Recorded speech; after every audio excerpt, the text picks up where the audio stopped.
Good morning, everybody, colleagues, delegates. I wish us all a wonderful session.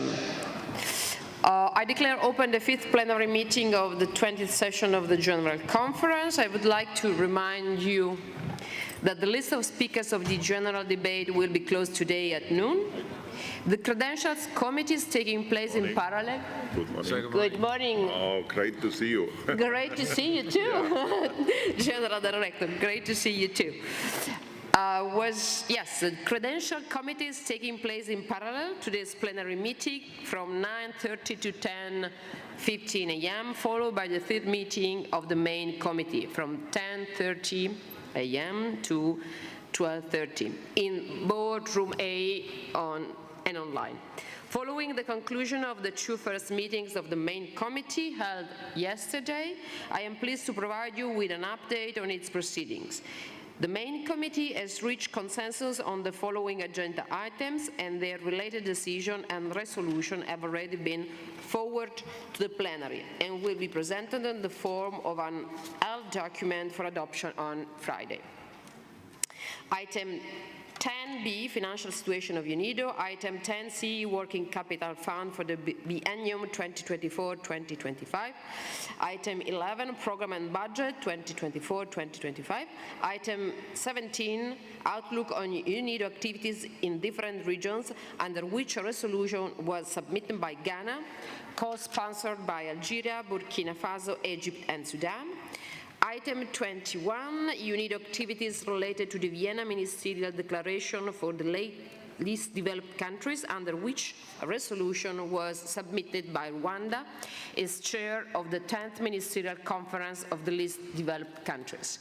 Item 23, personnel matters, including a UNIDO Staff Pension Committee. And item 25, date and place of the 21st session of UNIDO General Conference.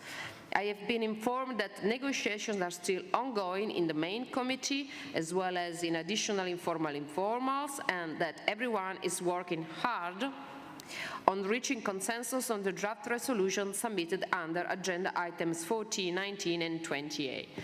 I thank you all, and I call on your responsibility again to keep on working hard in order to get a consensus on this resolution, which is the best we can do for demonstrate the value of a multilateral system and the value of our job here. I encourage our members to actively engage in the proceedings of the main committee with a view to reaching, as I was saying, consensus on the outstanding draft text. Let us now resume the general debate on items 7 to 25. I wish to remind delegates to limit their interventions to a maximum of 5 minutes for member states and other participants. I have the honor now to invite the first speakers of my list, who is the Vice Minister of Investments and Competitiveness, Ministry of Economy of Guatemala, His Excellency Mr. José Prado Vázquez. Your Excellencies, the floor is yours.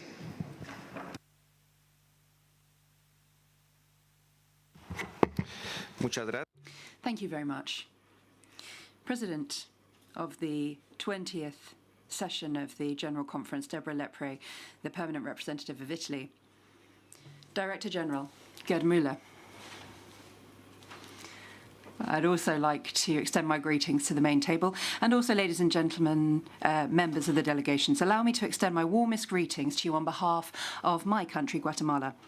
I'd like to take the opportunity to congratulate Director General Gerd Müller for the work he's carried out at the helm of the organisation over the last 2 years.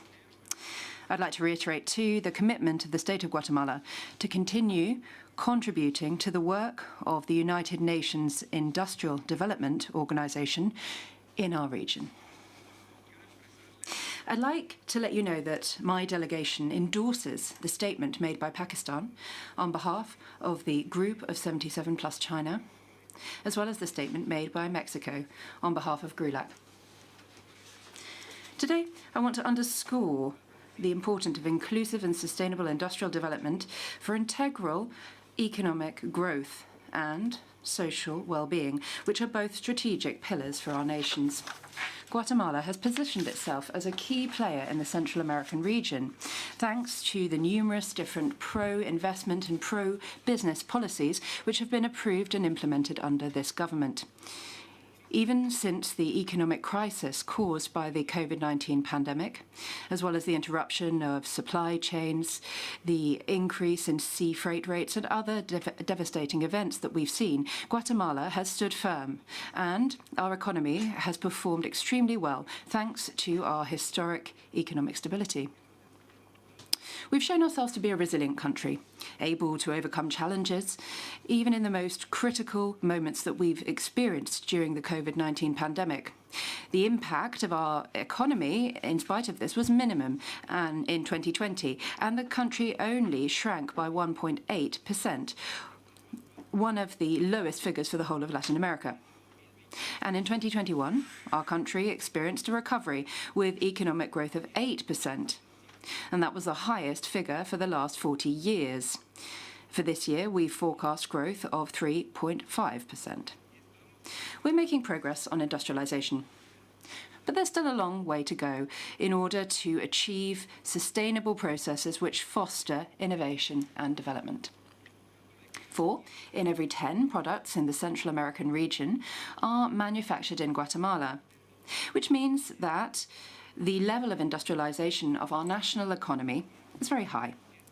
And that is why, as a government, the government of Guatemala shares the vision of the need to create more opportunities for formal employment for the Guatemalan people, thus strengthening our business climate and attracting more foreign direct investment to our country. Guatemala shares the view that UNIDO's mandate should gain greater relevance in order to help build more resilience and strengthen the foundations for sustainable economic growth. And we think it would be opportune for these issues to be the subject of a debate in which all 172 member states can share their points of view and feed into the work that we're doing.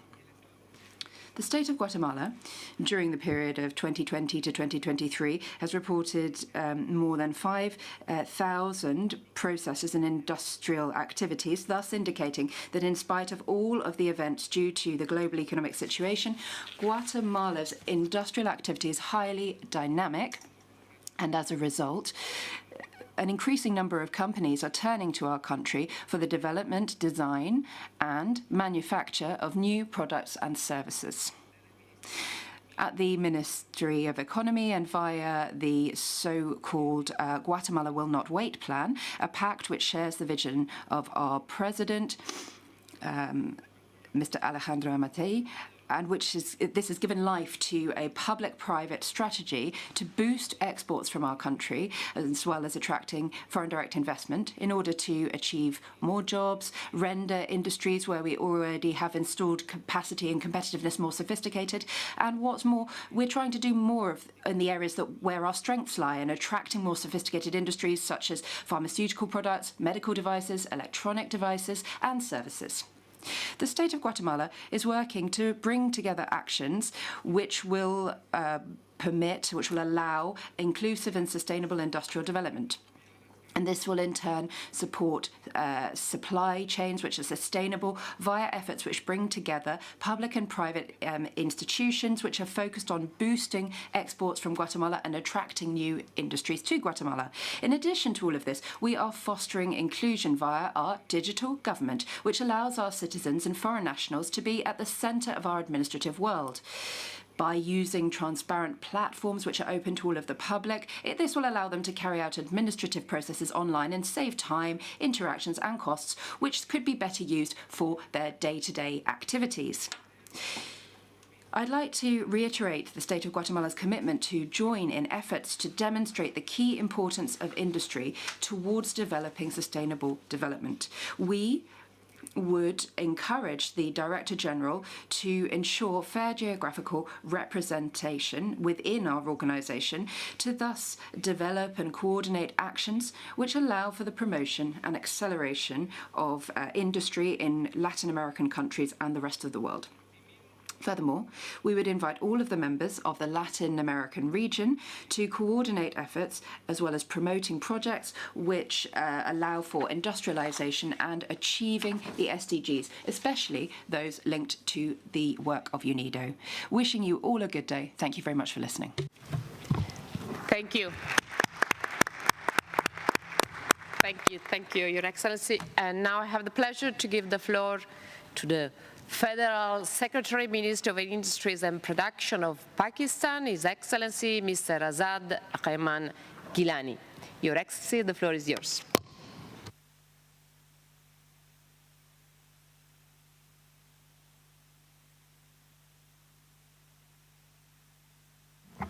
Good morning, Madam Vice President, Madam President, Excellency Ambassador Deborah Lepre, Excellencies, Honorable Heads of Delegates, ladies and gentlemen.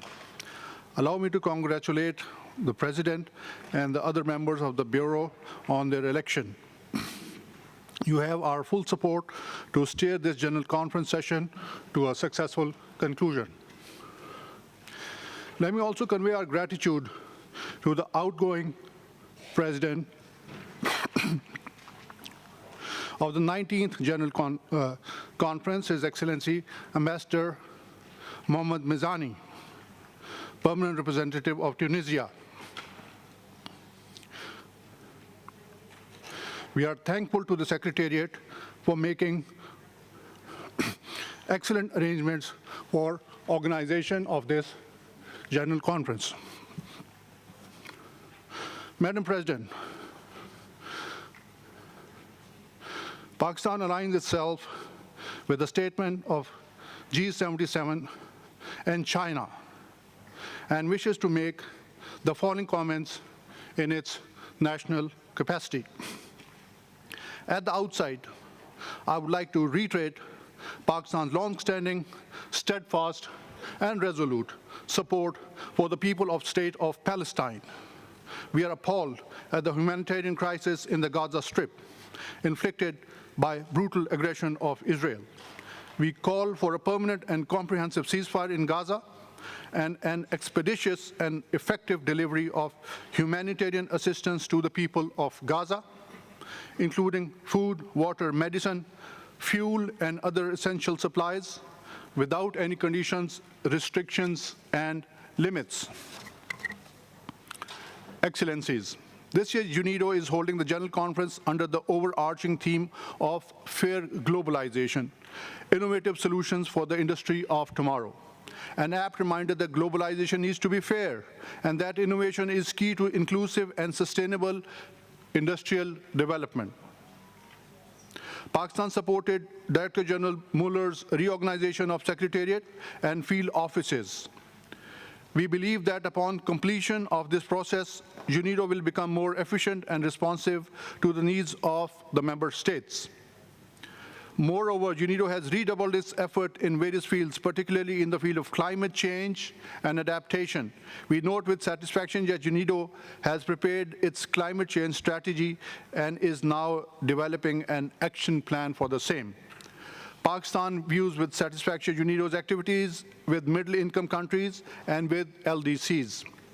Some developing countries are facing industrial stagnation, and if not addressed expeditiously, these countries may face deindustrialization.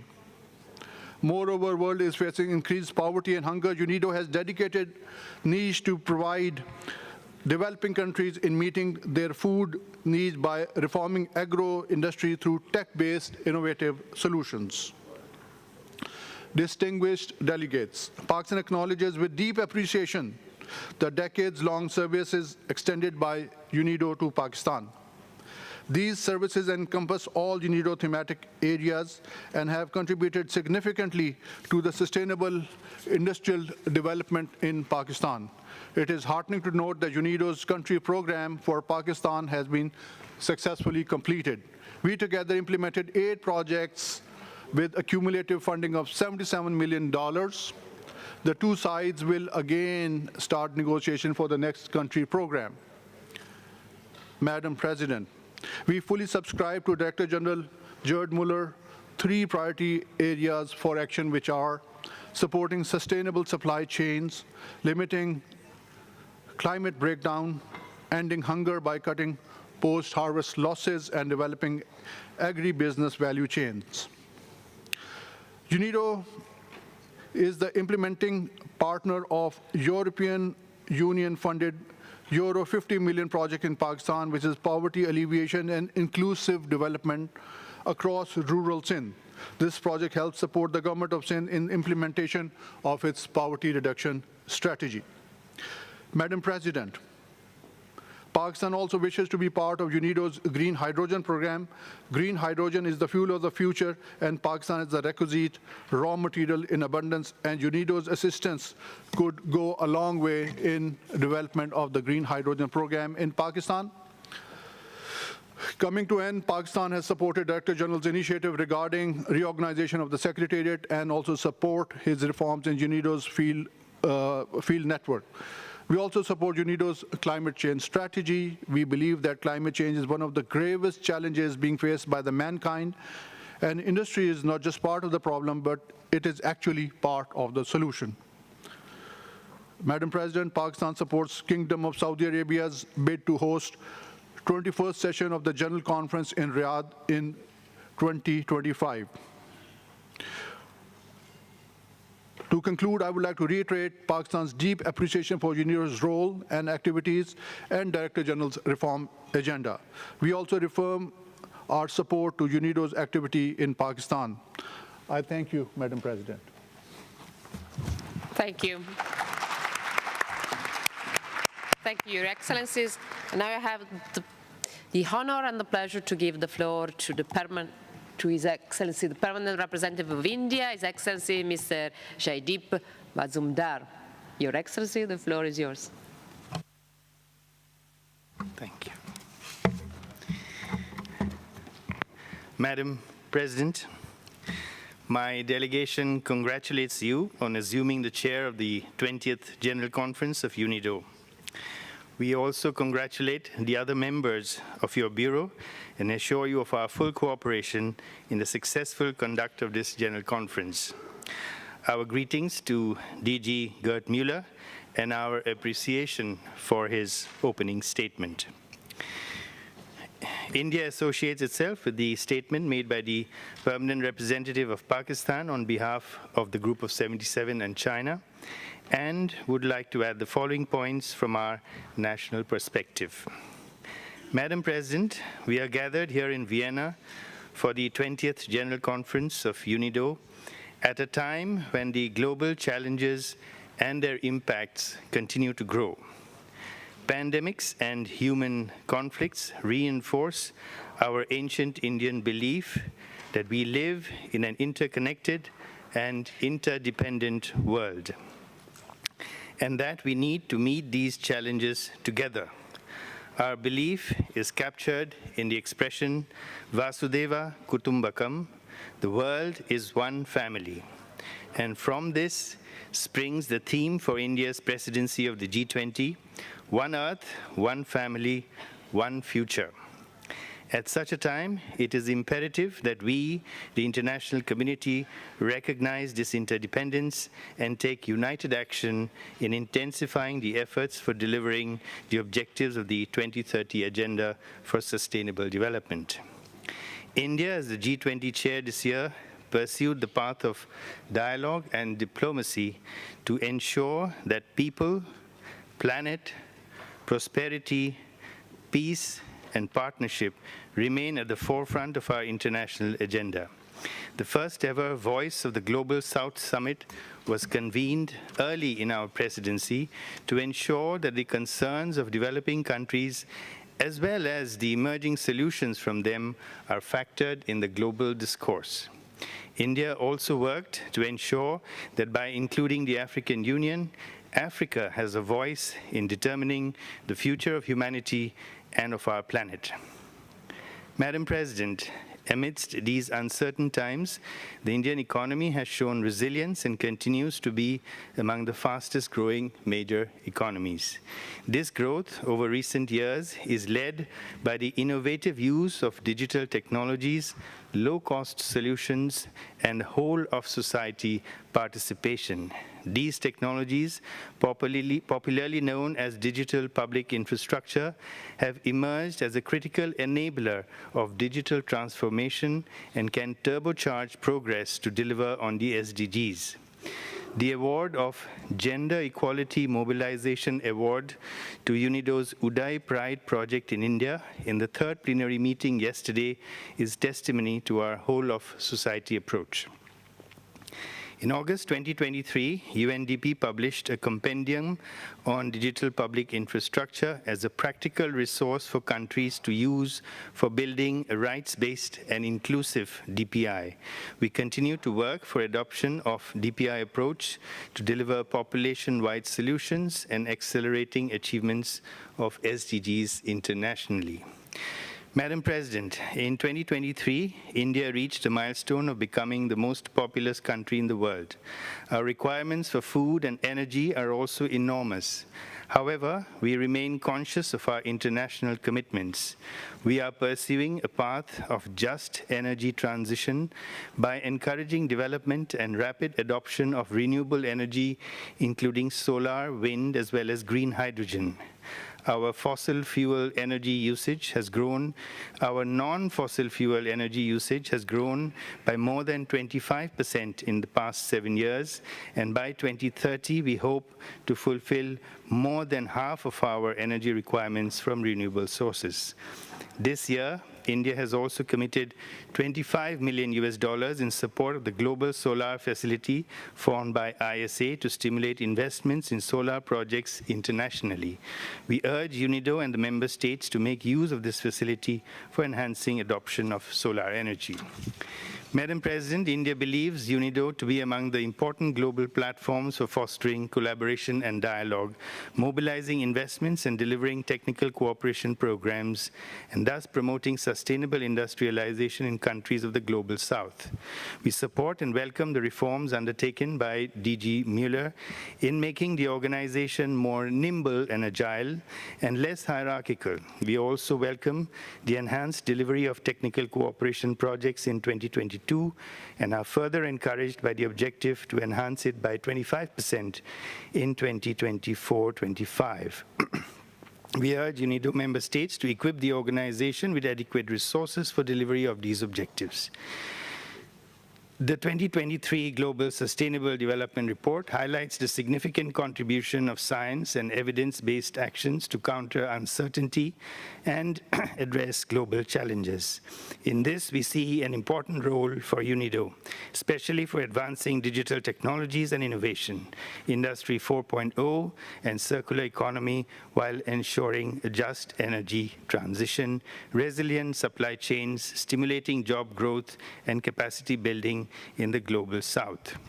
In conclusion, India reaffirms its unwavering support for UNIDO's mission and remains committed to collaborating further with UNIDO and fellow member states to share our experience, expertise, and best practices for fostering inclusive and sustainable industrial development globally. I thank you, Madam President.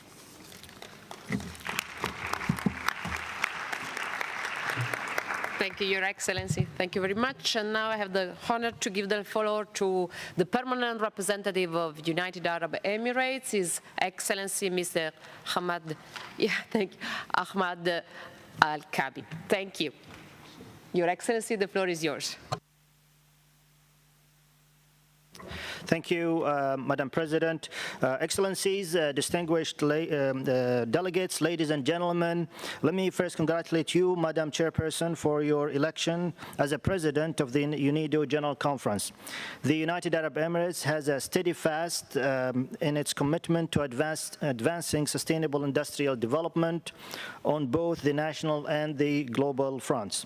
Our journey with UNIDO has been one of collaboration, strong partnerships, marked by significant milestones.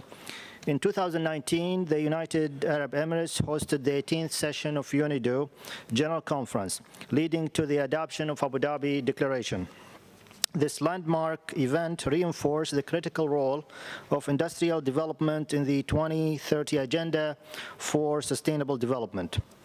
Today, we continue to build on this foundation to share the UAE's continued dedication to transformative industrial progress. The United Arab Emirates has been at the forefront of these efforts, driving initiatives that positioned it as a global manufacturing hub. Operation 300 billion, launched in 2021, is a testament of our commitment to fostering sustainable industrial development. In tandem with these efforts, the United Arab Emirates is gearing up to host COP28, a pivotal moment for global climate action. UNIDO, recognizing the significance of industrialization in climate initiatives, has developed a climate change strategy in close consultation with member states. This strategy aligns seamlessly with UAE's vision, where industry propels low-emission economies, improves living standards, and safeguards the environment. Our involvement as a host of COP28 adopts a holistic approach consistent with UNIDO climate change strategy. Thematic tracks such as the industry decarbonization, green hydrogen, food security and food systems, climate adaptation, and resilience are central to our commitment. Cross-cutting themes of innovative solutions, innovative finance, and gender and youth further underscore our dedication to inclusive and effective climate action.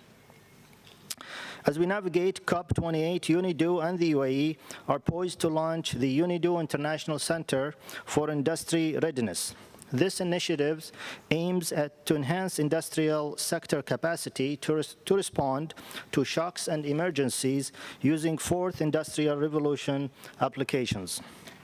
In conclusion, we express our thanks to UNIDO DG for his leadership and for the Secretariat for the ongoing efforts and the achievements. UAE remains committed to the ideals and objectives of UNIDO.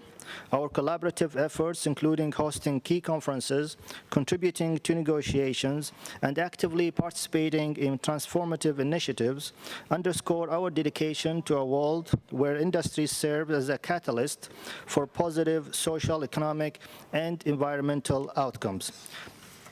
I thank you, Madam President. Thank you. Thank you, Your Excellencies. And now I have the pleasure to give the floor to the permanent representative of Panama, His Excellency Mr. Dario Ernesto Chiru Ochoa. Your Excellency, the floor is yours.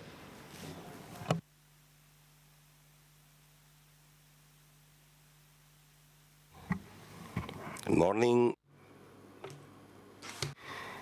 Señora President, on behalf of the Republic of Panama, I'm very pleased, Ambassador Lepre, to congratulate you on being elected as President of the 20th General Conference of the United Nations Industrial Development Organization, UNIDO, as well as congratulating all the members of the podium on their election. I'm sure that under your leadership and skilled direction, we will reach the goals of this general conference dedicated to fair globalization, innovative solutions for the industry of tomorrow. You can count on the full support of my delegation. Panama can endorse the interventions made by the Ambassador of Pakistan on behalf of the Group of 77 plus China and the Ambassador of Mexico on behalf of on behalf of GRULAC. And in a national capacity, we would like to make the following comments. Panama thanks the Director General, Mr. Gerd Müller, for the dynamic work that he has undertaken over the last 2 years at the helm of the organisation. We also thank you for your annual reports dated 2021 and 2022, for the introductory speech that you gave at the opening session, and for the highly useful documents that have been circulated by the Secretariat to prepare this General Conference. Panama appreciates the initiative of the fora that are organised by UNIDO, because these offer an excellent opportunity for member states to broaden their knowledge, enrich spaces for analysis and reflection, as well as exchanging experience and success stories about topics that are of great interest to us all. We particularly appreciate the organisation of the Forum on the Industrialisation of Middle-Income Countries as a driving force for sustainable development, which took place yesterday. yesterday afternoon.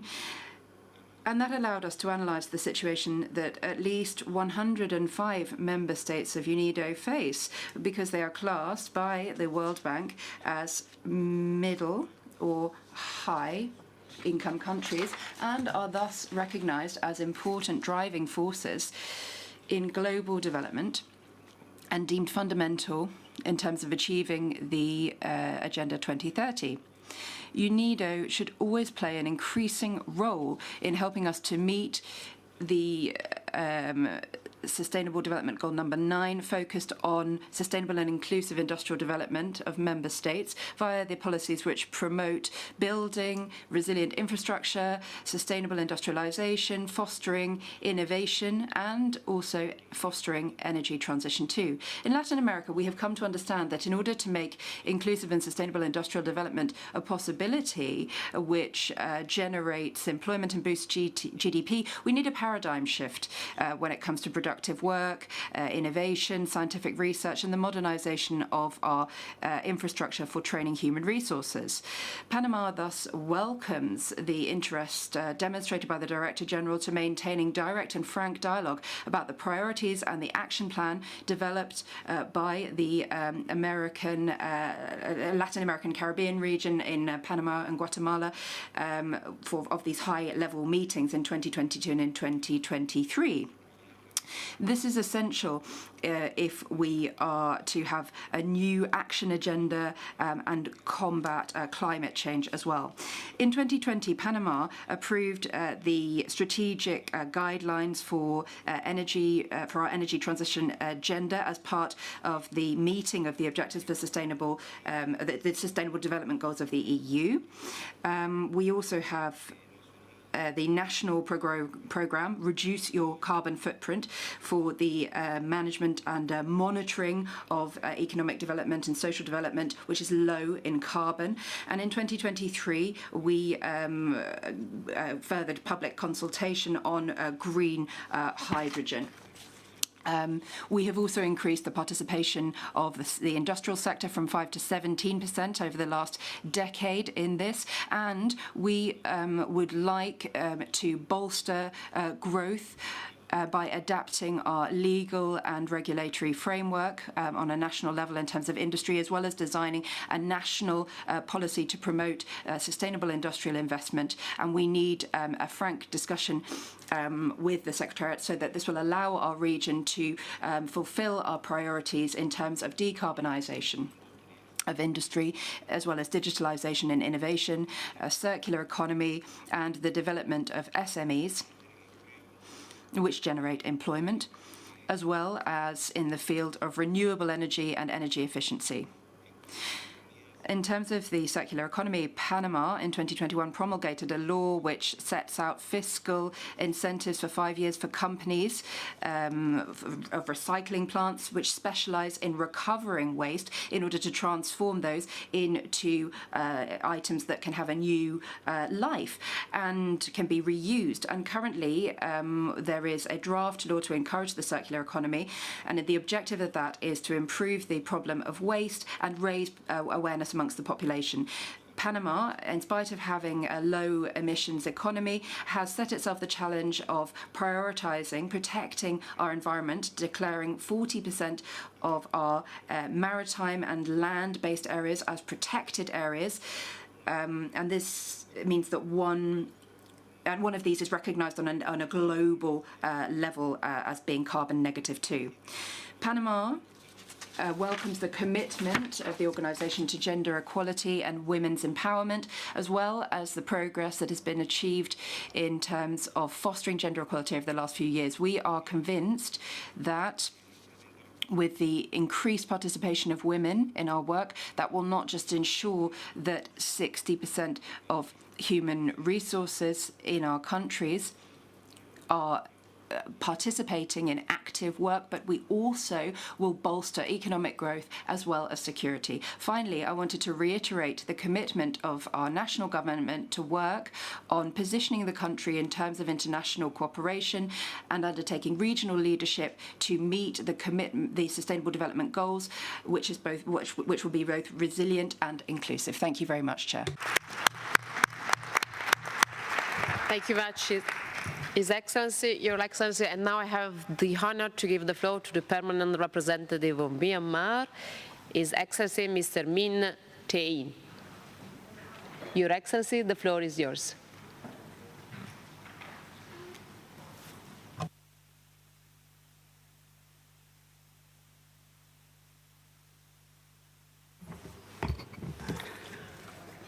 Madam President, Excellencies, distinguished delegates. At the outset, I'd like to congratulate you, Madam President, Ambassador Deborah Libri of Italy, on your election as the President of the 20th session of the General Conference of UNIDO, and the other members of the Bureau on their election. We assure our full support to you with the confidence that the session will achieve fruitful outcomes under your able leadership. My delegation recognizes the leadership role and reform initiatives of Director General Gad Bulla for the better performance of the organization since the day one of his assumption of office. We also appreciate DG and the Secretariat for the excellent arrangement in organizing this great event. Myanmar associates itself with the statement of G77 and China, and I wish to add the following remarks in our national capacity. Madam President, Myanmar recognizes the important role UNIDO plays for developing countries, helping them to achieve the United Nations Sustainable Development Goals, particularly SDG 9, by pursuing inclusive and sustainable industrial development. My delegation commends the ministerial declaration adopted at the 10th Ministerial Conference of the LDC countries, endorsing the new UNIDO operational strategy for LDCs for the period of 2022-2031. Under the new strategy, we have learned that UNIDO will support LDCs in building capacities and attaining the full industrial revolution technologies. It will also help for structural transformation and enhancing international trade and regional integration. In addition, UNIDO will help LDCs in addressing climate change, environmental degradation, in recovering from the COVID-19 pandemic and building resilience against shocks, as well as in mobilizing international solidarity, reinvigorated global partnerships, and innovative tools and instruments. At this point, I would like to call upon all development partners to support UNIDO for the successful implementation of its UNIDO News operational strategy for LDCs, leaving no country behind. Madam President, in the post-COVID-19 era, the government of Myanmar has prioritized food sufficiency, better transport, education promotion, healthy and longevity, and adequate power supply in promoting the state economy and socio-economic life of the entire people of Myanmar amidst various challenges and difficulties. The government had successfully steered the nation away from economic downturns in 2020-2021 fiscal year affected by the COVID-19 pandemic and achieved 3.4% growth of GDP in 2022-23 fiscal year. Myanmar anticipates 4% growth of GDP in the current 2023-24 fiscal year. Myanmar also exerting efforts the industrial development in line with the United Nations Sustainable Development Goals. In so doing, efforts are underway to further develop the industrial zones and clusters formation while creating an environment conducive to innovation. and promoting resource efficiency, renewable energy consumption, and waste management. To develop an inclusive business, the government is raising awareness of green industry and circular economy, promoting gender equality, social inclusion, and fair labor practices, as well as MSMEs, while fostering entrepreneurs for innovation and technological advancement. The Ministry of Industry adopted a national test-time policy in June 2022 with the assistance of GIZ. The ministry has also been implementing a program to promote MSMEs in food processing and packaging industry while developing a material processing industrial development plan. To achieve these development goals, Myanmar wishes to seek UNIDO's technical assistance through a new country program and its new operational strategies for LDCs for the interest of the people of Myanmar. Madam President, in closing, I reaffirm Myanmar's commitment to strengthening cooperation with UNIDO, our development partners, and all countries in changing the world together into a better, more just and peaceful place through the United Nations Sustainable Development Goals. I thank you, Madam President. Thank you, Your Excellency. And now I have the honor to give the floor to the Permanent Representative of Colombia, His Excellency Mr. Laura Gabriela Gil Savastano. Your Excellency, the floor is yours. Muy buenos días. Good morning, everybody. Ambassador Deborah Lepre, Permanent Representative of Italy, allow me to congratulate you for your election as President of the General Conference of UNIDO, and, along with all the members of the podium, wish you every success in your work.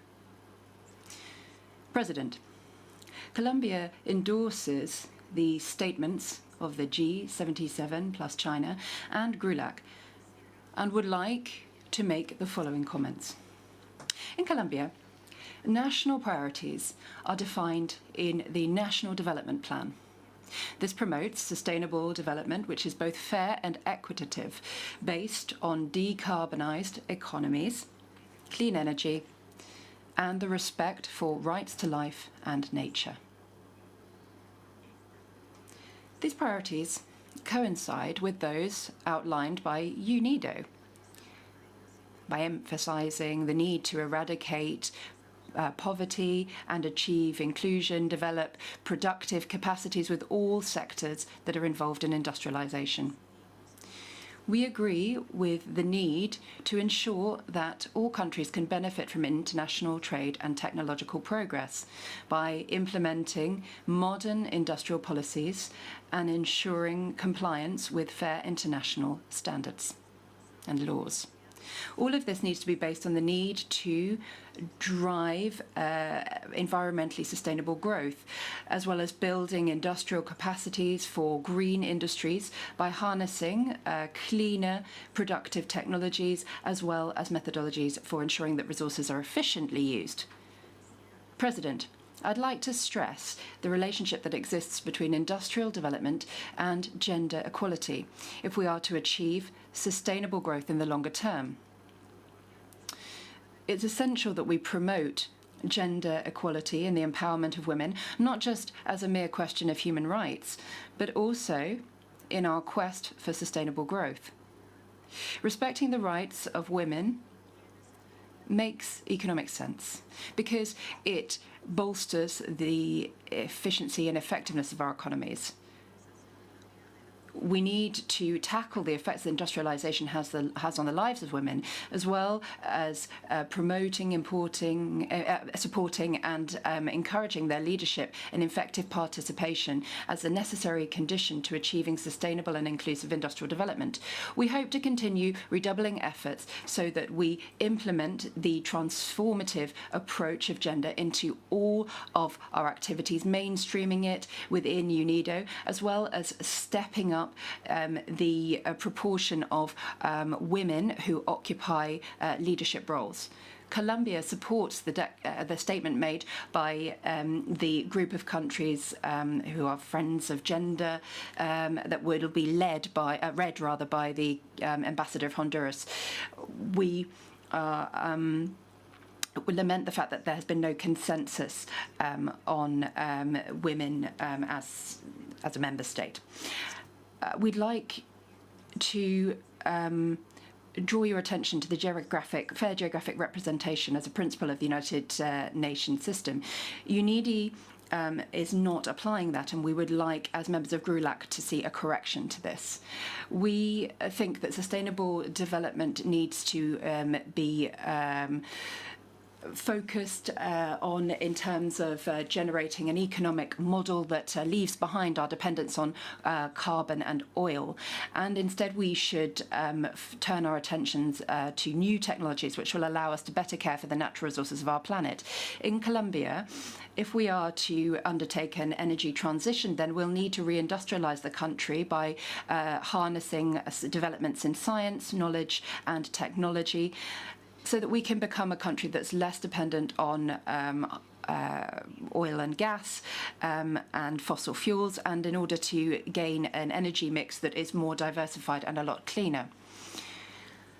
Our goal is to reduce by 51% greenhouse gas emissions by the year 2030, as well as planning our development pathway with a view to making progress towards carbon neutrality by 2050. I'd like to stress the very key role that UNIDO has to play in promoting the circular economy and initiatives on policies, regulations and alliances to strengthen our commitment to middle-income countries beyond mere traditional technical cooperation. UNIDO recognises the importance to reduce the impact of agricultural sectors on the environment and is working on agricultural and processing practices which are much more environmentally friendly, and we welcome that. In my country, UNIDO has supported the development and management of programmes which contribute to improving agricultural value chains, particularly when it comes to products such as coffee, cocoa and cotton. We appreciate the fact that UNIDO also offers support for us to overcome quality challenges and the compliance with regulations for the access of specific products to international markets. We would invite UNIDO to share its vision and its experience and pool those with our efforts so that we can remove the illegal status attached to cocoa producers and allow them to get access to legal economic output channels. These projects could offer agro-industrial added value, and that's why we would stress that we need to work in a coordinated way with other UN system programs on this. There's nothing new about the fact that multilateralism is facing a crisis. From the autonomous and most specialised agencies within the UN system, even they are subject to increasing ideology. And that precisely because multilateralism is facing challenges, we need to ensure that we protect it. The member states of this organisation need to cooperate with one another to remove this UNIDO from this dynamic and try and solve what was a problem of the past. All of the members of this organisation need to contribute. We need to come together to remove this distrust, and we need a UNIDO that is more universal with a more robust budget in terms of those who criticise the organisation, Colombia would say to them that there have been a lot of results undertaken by UNIDO. So UNIDO can rely on our support, and the Director General knows that. We can rely on you when it comes to frank dialogue, joint work and coordinated work to foster an inclusive, clean and sustainable industrialisation for the future. Thank you. Thank you very much, Excellency. About gender issue, let me express my personal corrigendo, because I introduced you with His Excellency, but you are a very Her Excellencies. So thank you again. And now I have the pleasure and the honor to give the floor to the permanent representative of Syrian Arabic Republic, His Excellency, Mr. Hassan Kadur. Your Excellency, the floor is yours.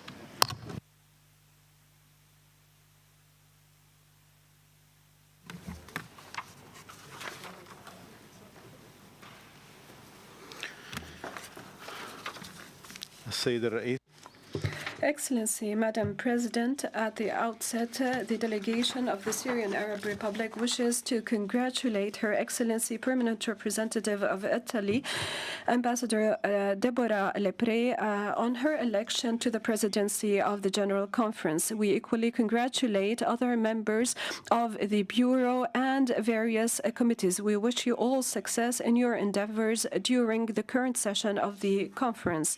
Equally, I wish to thank the President of the 19th General Conference, the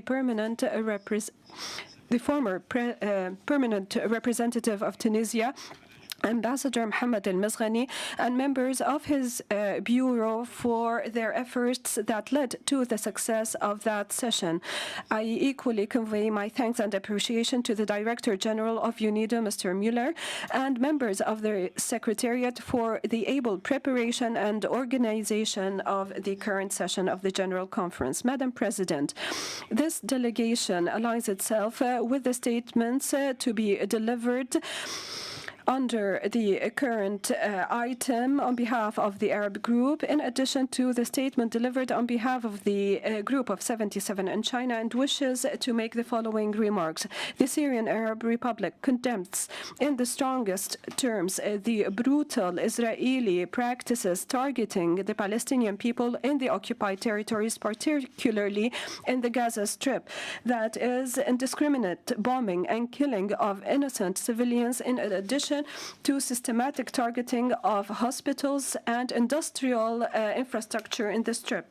We reaffirm that Israel seeks, through the commission of such collective genocide crimes against the Palestinian people, this comes within a continuous series of continued aggression perpetrated against the Palestinian people to displace it, to rearrange the demographics of the territory, and to liquidate the Palestinian cause in flagrant violation of international law and international humanitarian law.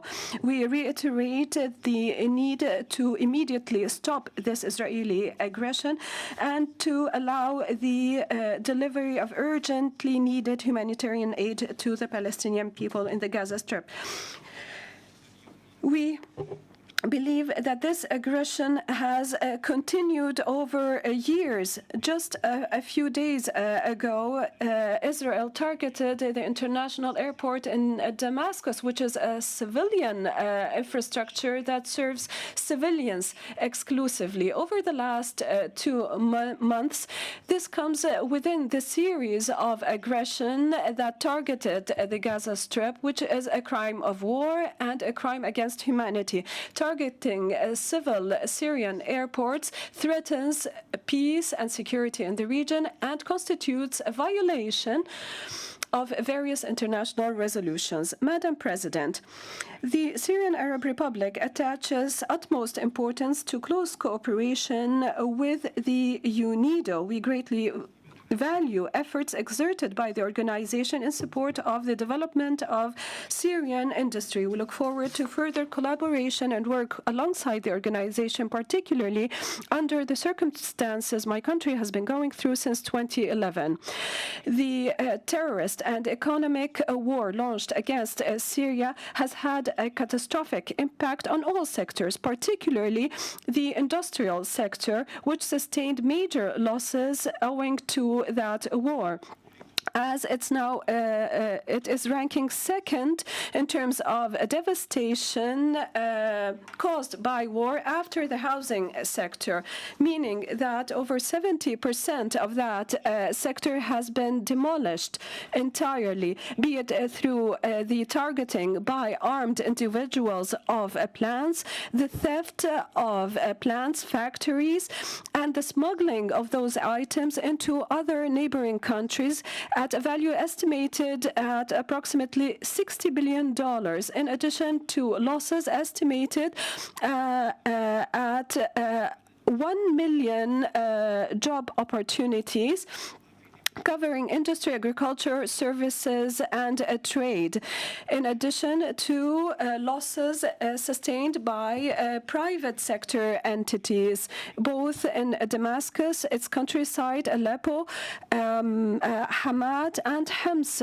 Over 4,200 such entities have been lost, in addition, of course, to the destruction of 49 companies, factories, cotton gin facilities, in addition, of course, to halting the industrial production wheel in my country, with a loss that is estimated at $210 billion at least. In addition, of course, to the aforementioned, we sustained major losses owing to the earthquake that hit my country on the 6th of February 2023.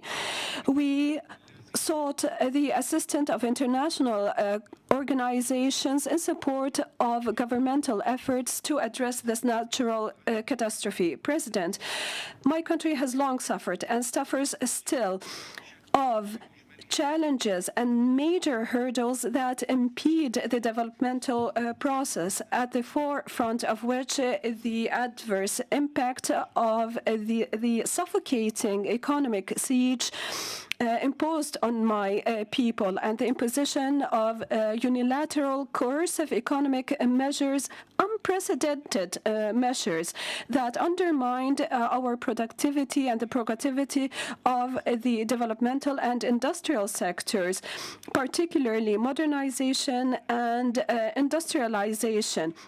The economic sanctions imposed on particular sectors and the import and export of particular items have had a long reach, including raw material, including electricity, energy, and the availability of energy carriers and energy sources much needed for production. Therefore, the government has promulgated new legislations that provide for the use and the meeting the needs of our society in terms of renewable energy. We have taken note of the DG's report on UNIDO activities related to cooperation with middle-income countries, and we greatly value the assistance extended by UNIDO through the program for country partnerships and the country programs extended to us. We seize this opportunity to extend our appreciation to UNIDO for its assistance delivered to Syria. This has led to the launching of the pilot project for revitalizing the Syrian agro-food sector in 2023, May thereof, the first of its kind since 2011. We look forward to further support from UNIDO in support of weaving and pharmaceuticals, which have been greatly impacted by war. Equally, we have launched a number of projects on extending support to crafts people, to crafts industries, and the utilization of renewable energy sources. We equally look forward to cooperate with the UNIDO through its program launched in collaboration with the Arab Accreditation Cooperation and the Syrian Arab Standards and Metrology Organization. Madam President, we welcome the hosting by the UAE of the COP28 to the UNFCCC between the 30th of November and the 2nd and the 12th of December 2023. We equally support the bid by the Kingdom of Saudi Arabia to host the 21st session of the General Conference of the UNIDO in Riyadh in 2025. To conclude, we look forward to global, just partnerships founded on respect for international law, respect for the UN Charter, in support of efforts made by the Syrian state-owned companies to overcome the challenges of the war of terrorism imposed against us and in the achievement of SDGs. Let me kindly remind to all delegates that it's important to remain in the 5 minutes window of opportunity as far as you can. And now I have the honor to give the floor to the Ministry Plenipotentiary and of the Permanent Mission of Qatar, Mr. Jamal Abdurrahman Al-Jaber. The floor is yours. Thank you. Colleague, the floor is yours. Bismillah ar-Rahman. In the name of God, Your Excellency, the President of the Conference, Excellency, the Director General of UNIDO, Excellencies, heads and members of the delegation. At the outset, I would like to congratulate Her Excellency, the Permanent Representative of Italy, Ambassador Deborah Libri, for having been elected the President of this conference. I also congratulate the members of the Bureau for their election, and I thank the Secretariat for having prepared well for this meeting. Madam Chair, the delegation of my country aligns itself with the statement by the Arab states to be delivered later and the statement by the G77 and China. In our national capacity, we would like to deliver the following statement. Inclusive and sustainable development for all the countries in the world is a prerequisite for peace and stability. Also, peace and stability are pillars for sustainable development. Aggressive wars are some of the greatest impediments to sustainable development. Therefore, the efforts of countries, international organizations in the area of construction and sustainable development must be accompanied in parallel with efforts to suppress aggression, occupation, and to dissuade and deter the violators of the international law and the international humanitarian law and human rights, while peacefully resolving international conflicts. Without this vision, we cannot succeed in overcoming the threats and challenges that are menacing the world, the latest amongst which being the aggression by the Israeli occupation forces against the people of Palestine and the comprehensive and systemic demolition of residential neighborhoods and vital infrastructure. According to UN reports, 80% of the industrial facilities in the Gaza Strip have been demolished, including those funded by UNIDO. We stress the request by the Arab group to increase the budget allocated to the Gaza Strip in the framework of the UNIDO Technical Cooperation Program. Madam Chair, the challenges of this world, including climate change and the energy that food and natural catastrophes crises require us more than ever to unify our efforts. UNIDO is a pioneer in this regard in order to assist member states to address these challenges, especially the developing countries, in order to transfer the technologies and achieve the SDGs. I laud the diligent efforts of UNIDO and its successes in modernizing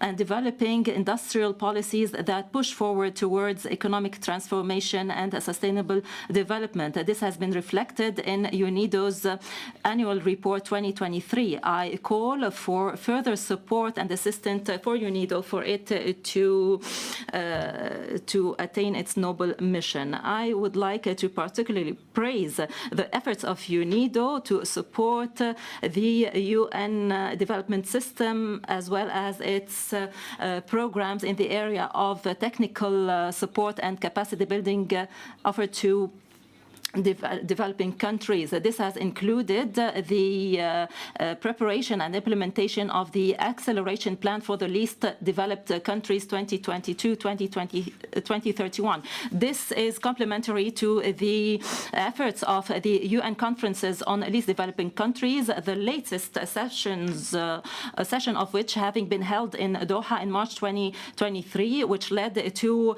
the adoption of the Doha program of work focusing on the building of capacities, the elimination of extreme poverty, the bolstering of labor markets, the harnessing of the power of technology, science and innovation, the mainstreaming of entrepreneurship based on technology, and the transformation for the sake of the SDGs. The state of Qatar, through its 2030 vision, seeks to achieve industrial sustainability through the expansion of clean technology applications and by attaining energy efficiency. This also includes green industries and recycling of the materials used in the various industries. We also seek to improve our competitiveness and productivity through the applications of the fourth industrial revolution. We attach great importance to digital techniques for the sake of development, especially at the level of expertise, skills, and capacity building. We look forward to further cooperating with UNIDO, and we are eager to enhance our collaboration in order to bolster the role of UNIDO in accelerating the implementation of the various plans and programs for developing countries. In conclusion, we welcome and we support the offer by the Kingdom of Saudi Arabia to host the 21st session of the General Conference of UNIDO in Riyadh in 2025. Thank you very much. Which colleague? And now I have the honor to give the floor to the permanent representative of Iraq, His Excellency Mr. Bakr Fattah Hussein. Your Excellency, the floor is yours.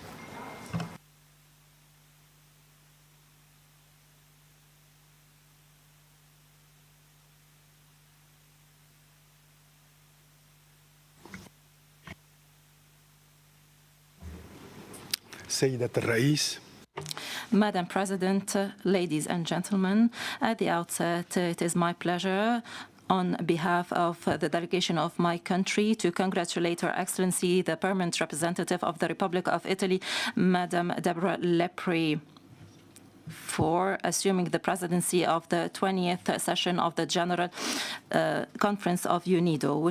I wish you and your Bureau all success in conducting the work of this current session.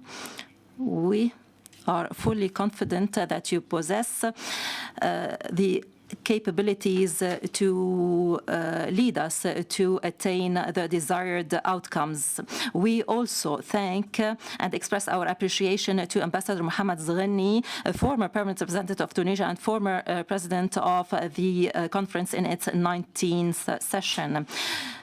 I would be remiss not to thank His Excellency the Director General Gerd Muller for his diligent efforts aimed at reaching the goals of the organization. I'll also thank the vice chairs and the members of the General Committee and the Secretariat for the preparation for this session. Madam President, the delegation of my country supports the statement of the G77 and China, as well as the Arab Group statement to be delivered by His Excellency the Ambassador of the United Arab Emirates. I also would like to join all those who have called for a halt of the genocide against our people in Palestine. As we welcome the humanitarian pause, we call for a permanent ceasefire, and we invite the international community to put an end to the suffering of the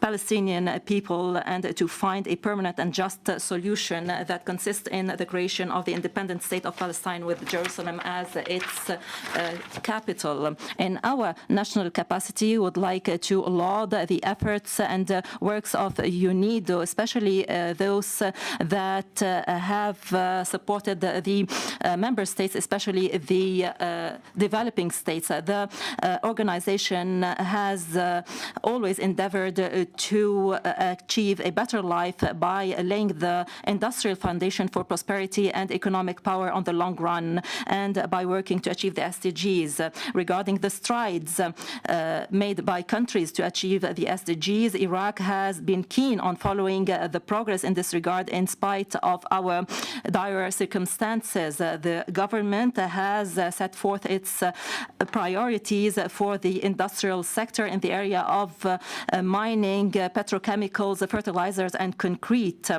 The government of Iraq also endeavors to support inclusive and sustainable industrial development by holding the National Conference on investment in minerals, petrochemicals, and minerals. And we also seek to best use our resources, the exploitation of which have been delayed due to the various wars, including the mafia wars waged by the terroristic organization of Daesh, which led to the demolition of a number of factories. The government also envisions to bolster the competitiveness, and it attaches a great importance to the building of capacities and to encouraging the SMEs by creating job opportunities and supporting the projects that drive the agro-industrial sectors. And it is worth mentioning the strategy 2030 for the industry approved by the government of Iraq based on the restructuring of the private industrial sector and the development of the public industrial sector, in addition to building the industrial cities. We also support the path towards inclusive industrial development, and we call upon all the countries and organizations to support the investment opportunities in the area of industrializations in Iraq, which would help us reach the sustainable development that contributes to the economic reform that we aspire to. In all of the above, Madam President, the Iraqi government is seeking to expand cooperation with the private sector and encourage the green energy project. It is also funding the measures to adapt to climate change. The Prime Minister has launched Vision 2030 to combat climate change, and he has also expanded the national initiative to decrease the emissions to encompass all the sectors. The package of projects includes the reduction of traffic in Baghdad to reduce carbon emissions, and also a project has been launched to increase the natural cover to combat desertification. We also urge all the sisterly countries and organizations to support Iraq in the face of the climate changes that are manifest through the the increase in temperature and the scarcity of rainfall, as well as the growing dust storms, as green areas are shrinking, which is a threat to the health and to the food and environmental security. We are seeking to build the capacities and to launch trainings in order also to avail of the expertise of the organization in this regard. We thank UNIDO for having presented the project to enhance the productivity and the competitiveness of our firms. This will respond to the aspirations of Iraq. Madam Chair, the delegation of my country reiterates the importance of the sustainable partnership with the organization in the framework of the country partnership of 2030. We emphasize the importance of continuing the development plans and the increase in the number of countries that benefit from the PCPs. We hope that Iraq will be amongst these countries, and we invite the organization to open a country office in Iraq in order to oversee the projects and to communicate directly with the officials and the government. Thank you very much. Thank you very much, His Excellency. And now I have the honor to give the floor to the permanent representative of Bangladesh, His Excellency Mr. Asad Alam Siam. Your Excellency, the floor is yours.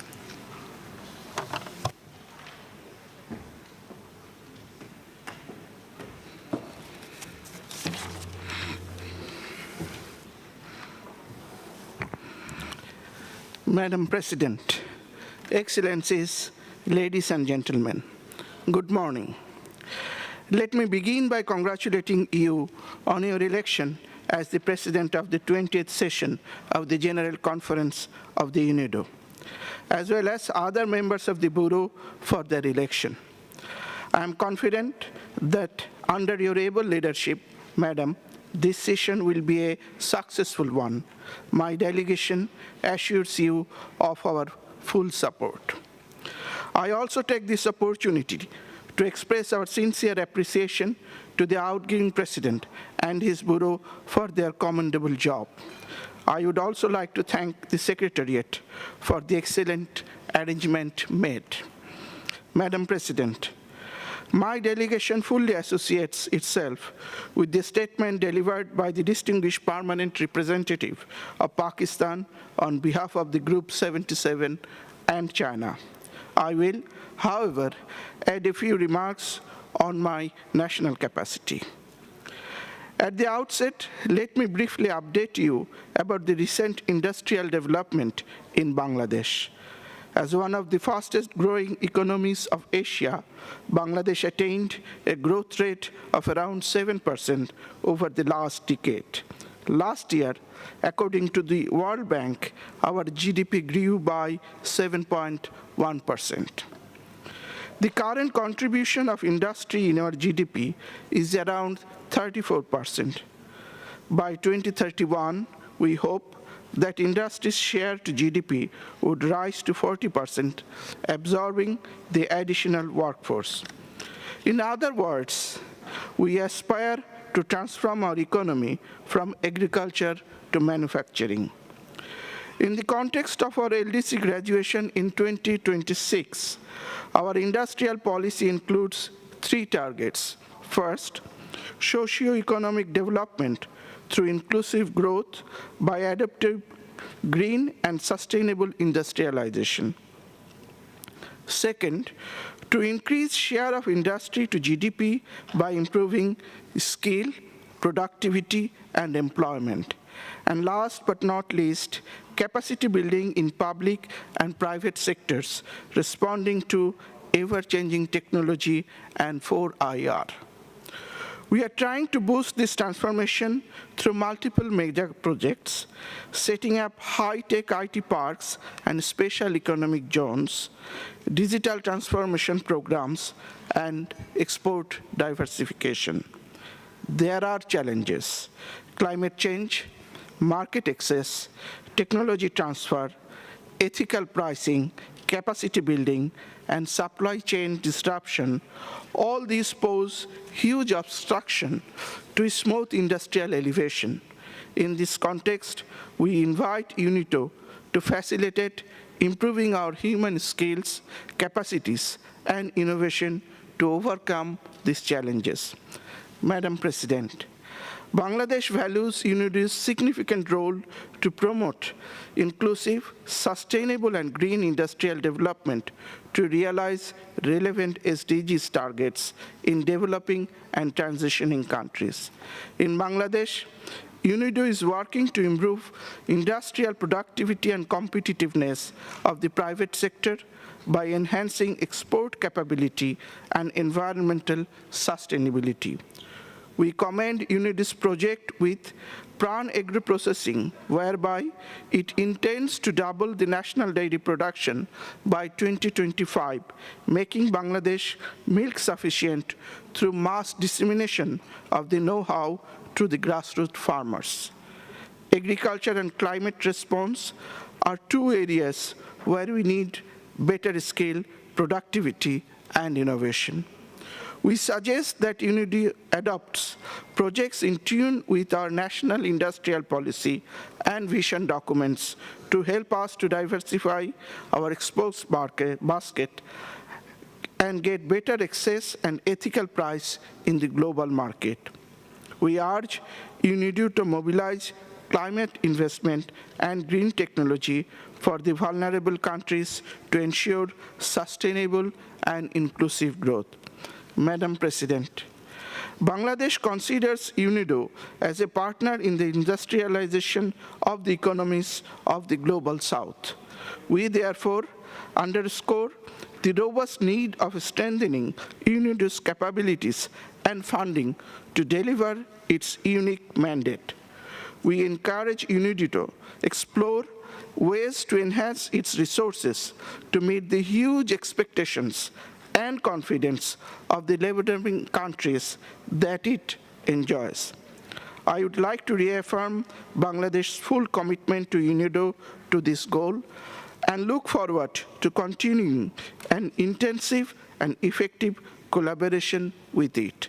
I thank you, Madam. Thank you. Thank you very much, His Excellency. And now I have the honor to give the floor to the permanent representative of Mexico, His Excellency Mr. Luis Javier Campuzano Piña. Your Excellency, the floor is yours.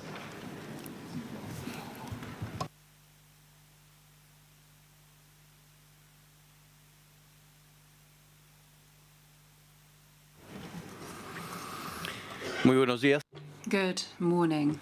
President Ambassador Deborah Lepre, the permanent representative of the Republic of Italy.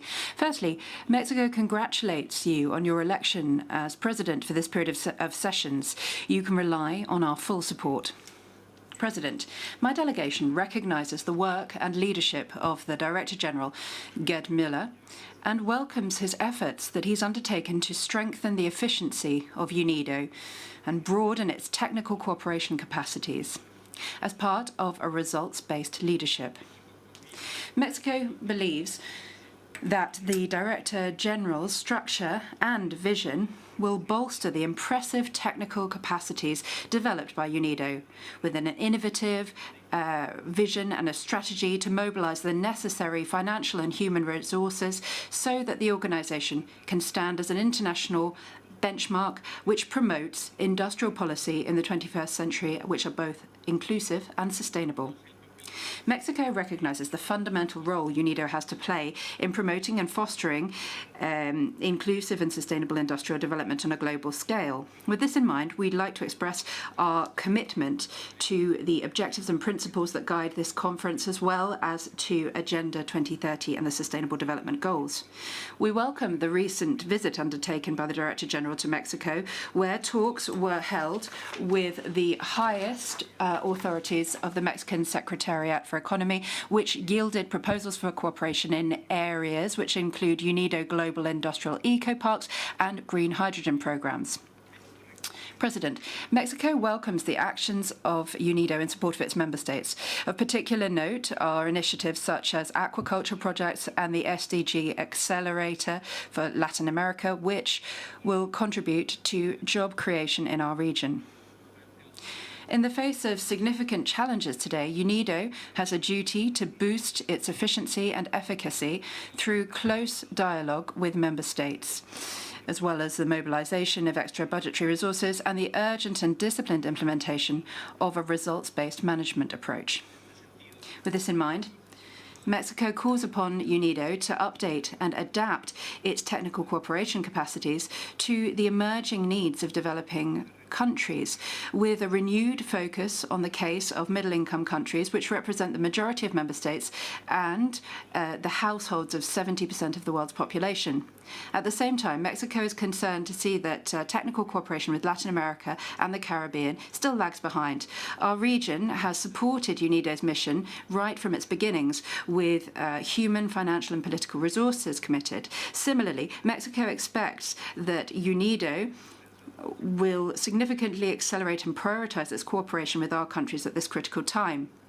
President, UNIDO must continue to adopt the necessary means in order to ensure gender equality amongst its staff, including in its senior management levels, and to ensure that it's a working environment that's conducive for everybody to do their best work. My delegation is honoured in this respect to have, for the second occasion, presented jointly with Norway a draft resolution entitled UNIDO, Gender Equality and Empowerment of Women. This is the fifth resolution on this issue, which calls upon the organisation to promote gender equality and the empowerment of women in its practices, projects and programmes, based on specific measures for the systematic mainstreaming of gender in its work. Gender equality and the empowerment of women are preconditions if we are to achieve inclusive and sustainable industrial development, which is the focus of this organisation's work. I'd like to extend my gratitude to the Norwegian mission for their exceptional leadership and professionalism throughout the negotiating process. Furthermore, Mexico would like to thank the member states for their support so that the resolution can move towards its adoption by consensus, in particular the co-sponsors aforementioned. President, my delegation hopes that UNIDO will position itself as a global cutting-edge centre for industrial policy, and one that sets the agenda, generates relevant analysis, and offers tools which respond to the specific needs of our economies. Furthermore, we hope that UNIDO will proactively build its capacities in order to ensure that the best practices, strategies and technologies are made available to developing countries, with a view to the decarbonisation of our industries and to ensure that they are able to adopt the processes of the digital era in a timely way. President, we're pleased to note the initiatives, the cooperation initiatives between Mexico and UNIDO in terms of meeting our national objectives within the framework of the Paris Agreement, the implementation of the Montreal Protocol, energy efficiency, green hydrogen, and capacity building in the area of industrial policy for our federative entities and small and medium enterprises. We would like to highlight, in particular, the cooperation in favour of the development of an industrial policy in the state of Tabasco and the implementation of the prospective Territorial Industrial Atlas of Mexico, a precious tool for international economic advancement, which was developed by the government of Mexico with technical assistance from UNIDO and UN Habitat. The Atlas has been used to attract investment into 5 strategic clusters, which are the pharmaceutical sector, wind turbine manufacture, petrochemical sector, agro-industry, and the aerospace sector. In the face of the challenges before the multilateral system, we call upon UNIDO as a specialized UN agency to demonstrate through its actions that it has the capacity to make a tangible impact on the lives of our citizens. The organization can rely on Mexico's support to ensure that that is the case. Thank you very much. Thank you, His Excellency. And now I have the honor and pleasure to give the floor to the alternate permanent representative of Switzerland, Mr. Jean-Marc Flukiger. The floor is yours. Merci, Madame la Présidente. Thank you, Madam President. At the outset, Madam President, allow me on behalf of Switzerland to extend my warmest congratulations to you on your election to carry out this very important task. You may rest assured of the full support of my delegation.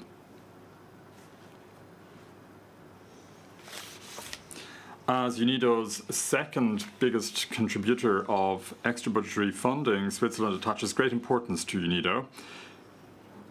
We were very pleased to host Director General Müller recently in Bern. During a meeting between Mr. Müller and Secretary of State Hélène Boudliger-Artieda, Switzerland and UNIDO launched the second phase of a global program for eco-industrial parks. Switzerland is supporting this project to the extent of 17.7 million Swiss francs. In terms of our financial commitments, Switzerland attaches great importance to sound funding for UNIDO, and we hail the efforts and flexibility made by all members of this organization over the past few months to adopt a new budget. We also welcome the large extra budgetary contribution made by the United Kingdom. It is crucial for Switzerland that we avoid any financial measures that may jeopardize efforts to attract member states back to the organization. This is a very important objective. Madam President, Switzerland's commitment to UNIDO is not just a financial one, it is a political one too. Switzerland is very pleased to be a member of the Industrial Development Board and to return as a member to the Programme and Budget Committee. We think it's important to underscore the political support displayed by Switzerland by joining the PBC. Switzerland is also a founding member of the group of Friends of Gender at UNIDO, and we welcome the statement made by Honduras. And we are also a member of the International Gender Champions Network.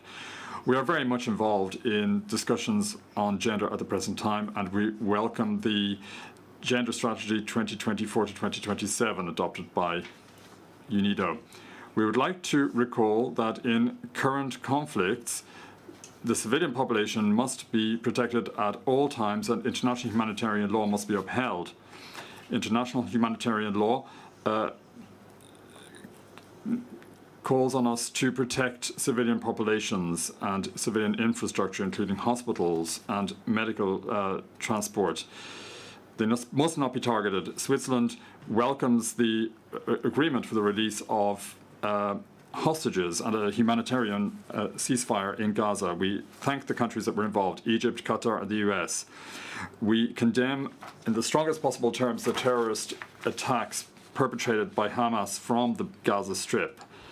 Switzerland strongly condemns Russia's military aggression against Ukraine, and we urge the Russian Federation to immediately de-escalate the situation and to cease all military actions and to withdraw its troops immediately from Ukrainian territory. We express our solidarity with the Ukrainian people. Thank you.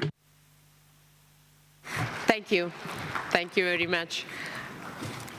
And I'll have the honor to give the floor to the Minister Plenipotentiary Head of the Multilateral Cooperation of the Ministry of Foreign Affairs of Italy, who will intervene through a pre-recorded video, Mr. Marco Giungi.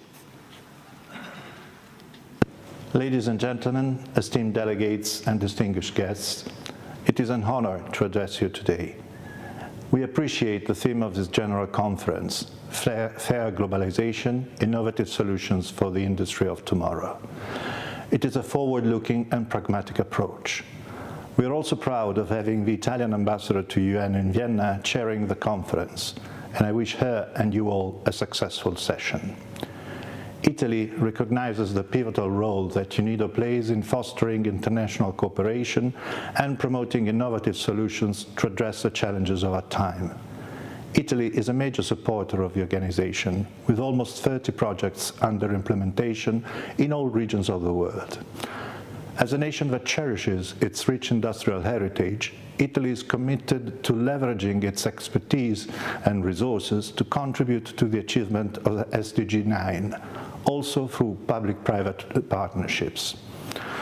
The global community must work together to ensure that the benefits of industrialization are shared equitably, leaving no one behind. Italy stands firmly in favor of an effective multilateral approach, promoting a system based on the strength of the law and not the law of the strongest. Violations of international law and escalatory dynamics have a domino effect and spread their negative consequences globally through energy crisis, rising commodity prices, inflation, refugees. We need equal partnership and cooperation in good faith to avoid polarization. The upcoming Italian G7 presidency will be focusing on this priority, engaging constructively in all multilateral fora.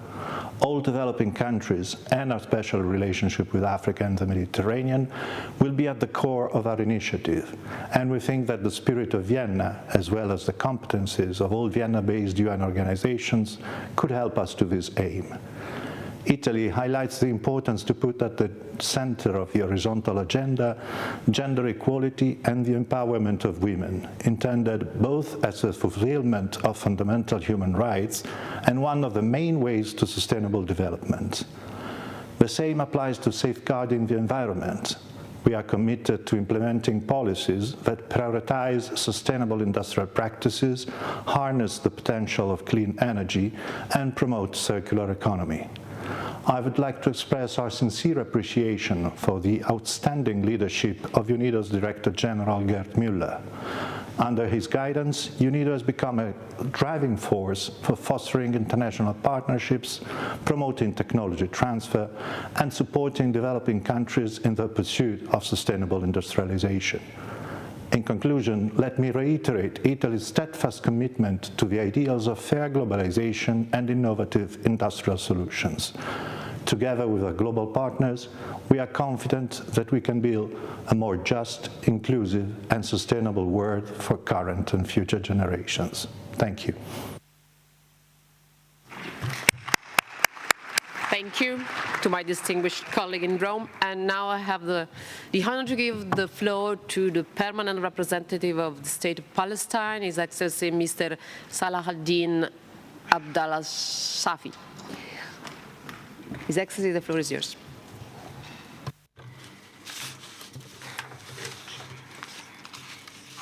Thank you, Madam President.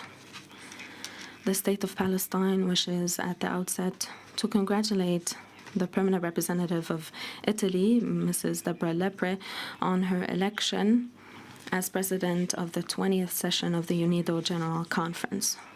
We also wish to congratulate members of the Bureau on their election. We wish you every success in the management of the conference's deliberations. We take this opportunity to express our appreciation to the outgoing president of the 19th session of the Director General, the former permanent representative of Tunisia, Mr. Mohamed Mazgani, as well as the members of his bureau for the outstanding efforts made in the past session. We would be remiss in this regard not to express our appreciation to the relentless efforts made by the Director General, Mr. Gerd Müller, since the beginning of his leadership of the organization. I also wish to express our appreciation to the UNIDO Secretariat for all of its preparations to this conference. Madam President, the 29th of November coincides with the International Day of Solidarity with Palestinian people. I stand here before you today as a Palestinian first and foremost, and then as a citizen from Gaza.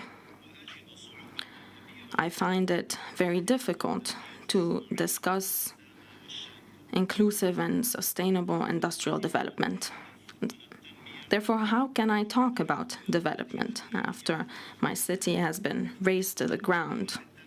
And what is the value of industrial development compared to the lives of more than 6,000 children killed in cold blood? The killer is known to us all.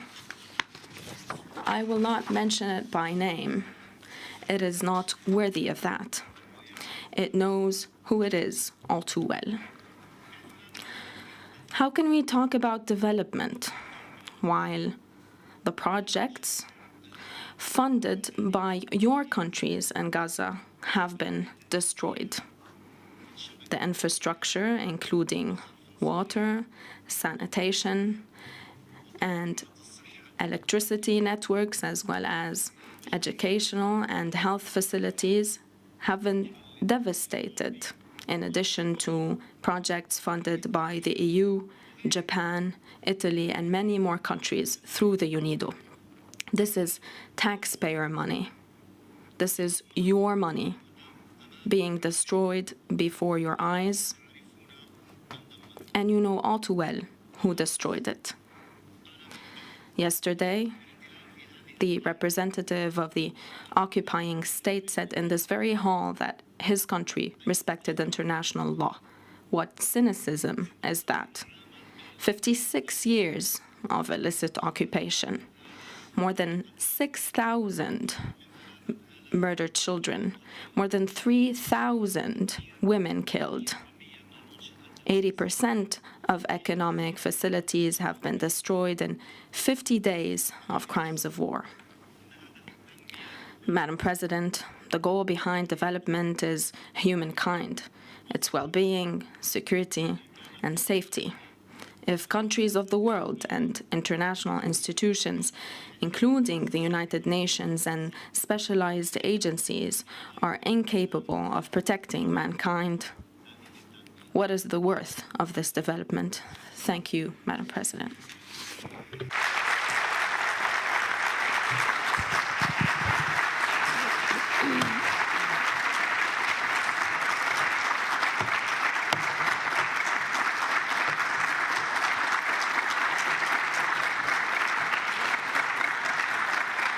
Thank you. Thank you, His Excellency. I have now the honor to give the floor to the alternate permanent representative of the Republic of Korea, Mr. Yoon Yeon-jang. Distinguished colleagues, the floor is yours.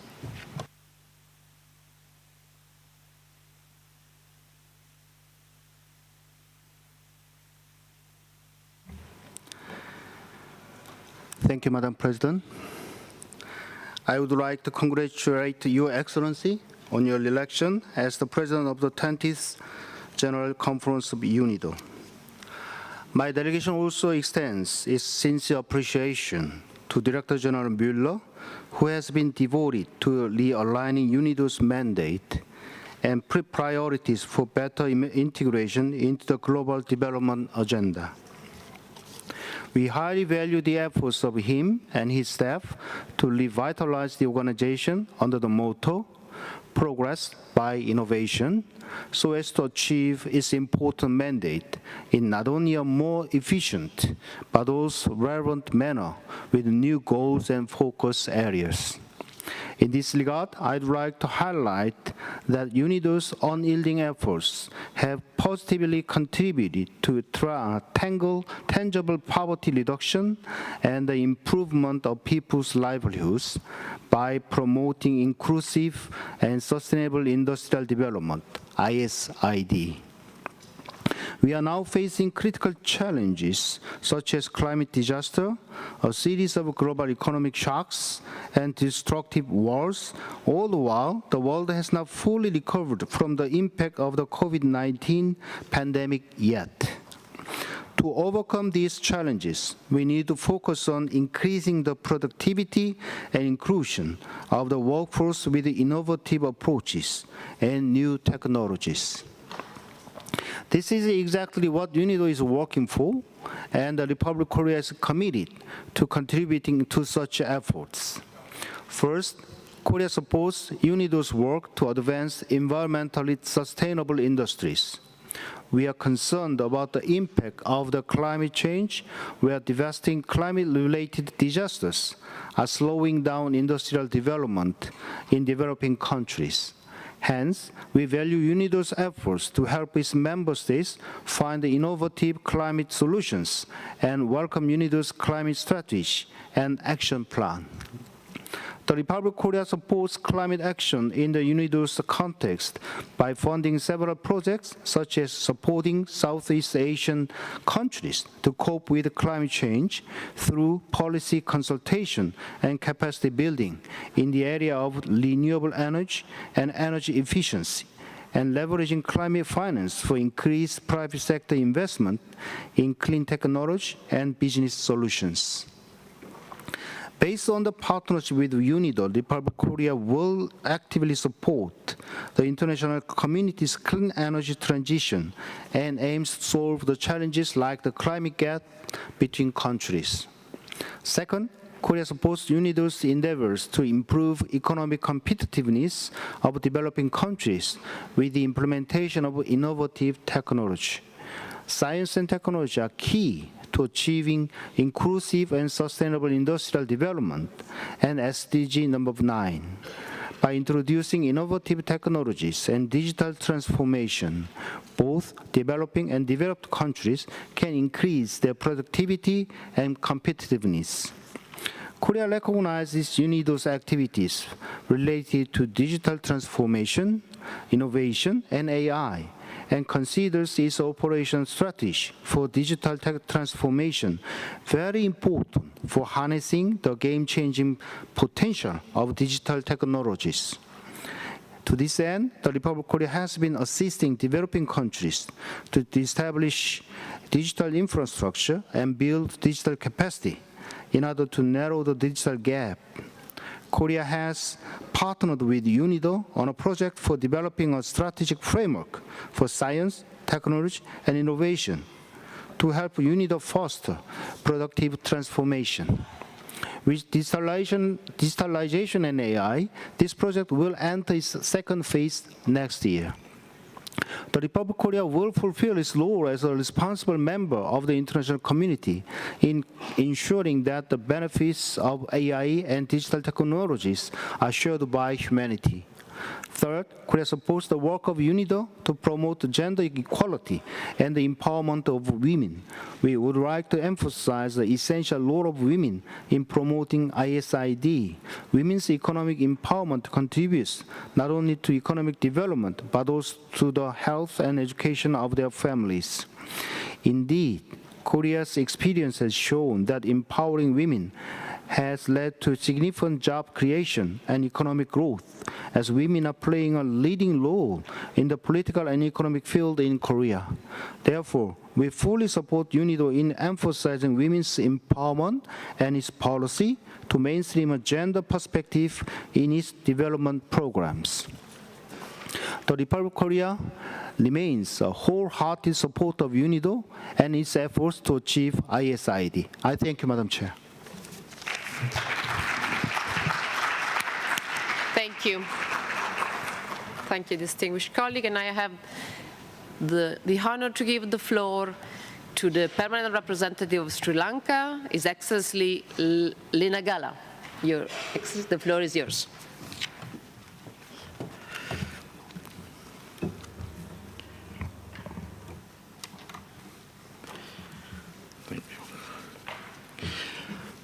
Madam President, at the outset, I congratulate you on assuming the presidency of the 20th General Conference of UNIDO. I also welcome the other members of the Bureau. I assure you of our fullest cooperation in the successful conduct of this session. My delegation takes note of the introductory remarks by the Director General Gerd Mueller. We reassure him of Sri Lanka's support for his dynamic leadership. Sri Lanka associates itself with the statement by the Group of 77 and China. In addition, I'd like to make the following remarks in my national capacity.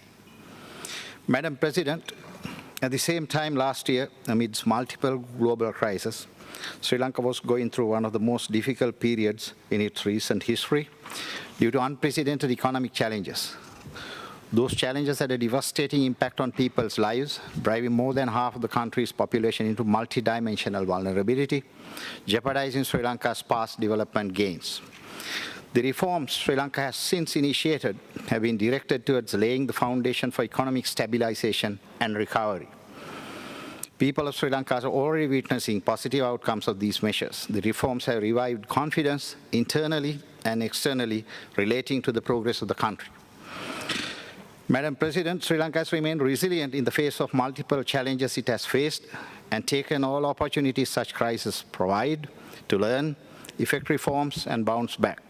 Sri Lanka considers this pivotal moment also as a chance to reset its development model towards green, resilient, and inclusive growth, which builds on competitiveness, digital, and energy transition. In this endeavor, among several policy initiatives, a national policy for industrial development has been formulated, and it has been presented to the Cabinet of Ministers. At the same time, a comprehensive 5-year strategic plan related to industrial policy has been developed, and its implementation is already underway. Madam President, the current global challenges demonstrate the continued importance for multilateral solutions on shared priorities. In this context, my delegation acknowledges the pivotal role UNIDO plays in facilitating inclusive, sustainable development, especially in developing countries that face similar challenges to achieve the SDGs, particularly SDG 9. My delegation also acknowledges UNIDO's assistance in facilitating projects, including the Country Program 2125, which sets out support for the growth and diversification of Sri Lanka's manufacturing sector. Madam President, the delegation takes note of the Director General's report on the UNIDO activities related to digital transformation, innovation, and artificial intelligence. This year, Sri Lanka launched a Digital Economy 2030 Master Plan called DigiCon 2030, aimed at developing a regulatory framework towards transforming the country into an inclusive digital economy. We believe that targeted industrial policies that foster digital transformation, innovation, and circularity should be at the forefront to build sustainable and resilient economies against possible future disruptions. To ensure that digital transformation does not exacerbate existing inequalities, my delegation urges UNIDO to expand its assistance in the adoption of digital technologies, innovation, and AI, especially by the industries in the developing countries.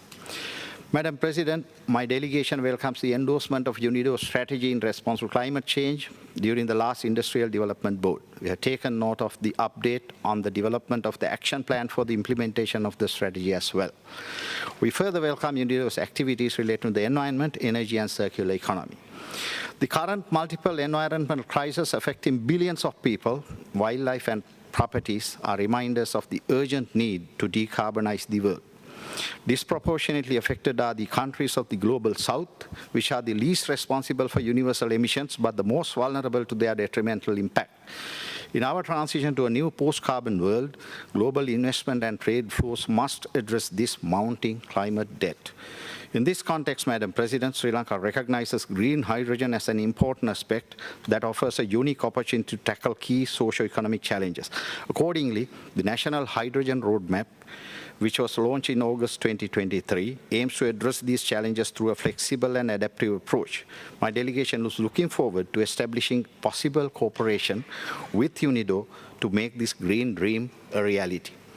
Madam President, my delegation takes note with appreciation of the progress made through UNIDO's strategy for gender equality and empowerment of women 2020 to 2023.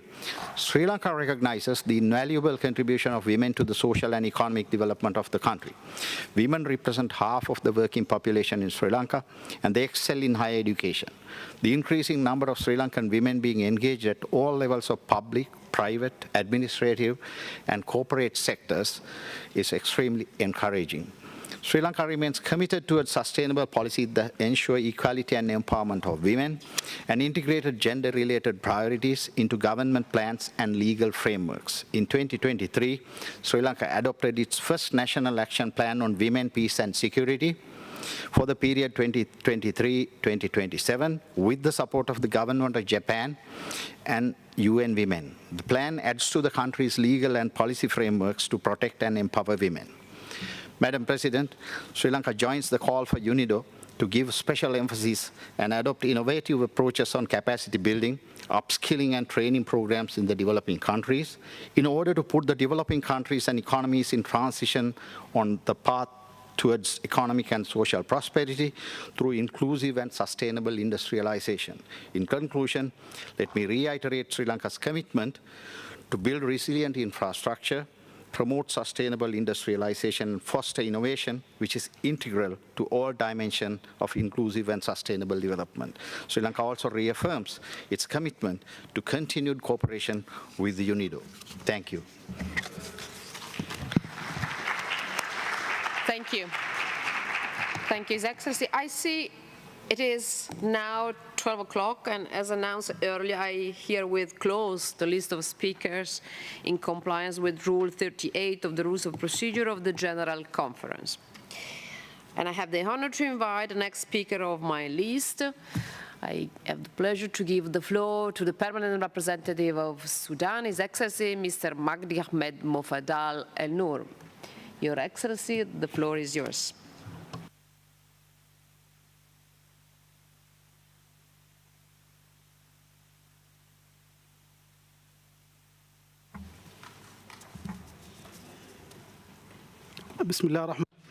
In the name of God, the most merciful, the most compassionate. Thank you, Madam President.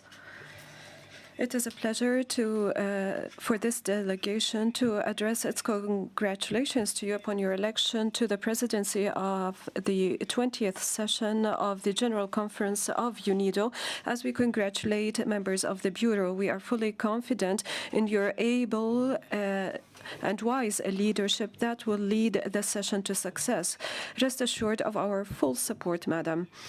Equally, I wish to convey my thanks and appreciation to the President of the 19th General Conference session, His Excellency, former Permanent Representative of Tunisia, Mr. Mohamed El Mazghani, and members of his Bureau for the exceptional steering of the former session.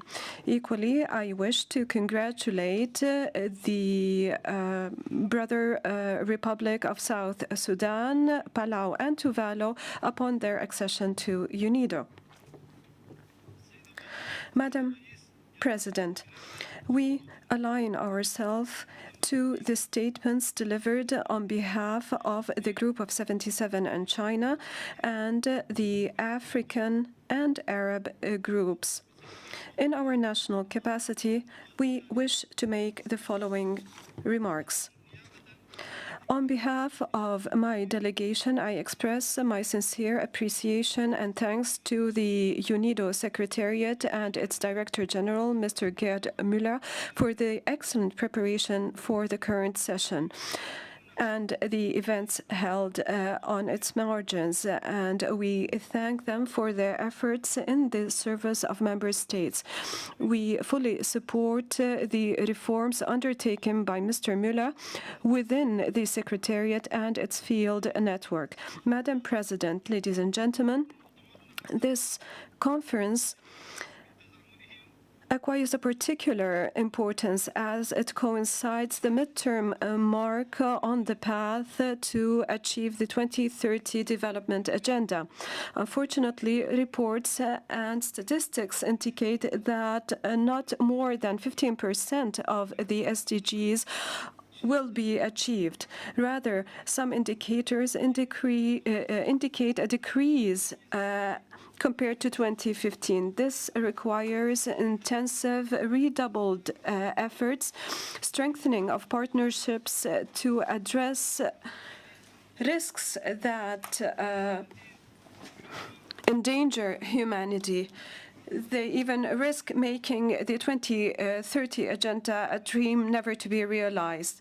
This coincides with a climate crisis, a geopolitical competitiveness, wars, conflicts, financing crises, food security, or rather insecurity, energy insecurity, inflation rates, decrease of global economic growth, and the impact of the COVID pandemic. In this conjunction, it is more than ever important to enhance international cooperation. Therefore, we underscore the need for financing for the energy sector in order to realize industrialization projects, including transport, ICT, and other sectors. The UNIDO requires our support to enable it to continue to extend its support and cooperation to all developing states, particularly least developed countries.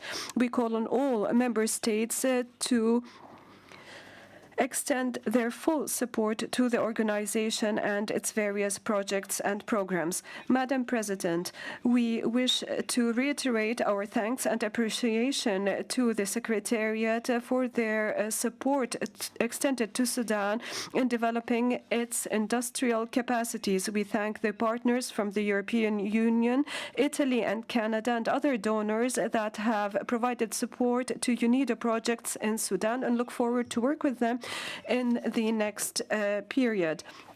Ladies and gentlemen, I wish to remind you that we have untapped natural resources in terms of agriculture, animal wealth, minerals, and solar energy. We look forward to enhancing our cooperation with UNIDO and international and regional partners to harness these resources to attain an inclusive and sustainable industrial development, particularly at the regional and Arab level and at the level of the Sahel. Ladies and gentlemen, as we speak, we are still suffering the repercussions of the bloodiest conflict my country has witnessed in recent history that began in April 2023. This led to systemic destruction and demolition of public and private institutions, including within the state of Khartoum, Darfur, and Kordofan. This requires of us to think outside the box in a creative manner, to collaborate with UNIDO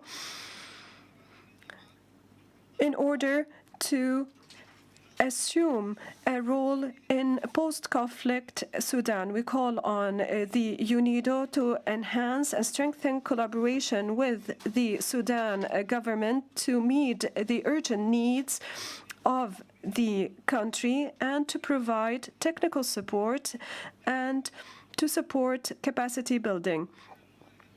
It is very important to provide sufficient human and financial resources to the organization in the fulfillment of its mandate, particularly to allow it to play a role in post-conflict countries, including in terms of reconstruction after this systemic destruction that my country was plagued with. This will allow us to return to the path of sustainable development and to fulfill the African Union agenda with the 2063 horizon. Madam President, we have taken note of the report by the Director General on activities in support of LDCs. We seize this opportunity to express our appreciation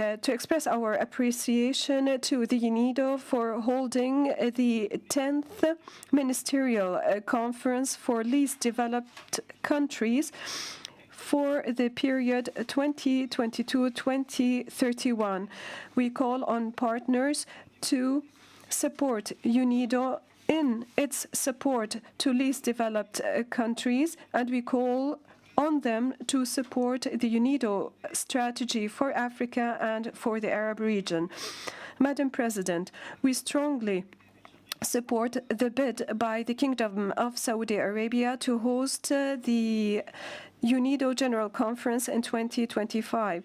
We are fully confident in their capacity to host a successful General Conference and look forward to extend our assistance to achieve the successes aspired from that session.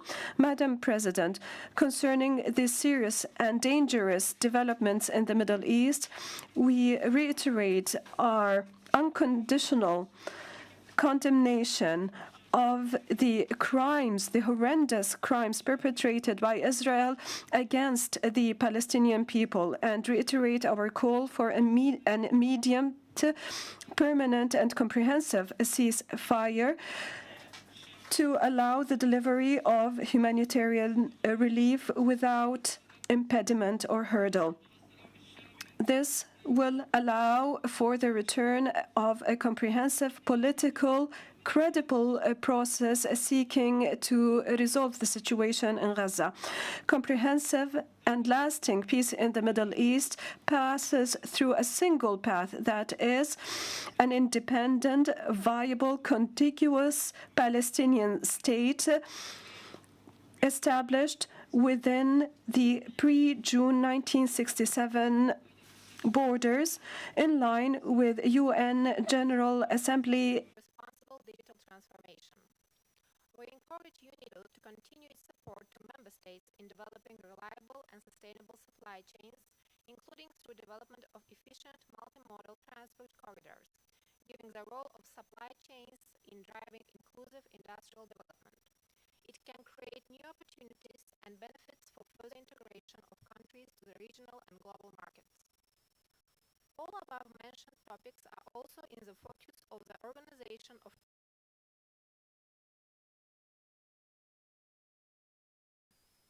We believe that structural reforms of UNIDO, including reform of its field network, can be beneficial for successful implementation of the mandate of organization, and we encourage UNIDO to conduct this process in close consultation with relevant member states. This year marks the 30th anniversary of Azerbaijan's membership to UNIDO.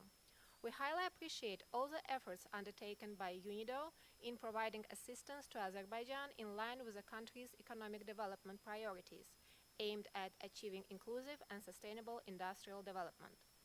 Cooperation framework signed between Azerbaijan and UNIDO in 2022 builds on the results of this long-standing cooperation and guides joint efforts for a strengthened partnership in the upcoming 3 years, with special focus on environment and energy, non-oil sector, digital transformation and innovations, quality infrastructure, and agro-industrial sector.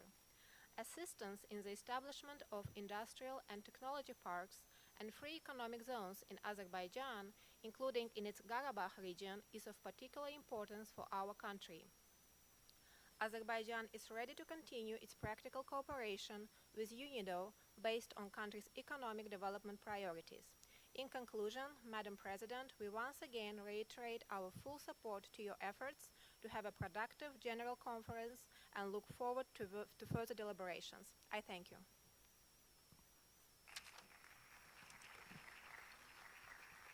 Thank you very much, distinguished colleague. And now I have the pleasure to give the floor to the Permanent Secretary in charge of Investment and Industrialization of the Ministry of Commerce, Trade and Industry of Zambia, Mr. John Mulongoti.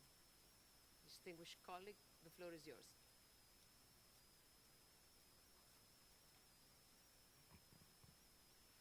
Thank you, Madam President, for giving me the floor.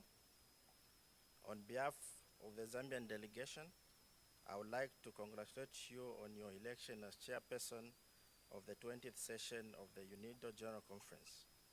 May I also take this opportunity to congratulate the other members of the Bureau for their election. Zambia assures you of its full cooperation and support during your tenure.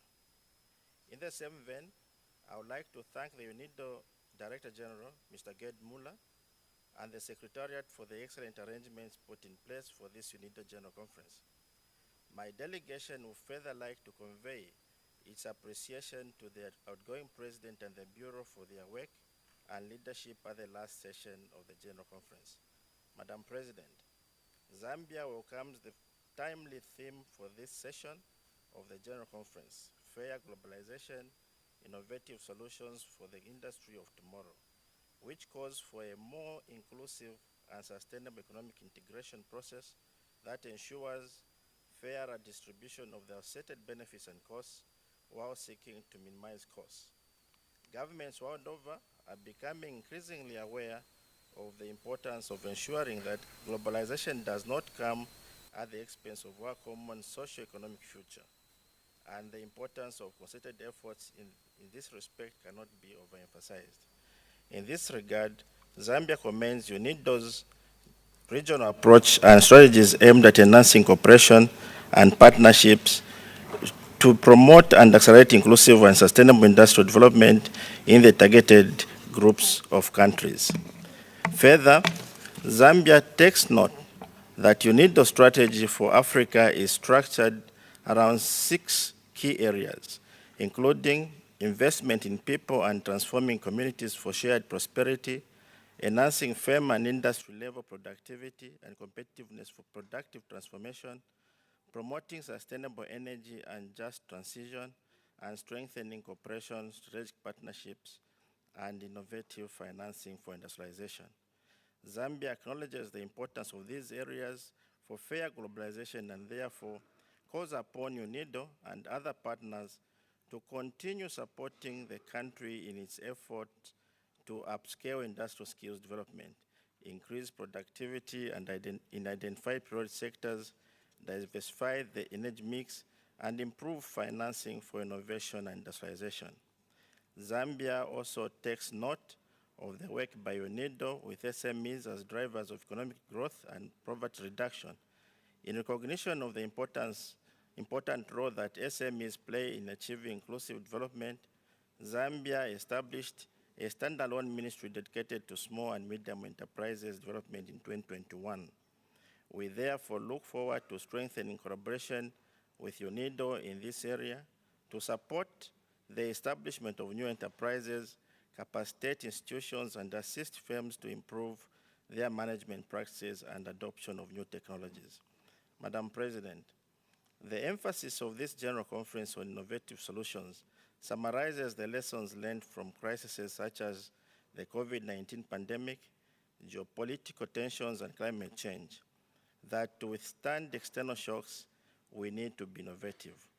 This has seen a shift in most countries to promoting value chain development technology for increased efficiency and green industrialization to build resilience. We take note and commend UNIDO's collaboration with the African Union Commission on innovative initiatives such as the Common African Agro-Parks Program. As government implements the Zambia-Zimbabwe Common Agro-Industrial Park project, as well as the Zambia DRC Electric Vehicle Battery and Clean Energy Value Chain Initiative, it will call on and continue to count on the expertise of UNIDO, other development partners, and member states for the development of industries of tomorrow that support sustainable globalization. Government is committed to the development of these value chains and therefore calls for increased science, technology, and innovation, enhanced trade, investment, and regional integration and partnerships to successfully implement these initiatives. Madam President, I wish to thank the Director General for his address to the plenary on the key activities of UNIDO as highlighted in the 2021 and 2022 annual reports respectively. We wish to advance our support of the common guiding frameworks for UNIDO's collective, integrated, and scaled-up interventions presented through regional approaches and country grouping strategies. We urge the Director General to continue pursuing enhanced cooperation and partnerships with member states to ensure successful implementation of national, regional, and international interventions. To conclude, Madam President, my delegation wishes to associate itself with the statements of G77 and China and the Africa Group, respectively. I thank you for your kind attention. Thank you. Thank you, distinguished colleague. And I have now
declaration from the SDG Summit stressed that the achievements of the SDGs is in peril, calling for bold, ambitious, accelerated, just, and transformative action.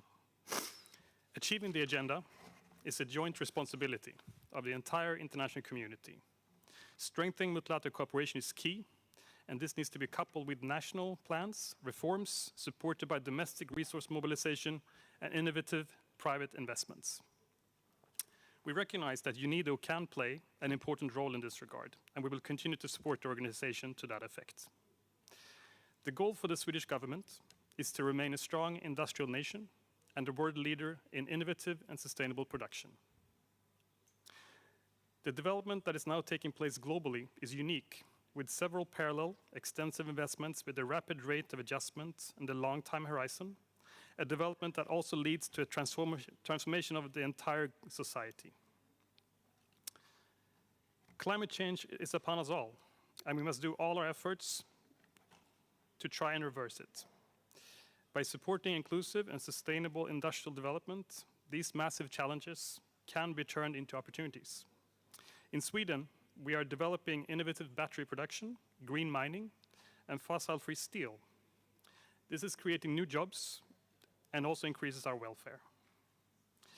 In this regard, we fully support the implementation of UNIDO's climate strategy and allow us here also to congratulate UNIDO and its partners for successfully completing the Vienna Energy Forum, which was held particularly timely leading up to COP28.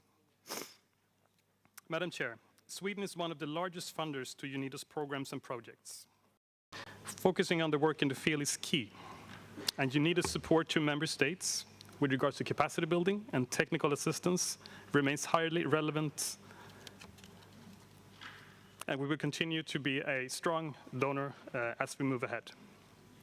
Multi-stakeholder partnerships is also relevant, and they can help moving industrial development forward. As a co-chair with India of the Leadership Group of Industry Transition, LEADIT, we appreciate the collaboration with UNIDO, including within the Industrial Deep Decarbonization Initiative. Madam President, gender equality is a priority for my government. Important progress has been made in UNIDO, as we have seen in the report by the Director General on gender mainstreaming, gender equality, and ensuring empowerment of women. We also welcome the new strategy on gender equality. However, more needs to be done. including on gender parity at all levels, and particularly on senior management level in the organization. Sweden fully supports the resolution that is tabled for this conference by Norway and Mexico, and we look forward to its adoption. Sweden also welcomes the ongoing reform process within UNIDO. Reforms must be focused on cost effectiveness and produce results. Robust oversight and evaluation are other important parts. These remain indispensable for ensuring effectivity and accountability for the organization. Sweden also remains concerned that the long-term balance between core funding and voluntary contribution is falling behind in UNIDO. We encourage the organization to continue exploring ways of broadening its donor base and also engage with member states that have left the organization and other partners. Finally, Madam Chair, we would like to thank UNIDO and commend the organization for its important work, its Director General for his efforts, including the reforms, and to all its staff for their very valuable efforts. I thank you.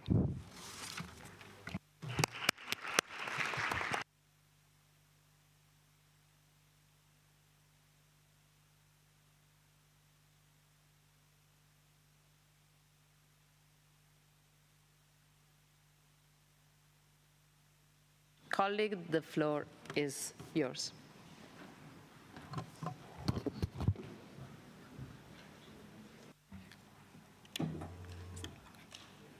Muchísimas gracias, señora presidenta.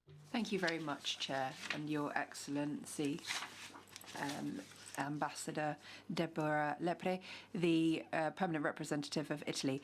The Argentinian Republic is pleased to congratulate you on your election as the president of the 20th session of the General Conference of UNIDO, as well as the members of your delegation. We wish you every success in your work, and we're sure that under your leadership, the 20th session of the General Conference will run in an efficient way in order to guarantee the best results for the next two-year period.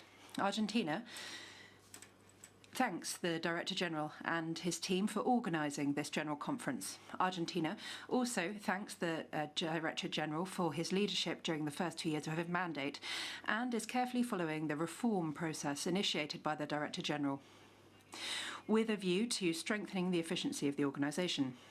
Our delegation agrees that the mandate of UNIDO has never been more important in a world where it's crucial to work towards sustainable energy transition, the development of our economies, job creation, and food security, amongst many other challenges. It's essential that we should encourage new, inclusive and sustainable industries as part of viable partnership frameworks. As regards food security, Argentina continues to work, as it has done for a number of decades now, perhaps long before the concept was actually included in the international agenda. My delegation would like to indicate that we look positively on the fact that we have seen a 17% increase in the implementation of technical projects on a global level.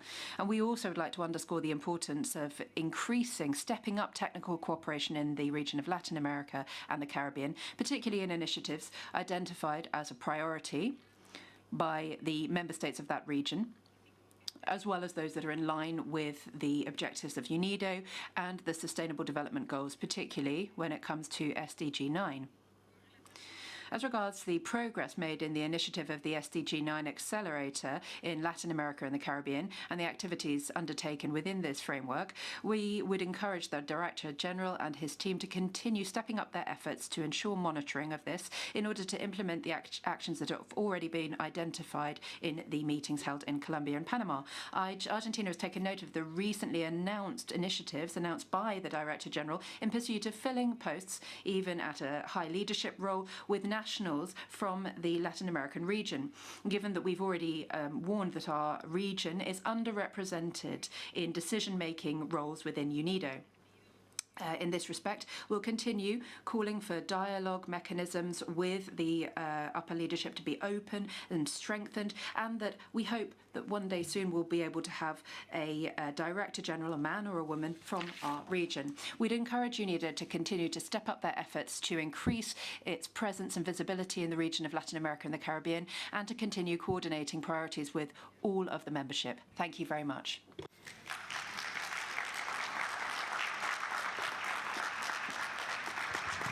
Thank you very much, distinguished colleague. And now I have the pleasure to give the floor to the head of the Industrial Policy Office of the Ministry of Economy, Entrepreneurship and Tourism of Romania, Mr. Dragos Neamtu. Distinguished colleagues, the floor is yours. Thank you. Madam President, Excellencies, distinguished delegates, ladies and gentlemen. Romania fully subscribes to the statement delivered by the European Union. In addition, I would like to make the following remarks in my national capacity. Madam President, let me also join others in expressing our full support for the efforts of the UNIDO Director General Gerd Müller to reform the organization and increase its global relevance. We welcome the priority agenda outlined in Director General's reports related to the financial situation of UNIDO, activities related to digital transformation, innovation and artificial intelligence, environment, energy and circular economy.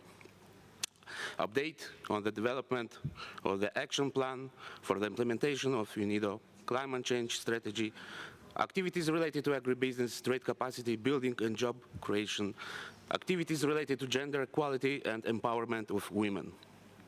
We also thank the Secretariat for the proposed reorganization of the budget for the next biennium, especially with regard to its horizontal and vertical flexibility. Only a sustainable resource to UNIDO will prove itself fit for purpose to support its member states to address the growing global challenges that undermine our security and sustainable development.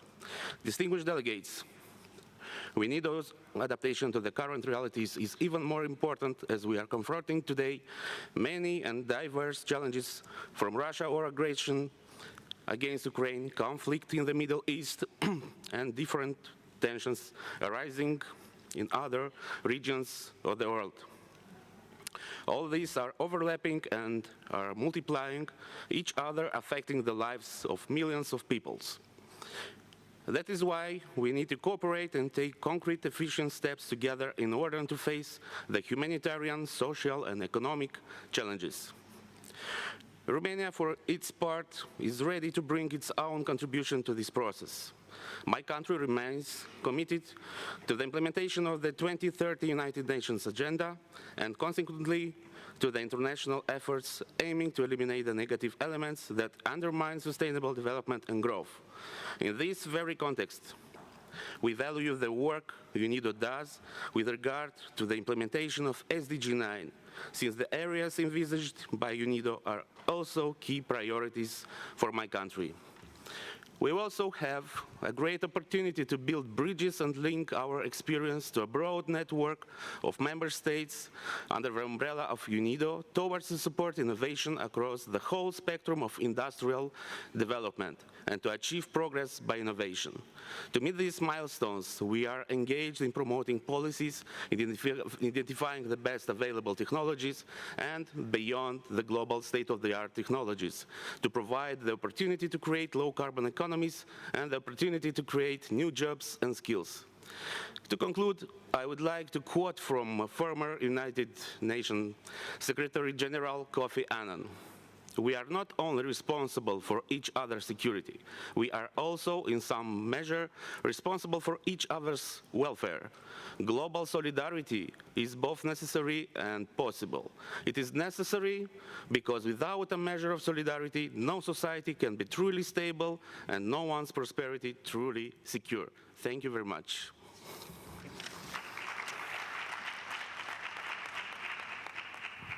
Thank you very much, distinguished colleague. And now I have the pleasure to give the floor to the Deputy Permanent Representative of Côte d'Ivoire, His Excellency Mr. Guy Albert Dole. Your Excellency, the floor is yours.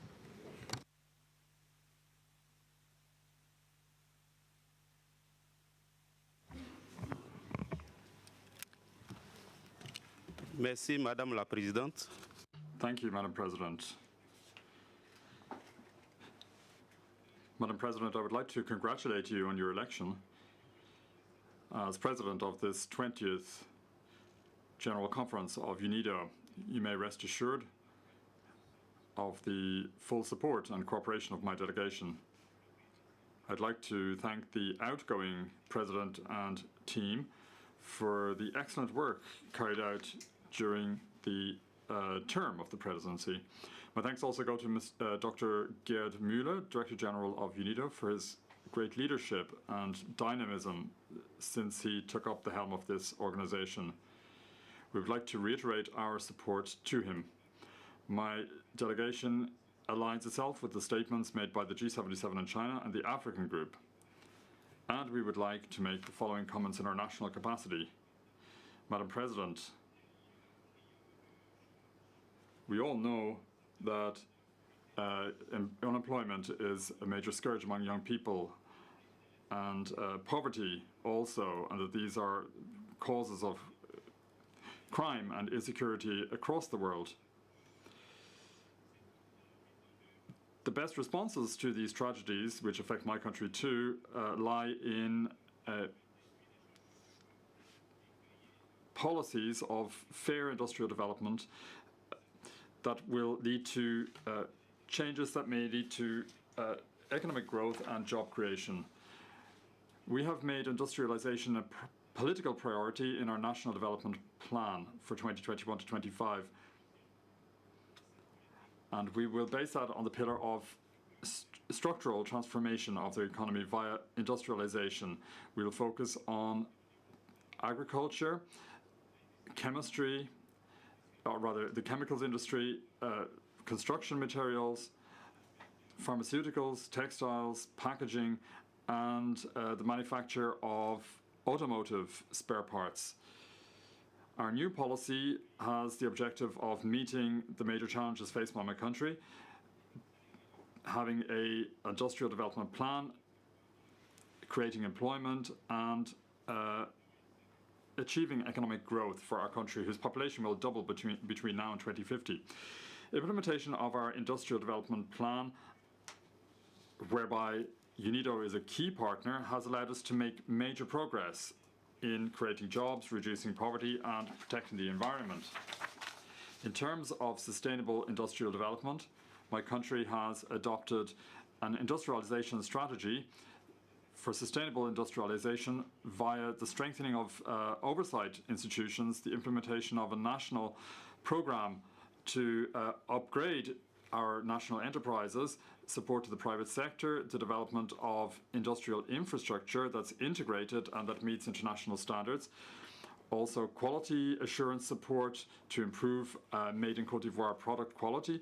Also, the development of clean energy and the creation of agro-industrial development hubs across the country.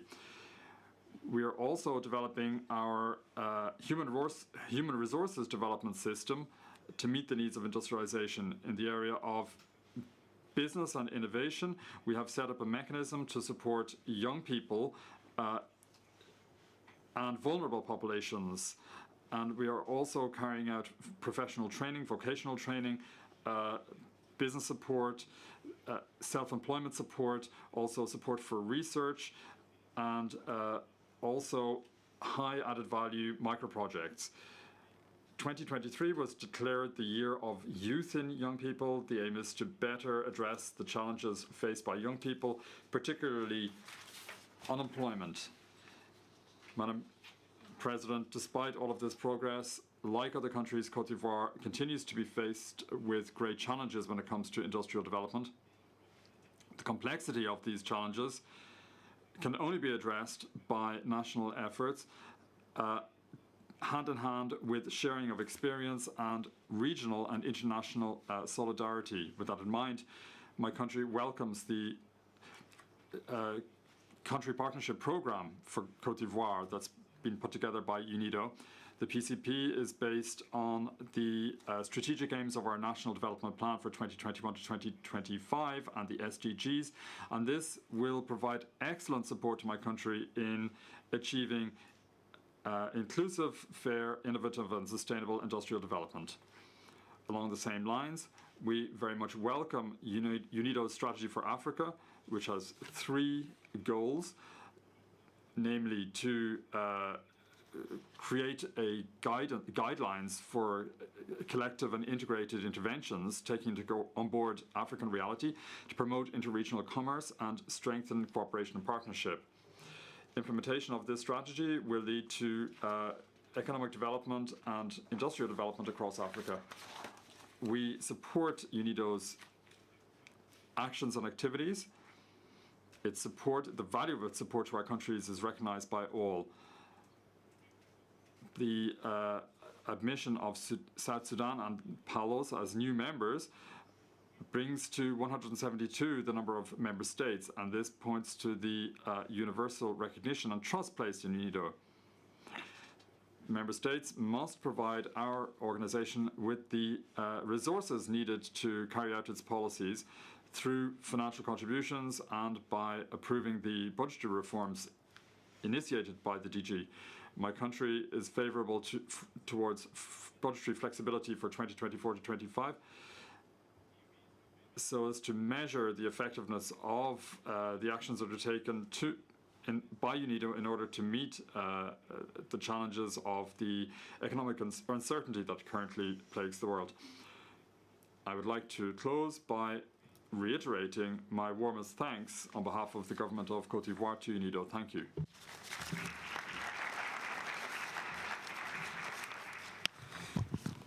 Thank you. Thank you, Excellency, for your kind statement. The President has asked me to take over his seat, so now we shall proceed with the closing. We have reached the end of this morning's plenary. We shall continue with the general debate this afternoon from 3:30 to 5 p.m., at which point we will turn to an event titled Industrial Policy for a Fair Globalization, Insights from the Industrial Development Report 2024, which will take place from 5 to 6:30 p.m. in this room and online. In that regard, I would like to thank His Excellency Ambassador Labi Latroche, Permanent Representative of Algeria to UNIDO, for agreeing in his capacity as Vice President of this conference to preside over this 6th plenary meeting. I also wish to mention at this stage that a quorum will be required for tomorrow morning's plenary, as we will be holding the election of the external auditor of the UNIDO. In-person attendance is required if you wish to cast a ballot. I therefore already call on all delegations to be represented in plenary tomorrow morning, starting at 10 a.m. sharp. I would also like to remind you that the resumed 51st session of the Industrial Development Board will take place this afternoon from 3:30 p.m. in Boardroom A, in parallel to the conference's plenary meeting. As a quorum will also be required for decision-making, all board members are in particular asked to be present. Finally, I would like to inform you that a series of solutions talks will be held immediately following this meeting from 1 to 2 p.m. in the exhibition of the conference in the Rotunda of the C building. This will focus on topics connected with ecosystem partners to empower clean tech, and on innovating together with digitalization and a data-driven approach, and the organization's partnership with Google and CGI. It will be followed by our next side event on building resilient supply chains for the energy transition, which will be held from 2 to 3:30 p.m. in this room on Microsoft Teams and on the public live stream on the UNIDO website. Ladies and gentlemen, the meeting is adjourned. Thank you. Thank you very much.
Mr. Kenneth, could you please confirm if you can hear us? Hello? Yes, I can hear you. Great, thank you so much. We have to check if he wants to share the slides or we should.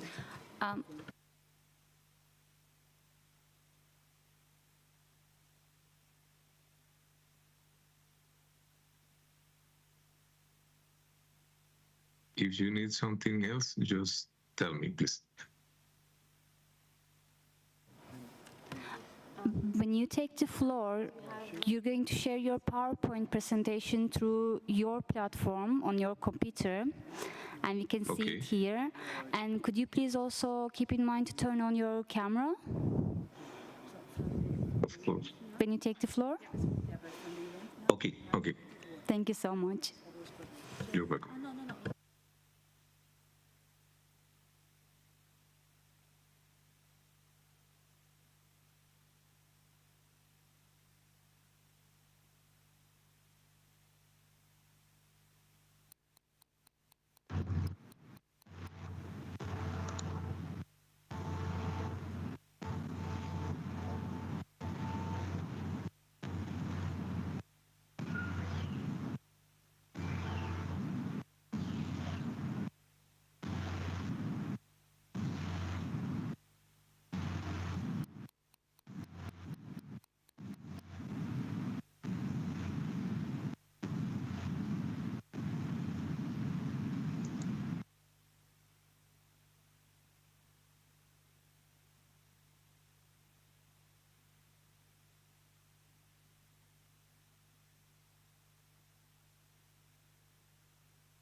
We're starting in 30 minutes, maybe that's what we should tell him.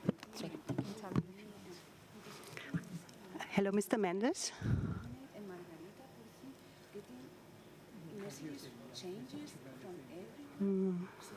I think he's already got.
afternoon.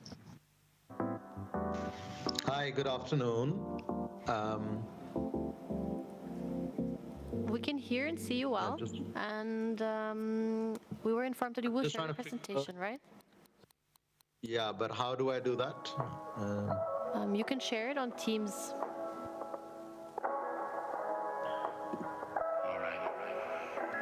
There's a share button, and then you can choose the document and file or PowerPoint that you would like to share. And then everyone in the room and everyone on Teams will be able to see it.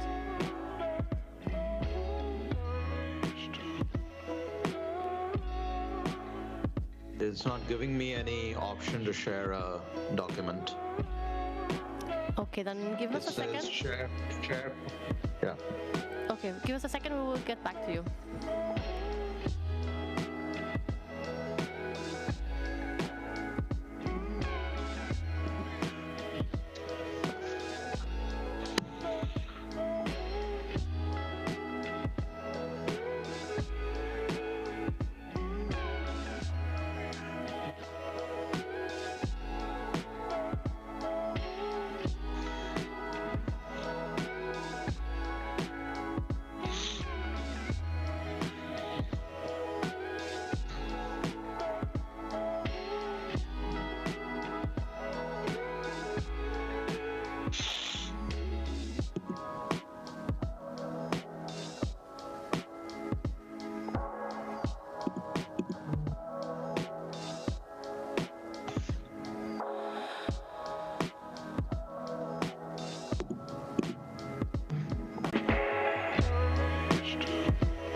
Is your share button on your screen grayed out?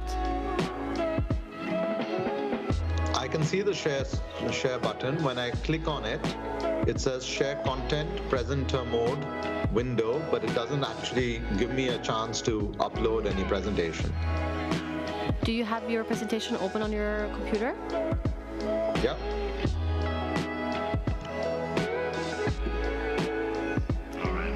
Okay, then we will try to figure it out and let you know in a second. All right.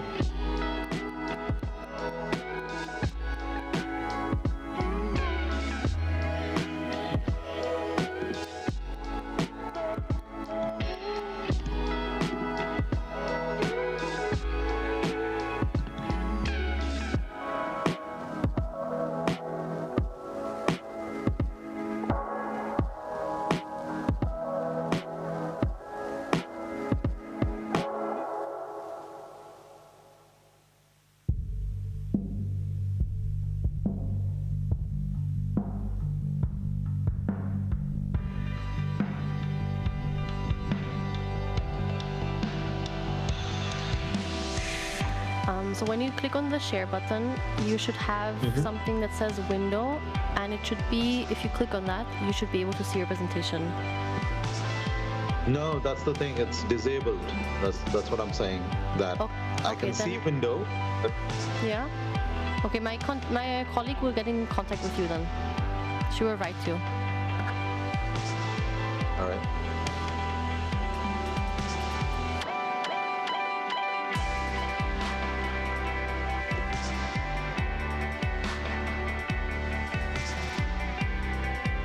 Excuse me, can I try with my presentation? Excuse me, could you please repeat that? Can I try with my presentation to yes, of course. Please do so, yeah. Okay, let me try.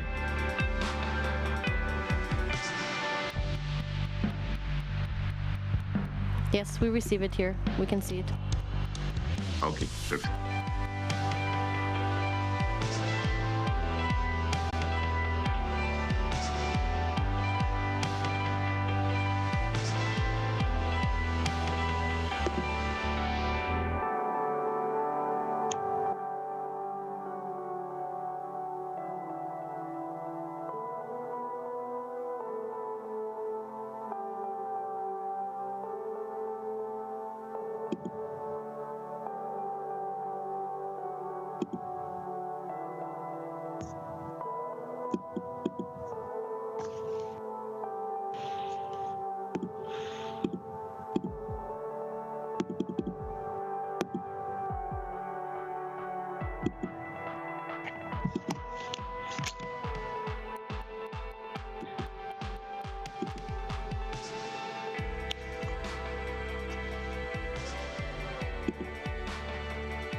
We can see the PowerPoint online now.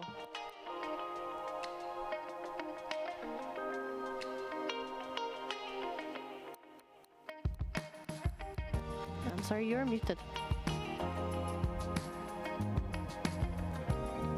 Yeah. Can you still see the presentation? Now, not anymore. Okay. All right.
Good afternoon, Excellencies, distinguished delegates. Ladies and gentlemen, welcome to this panel discussion on building resilient supply chains for the energy transition.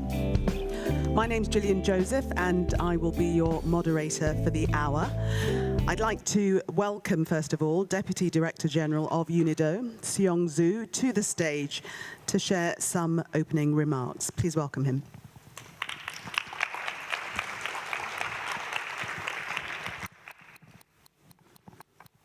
Thank you, Madam Moderator, distinguished delegates, ladies and gentlemen.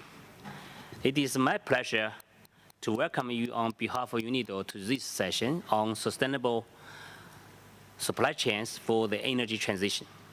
As you know, we are facing a surge in demand for technologies like wind, solar, and batteries in the process of green transition, aiming at addressing climate change. As these demands are expected to further increase substantially in the coming years, it offers opportunity for industrialization and local development. We therefore need to make sure that industries are well equipped to meet this growing demand worldwide.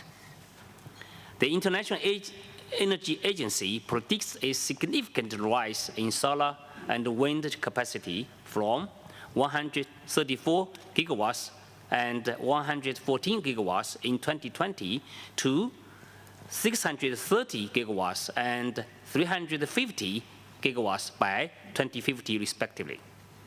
This growth necessitates an increase in stationary battery storage and electric vehicle deployment, leading to a higher demand for critical raw materials for battery production. This calls for innovation and localized solutions to add value closer to the source of inputs. Additionally, to meet increased demand of green hydrogen, 184 gigawatts per year of electrolyzer manufacturing capacity will be required to achieve 2030 targets. This calls for all joint efforts and enhanced cooperation approaches at all levels to meet this demand of renewable energy, critical minerals, and technologies related to green hydrogen and electrolyzers. Distinguished delegates, the energy transition presents an opportunity for developing and emerging economies to drive green industrialization, especially with the resource endowment across a continent like Africa. Key minerals are essential in the production of clean energy technologies, and countries have ambition to enhance their domestic value additions by increased mineral processing and refining. Middle and low-income countries can increase domestic value addition by localizing mineral processing and refining, and can leverage their labor cost advantage to significantly reduce the manufacturing expenses of clean energy technologies. However, achieving this requires a conducive policy and enabling environment, including investment in circularity practices and workforce upskilling to enable the production of clean technologies. This session will discuss the following main points. Firstly, how the projected demand for critical raw materials and clean energy technologies open opportunities for developing and emerging economies to increase local manufacturing and to contribute to secure, resilient, and sustainable global supply chains. Secondly, the discussion will elaborate on barriers and enabling factors for a diversification of supply chains and the reduction of the technological dependency of developing countries. Thirdly, the session will also discuss how developed cooperation can effectively support the security of supply chain for clean energy technologies. Distinguished delegates, within our mandate to promote inclusive and sustainable industrial development, strengthening sustainable supply chain is among the 3 key priorities of UNIDO. We are working with partners to identify opportunities for our member states to create ecosystems that support industrial transformation that enables the emergence of business and the industries along the clean energy value chain. We believe that to truly accelerate the energy and climate paradigm shift, developing and emerging economies need to fully engage in the energy transition. UNIDO's approach is to promote an alternative development trajectory conducive to business models that prioritize both profit and environmental concerns. In our ambition to deliver high-impact initiatives, UNIDO is working on the development of a global multi-partnership program on resilient supply chains for clean energy technologies. And we are looking forward to collaborating with many of you on this initiative. I wish you all fruitful discussions and outcomes. Thank you for your kind attention.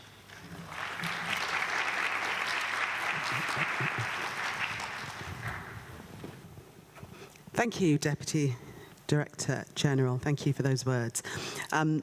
Just to run you through what we hope to cover on the panel today, as the Deputy Director General was saying, we'll be discussing the status of global supply chains for clean energy technologies, and we hope to explore the ways to enable low and middle income countries to grow their efforts in clean energy technologies and value chains.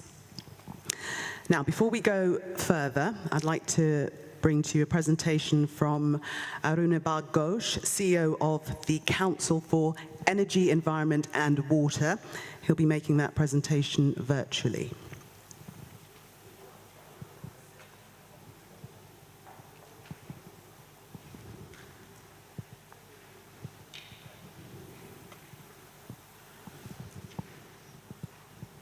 Thank you very much. I hope you can hear me, and more importantly, I hope you can see my slides in slideshow mode.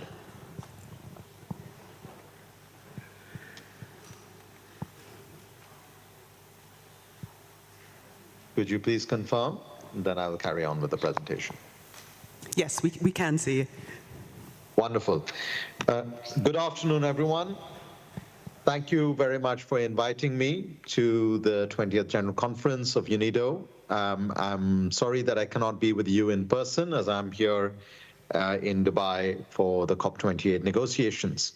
But I think the negotiations that set the targets for clean energy and related infrastructure build-out ultimately rests on the kind of supply chains and the nuts and bolts of the energy transition that we need to work through, as was expounded by the Deputy Director General as well just a few minutes ago. So I will talk to you a little bit in more detail about the kinds of challenges and the opportunities that we see in building our resilient supply chains for the energy transition. As a way of introduction, I represent an independent institution called the Council on Energy, Environment and Water, which is headquartered in India, but we work in several other emerging economies as well. And we've been privileged to partner with UNIDO in the lead up to the International Vienna Energy and Climate Forum just a few weeks ago.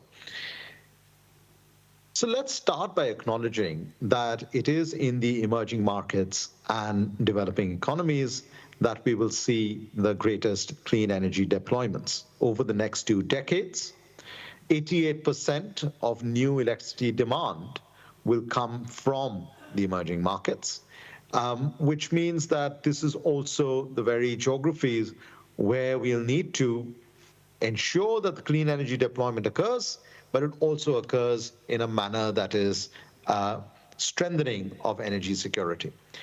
The numbers are very clear for us. Currently, as we see using the IEA's numbers, from 2020, global solar capacity has to rise about 5.5 times by 2030. And for wind capacity, it has to rise about 4 times by 2030. And moreover, this has to happen while not just we increase the capacity installation, but also ensure that we're deploying the batteries, etc., that increases the share of renewables penetration in the total generation. So by net zero, solar and wind shares will have to significantly increase from where they are today. Equally, we see that it is in Asia, followed by Europe, followed by North America, and then, of course, in Africa and Oceania that we see the build-out that will happen for both solar PV and for wind. So in pursuing this objective of rapid build-out, we have to also recognize that in addition to the solar and wind technologies, we will also see a significant increase in the demand for electric vehicle batteries, going up from near negligible levels in 2020 to 14 terawatt hours by 2050, and as well as for electrolyzer capacity for generating green hydrogen, again from near zero in 2020 to 3,500 gigawatts by 2050, but let alone 2050, even in the near term, by 2030, 850 gigawatts of electrolyzer capacity will have to be built out. These are exponential growth rates that we will need to ensure net zero. Now, in order to do this, we will also need to, therefore, scale global manufacturing capacity. I was just mentioning this in Dubai an hour ago, that it is not just enough to set up the policy, it is a challenge of money, manpower, and materials that we have to factor in as we plan out our clean energy deployment. Now, what we can see is there is therefore significant value that can be captured by emerging economies and developing countries to meet these global climate targets. The planned capacity additions for the clean technology manufacturing capacity even until 2030, we can see that while there is a significant amount of planned additions for solar PV or solar modules or cells or wafers, which is the blue bars, as we go further down the graph, when we look at onshore wind, offshore wind, EV batteries, fuel cell trucks, fuel cell stacks, heat pumps, electrolyzers, the gray bars indicate the huge gap between what has been planned and the capacity that will be needed to achieve net zero. Now, it's one thing to recognize that there is this gap, it's another to fill it, which is where the materials challenge begins to become quite a limiting condition. For some research that my organization did, or as an official G20 report, we find that 15 countries are home to at least 55% of all the identified critical minerals for the clean energy transition, whether it's cobalt or copper, lithium or nickel. Similarly, there's a handful of countries that make up for 70% of the actual mine production of all the identified critical minerals. This then further increases a challenge, not just in terms of the upstream minerals production, but also the midstream manufacturing of the components. Over the last few years, the production of these technologies has become highly concentrated with limited or near absent participation in Africa, Latin America, or South Asia. If you look at in the solar category of modules, cells, wafers, or polysilicon, there is a massive domination of just a few countries. Similarly, when we look at wind manufacturing capabilities, whether it's the gearbox, the blade, or the generator, we have a similar challenge. In the case of lithium-ion batteries, whether it's the cathode materials or the anode materials or the electrolytes or the separators, there's a little bit more diversification, but still high degree of concentration. What that does is then, it creates a situation where, while we observe over the past decade, a significant number of countries deploying solar capacity or wind capacity or now looking to deploy batteries, the number of countries that have concentrated imports have actually increased or at least remained the same over the last decade. In solar, going up from 38 countries in 2012 to 71 in 2021. In wind, it's remaining about the same, and in lithium-ion batteries, jumping up from 19 in 2012 to 49. Essentially, what we're saying is that even as countries are putting forward bold targets for the clean energy transition, they're becoming highly dependent on very concentrated supplies of these products. This is particularly a problem, not just for countries in general, but particularly for low middle income countries and upper middle income countries, where the level of concentrated imports is almost as high as 90% in the case of 100% in the case of batteries, or nearly 80 to 90% in the case of solar and wind. Even when we look at the planned increase in electrolyzer capacity manufacturing, the regional concentrations will remain. For net zero, we will need 184 gigawatts of per year of deployment. The current pipeline of projects will lead to only 134 gigawatts, but just 3 regions will account for 55% of manufacturing, which will then again create a situation similar to what we are observing for solar, wind, and batteries in the case of electrolyzers as well. So how do we then make sure that national policies don't create a situation where we end up creating islands of regulation and islands of protectionism instead of a more interdependent global supply chain? We see in some major economies, whether it's the Inflation Reduction Act in the United States, the EU Green Deal Industrial Plan, or the Made in China plan, there are strong targets and big money associated with ensuring that there is domestic manufacturing in the pursuit of assuming leadership in these sectors. But as a consequence, we see that this might be distracting investors away from developing competitive manufacturing hubs in other regions, particularly in Asia, Africa, or Latin America. So how do we then tap into, on one hand, this massive opportunity of deployment of clean energy capacity, but on the other hand, square it with the challenges of limited or concentrated supply chains? In order to do this, we have to recognize that industrial policy sits at the heart of the broader sustainable development agenda. So this is not just about sustainable production and consumption of, say, goal 12, but also about sustainable cities and communities, about decent work, and of course, to drive Sustainable Development Goal 7 for access to energy and Goal 13 on climate action. Once we start recognizing that diversified and localized manufacturing can add value to the economy and to the Sustainable Development Goals more broadly, we see a more strategic objective in making sure that we create such a diversified supply chain. We therefore begin to see, at least in some emerging economies, that there are incentives being given to set up local manufacturing, whether it is in batteries, whether it is in solar modules, or whether it is in electric vehicles. Now, in order to make sure that we are not just competing with each other in terms of who has the deeper pockets, the way we can start thinking about a more inclusive and yet profitable pathway is to see where do emerging markets and developing economies fit in a more value-added pathway. So take mineral-rich countries. Currently, they're going from mining to export of the raw ore, whereas the value addition is happening somewhere else.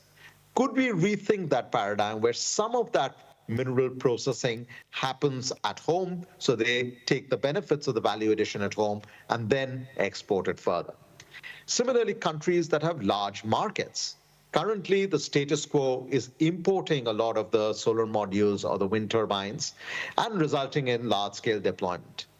Is there a way to break down the supply chain in a manner that there is an import of components assembly of the final product at home, and then deployment, thereby weaving in the large markets into a broader interdependent value chain. And similarly, there could be countries, both in the developed world, but also in the developing world, which have high-tech capabilities.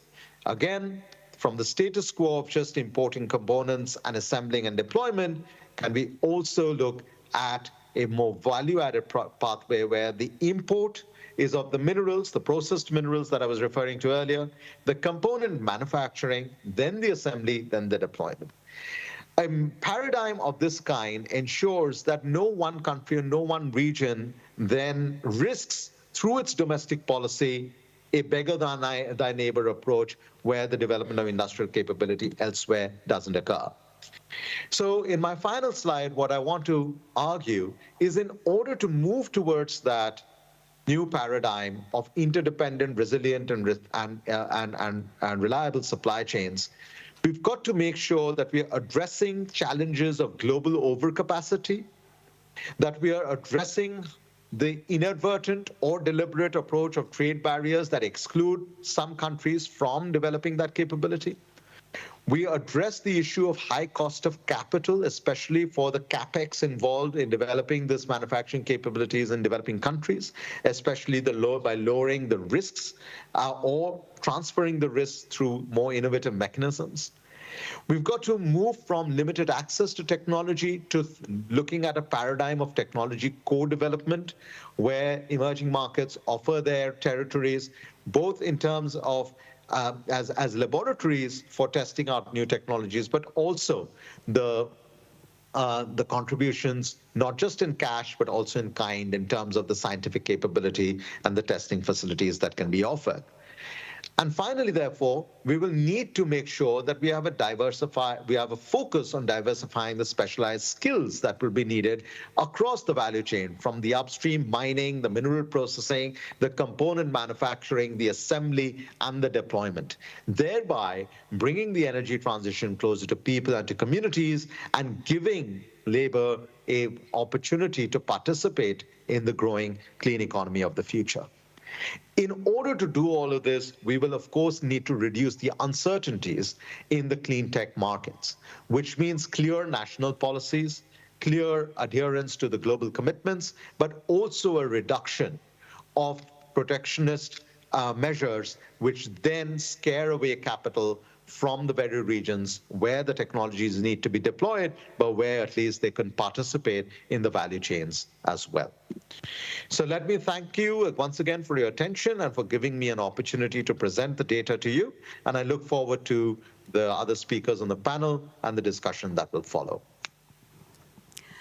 Arunabha Ghosh there. Thank you very much for your contribution, the CEO of the Council for Energy, Environment and Water. Now, before I introduce you to your panel, we are going to hear from Kenneth Lobo Mendes, Director of Planning and Sustainability at the Costa Rica Institute of Electricity Management. He also will be appearing virtually.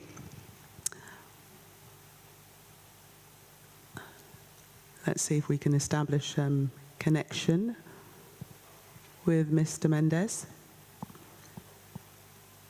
Okay, I'm ready. Just tell me if you heard me. Welcome. Can you see my presentation? We can. Okay, perfect. Okay, good afternoon, everyone. First of all, I want to give a special greeting to Mr. Si Jun-soo, Deputy Director, General and Managing Director of UNIDO, and to all the people who will attend this panel, as well to each representative of the countries gathered here. I want to thank UNIDO for this cordial invitation to Costa Rica to show our perspective on supply chains for clean energy technologies and its contribution to the energy transition path and the importance that this topic has in the process of sustainable development and energy transition. The scope of this presentation is to show the historical milestone in Costa Rica, energy transition process, and the importance and contribution of resilient supply chains on this path. To begin begin this presentation, I would like to give a brief overview of Costa Rica. Our country is in the middle of the Central America tropical belt. Costa Rica is one of the greenest nations with 27% of its continental and marine territories protected under National Conservation Areas system. And although the country has only 0.03% of the surface of the planet, it shelters 6% of the existing biodiversity in the world. This is Costa Rica, small, but with a great commitment to sustainable development. We know that this is a global effort, and this is evident in the latest climate summits, where many countries make a significant effort to reduce their emissions. In our case, the country has an alignment of the different international commitments with the national strategies, which lead us to a paradigm shift, forming the basis of our energy transition. We have a national energy plan, national electricity transportation plan, national decarbonization plan, national smart electrical grid plans, among others public policy instruments. Our electrical system must be willing to supply future electrical demand and product of the country's energy transition in the close and the long term. For this, a national electrical system must be consolidated with enough capacity, flexibility, smart and resilience to supply the managed renewable energy at competitive cost for the ordinary growth of demand, as well as new demands as a result of the transition of other sectors. In all these areas of development of our country, agile, resilient, and low-cost competitive supply chains are required, conditions which allow us to move forward. Costa Rica has historically sustainable, resilient, inclusive, and democratic electricity development. Some key factors on these leaderships is the sustainable development path are a climate change strategy, a peace with nature declaration, the pay for environmental service, a decarbonization national path, and almost 100% of renewable electricity energy generation. We have diversified energy portfolio, hydro, wind, solar, biomass, and geothermal. We are a country with a low dependence of fossil fuels for electricity generation, and we have 99.4% of electricity grid country coverage. This path that Costa Rica has decided to take has allowed us to develop an almost 100% of renewable electricity generation. In the last 5 years, the electricity demand has been met with more than 99% of renewable energy supply, and we have even had the opportunity to export renewable energy to the rest of Central America region. But this path is just beginning. In the graph shown on the screen, we see the latest expansion plan for Costa Rica's generation for the planning period that runs from 2022 to 2040. Here, the future requirement for new installed capacity, power capacity by technology is shown. As you can see, we have a very important development ahead of us in new generation capacity, where solar photovoltaic and onshore wind projects are the principal participation. In addition, with other technologies such as geothermal, hydroelectric, and energy storage as one of the new elements that will add flexibility to our green mix. It is possible that in the next update of this plan, it will show us even greater requirement for new generation capacity. This development of new electricity generation project face a great challenges ahead of us. First, the generation project at the right time, and second, and perhaps even more important and complex, being able to grow our electrical transmission system. The International Energy Agency recently reported that without transmission, there is no transition. We need a modern, smart, and expanded grid are essential for successful energy transition. And in our case, it is no exception. The necessary supplies at competitive cost that allow the growth of our network are essential in this energy transition process. Our country faces a series of challenges in resilient supply chains for the energy transition. Some samples include intermittence of renewable energy source, complexity of supply chains networks, geopolitical and trade risk, resource scarcity, regulatory uncertainty, financing and investment, skill and workforce challenges.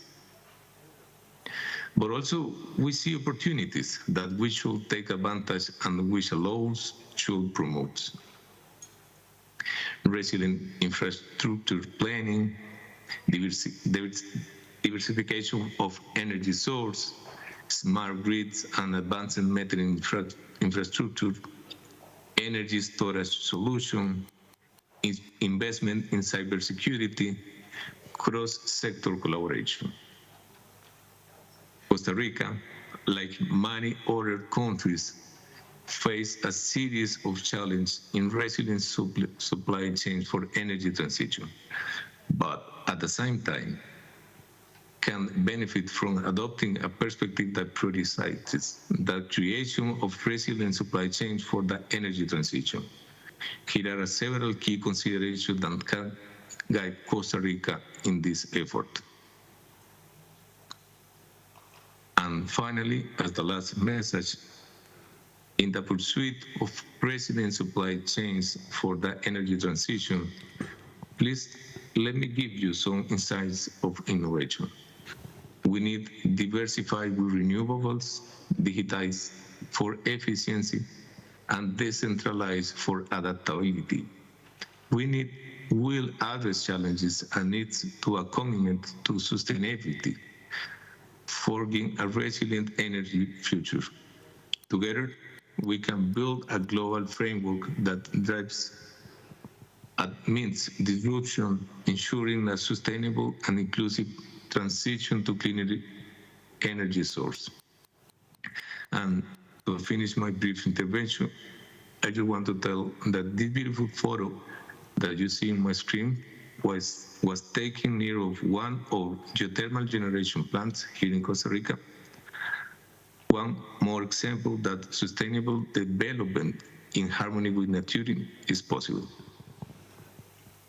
Thank you very much. Thank you. That was a beautiful photo indeed, really beautiful. Mr. Kenneth Lobo Mendez there from the Costa Rica Institute of Electricity Management. It's now time to introduce you to your panel. We'll start with Mr. Divyam Nagpal. He's the co-lead of the Renewable Energy Manufacturing Initiative, Sustainable Energy for All. Divyam is a principal specialist in Sustainable Energy for All's UN Energy team, leading on the policy and capacity building pillars of the Africa Renewable Energy Manufacturing Initiative, as well as broader South-South collaboration activities, including on critical minerals. Welcome to you. Ms. Rana, take your round of applause. Ms. Rana Ghanem is Chief and Officer in charge of the Division of Decarbonisation and Sustainable Energy at UNIDO, where she oversees the organisation's strategy and programmes in promoting a low-carbon infrastructure, powering industrialisation and supporting the decarbonisation of industry in developing and emerging economies. Welcome. Dr. Leonardo Barreto Gomez is Head of International Cooperation at the Austrian Energy Agency. His areas of work are renewable energy, energy efficiency, energy policy, and international cooperation. Before joining the AEA in 2007, Dr. Barreto was head of the Energy Economics Group at the Paul Scherrer Institute in Switzerland. Please welcome your entire panel.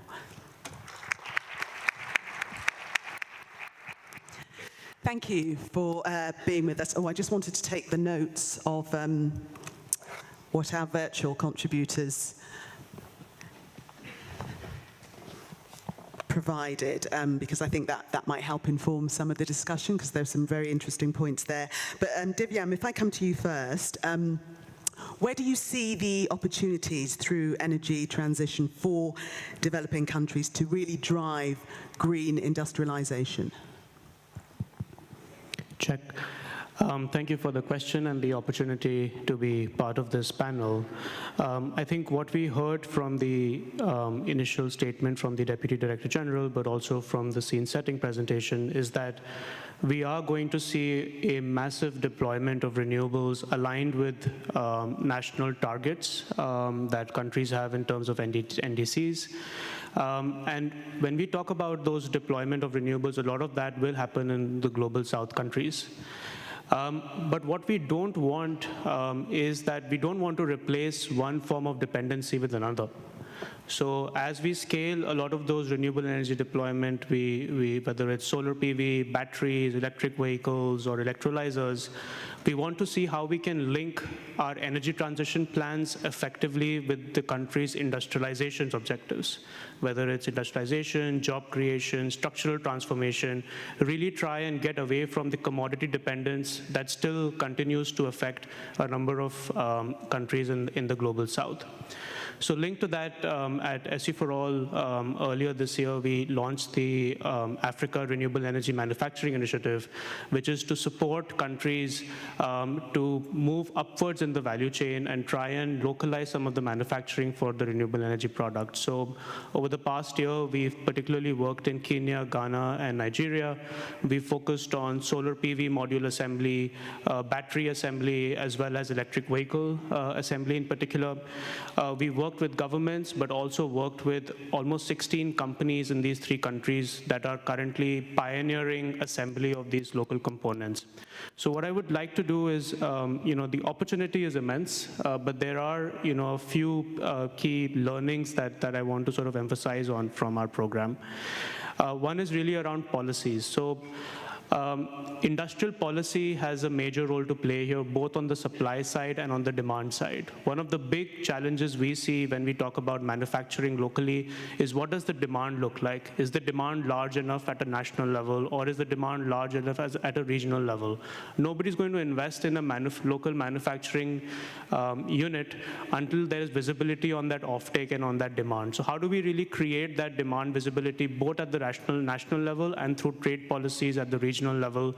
That is really one big missing piece at the moment. Second is, a number of countries we see, at least the ones that we work with, they're introducing a number of policies, industrial parks, special economic zones, to really attract the investments into this green sector. But really building awareness around those incentives is, again, a key piece. We speak to a lot of investors who are looking to move in but have no idea in terms of what the policy landscape looks like. The third piece there is really around stability. So a number of countries introduce, let's say, fiscal incentives, on importing of, semi-knockdown kits for assembly of electric vehicles. But we need longevity of those fiscal incentives over a period of 5 years, 6 years, 8 years, 10 years. And that's really how long it actually takes to build a local competitive manufacturing sector. So patience really becomes key. A second point really on the capacity building piece. A lot of attention has gone into building the skills for installing solar panels, maintaining solar panels, but these pioneering manufacturing sectors require a completely new skill set. So, the person who's assembling the solar modules requires a totally new skill set on electric vehicles, on the diagnosis, on, doing the repair, operation, maintenance, totally new skill set. So we really need to sort of start to invest in working with the local TVET organizations, skills building organizations to develop the curriculum and deliver that training so we can create the complementary skills that are required to support manufacturing. And the number of companies that we work with, most of them struggle with acquiring the right kind of skills. A third point really on the financing side, where we see renewable energy projects by and of themselves actually face a lot of financing issues with cost of capital and all of that. Manufacturing even more so. So early stage financing that enterprises require to be able to do product development, testing, certifications, meeting the standards so that they can sort of meet the demand. We see a major gap there.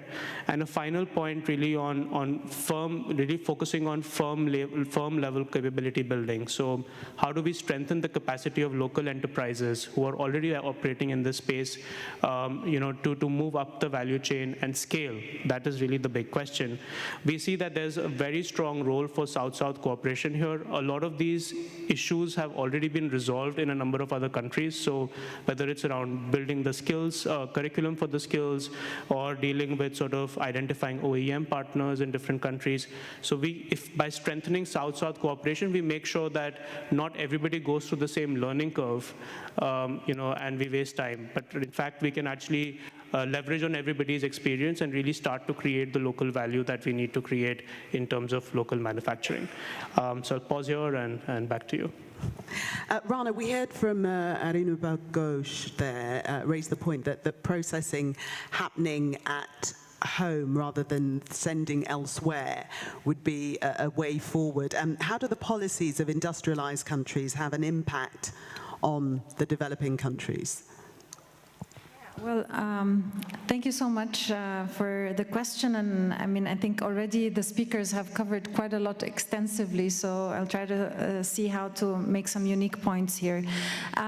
So Arunaba pointed out to, the Inflation Reduction Act, which, and I think universally everyone is agreeing that this is the largest piece of environmental and climate legislation that is really having an impact on the energy sector and also on climate change. Similarly, we see, the European Green Deal and Industrial Plan. And while there's quite a lot of focus on local innovations and incentives that are really given locally within the geographies where these policies are being put in place, what we need to make sure of is we're not actually excluding those that are along the supply chain. So how do we do that, and how do we ensure that while on one side we're fostering local development, we're providing these incentives locally, there is still also opportunities that are created through these policies to develop collaboration and cooperation along the supply chains. And I mean, one of the areas that I feel also could be possibly, driving that is, the environmental and social safeguard standards that would be put in place. Because, for example, if you want to buy an electric car, what are the standards that we are using for the calculation of the emissions that are embodied within that car, and how do we feature environmental related standards, social related standards that relate also to local development?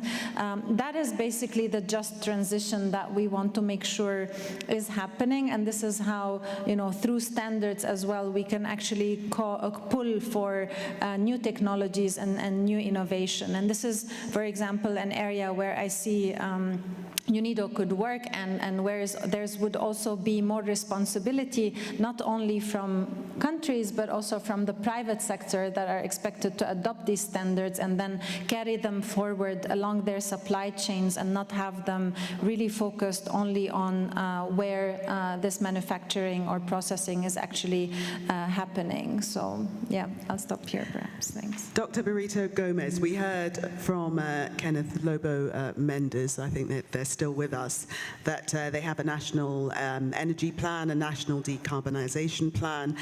So a structure is apparent in their energy transition plan. They have legislated for this area.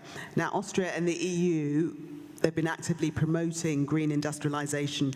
Can you share some key drivers to foster sustainable and environmentally friendly industrial practices?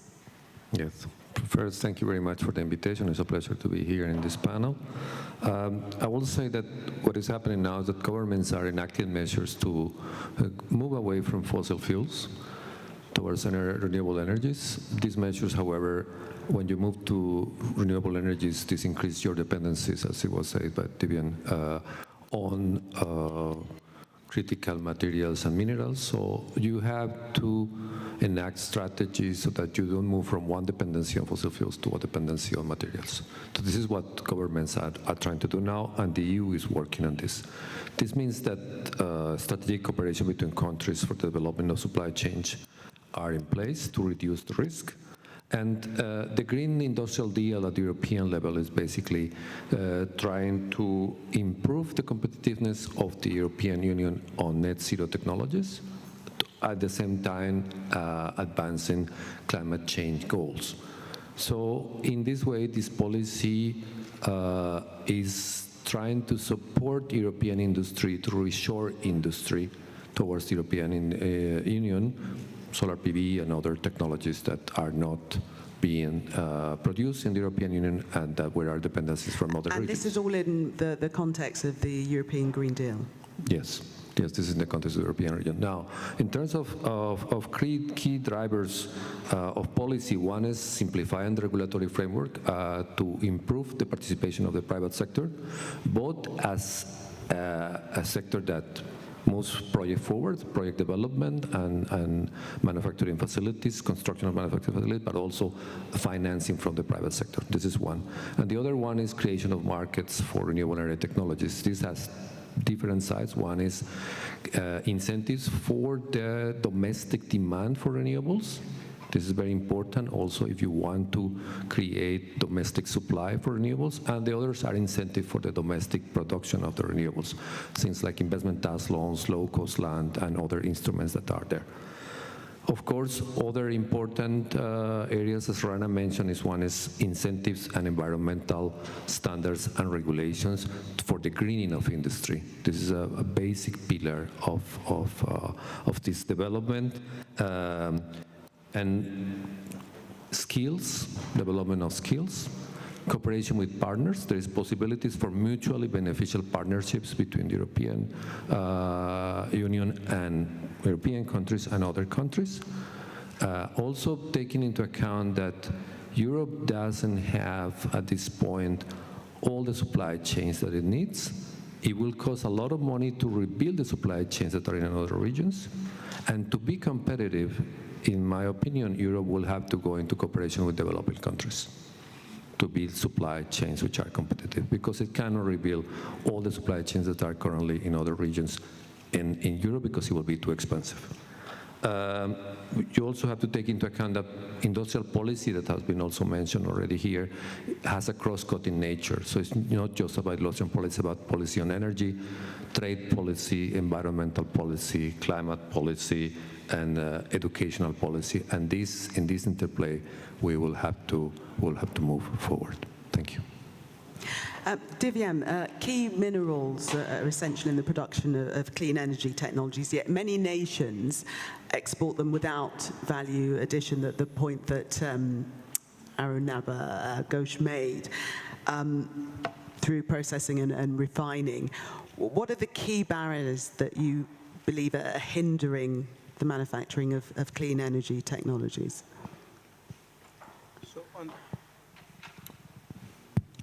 So on the critical minerals side, yes, there's now a much greater attention from the governments themselves to suggest that we need to stop exporting or limit the export of primary ores.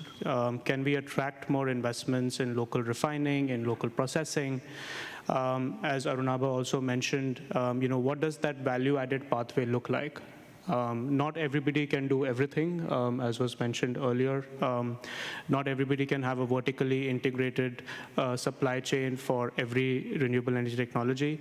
So we need to sort of, the first step really is to try and understand, okay, what does the regional value chain look like, where the critical mineral resources exist, and what does the sort of optimum configuration of that value chain look like. So for instance, you're already seeing examples of regional cooperation, DRC, Zambia, in building out, leveraging on the critical minerals resources that exist and building out a battery and an electric vehicle ecosystem around that. So really trying to understand what that regional supply chain could look like, how do we optimize around it, how do we make it competitive, and what are the sort of portfolio of policies needed to make that happen, whether it's around education skills, whether it's around trade policies, whether it's on supply side, demand side incentives. So really doing that profiling and understanding what those regional supply chains could look like. So that's one part that still needs to be done. An important sort of gap that still exists is around financing, and financing not just for the processing and the refining infrastructure, but really going even a step before in terms of doing geological survey capabilities, understanding what type of ores exist, what kind of grade of those ores exist. So really the exploration phase, which is a very high risk activity, how does the financing go into that phase, which then informs the forward linkages with the refining, processing, and then the manufacturing of subcomponents all the way to the final commodity. Another important piece here is really around technology access. Very often the companies that are mining are not exactly the ones who are also processing and refining. So where does that technology come from for refining and processing, and who brings that technology? Here we see that there is again a strong role for cooperation between global North-South, but also between South-South, where certain countries have technologies for midstream refining, processing, which can be embedded there. So really again, looking at what that supply chain looks like and who needs to bring what for all of it to come together. And a final point really is around the complementary infrastructure. We see in a lot of countries that, even for refining, processing, there's a large amount of energy that is needed. So unless you don't have reliable, affordable energy supply, whether it's electricity or heating, cooling, and the transport and the logistics infrastructure, then, the investment just on the refining processing doesn't come to bear. So I think all of these different pieces have to come together alongside investments in R&D, regulations, ESG, and all of those things for developing countries to really sort of start to attract investments in refining and processing for critical minerals. And Rana, Divyam has spoken about the importance of regional cooperation, but how can international development cooperation and partnerships effectively enhance the resilience of the supply chains?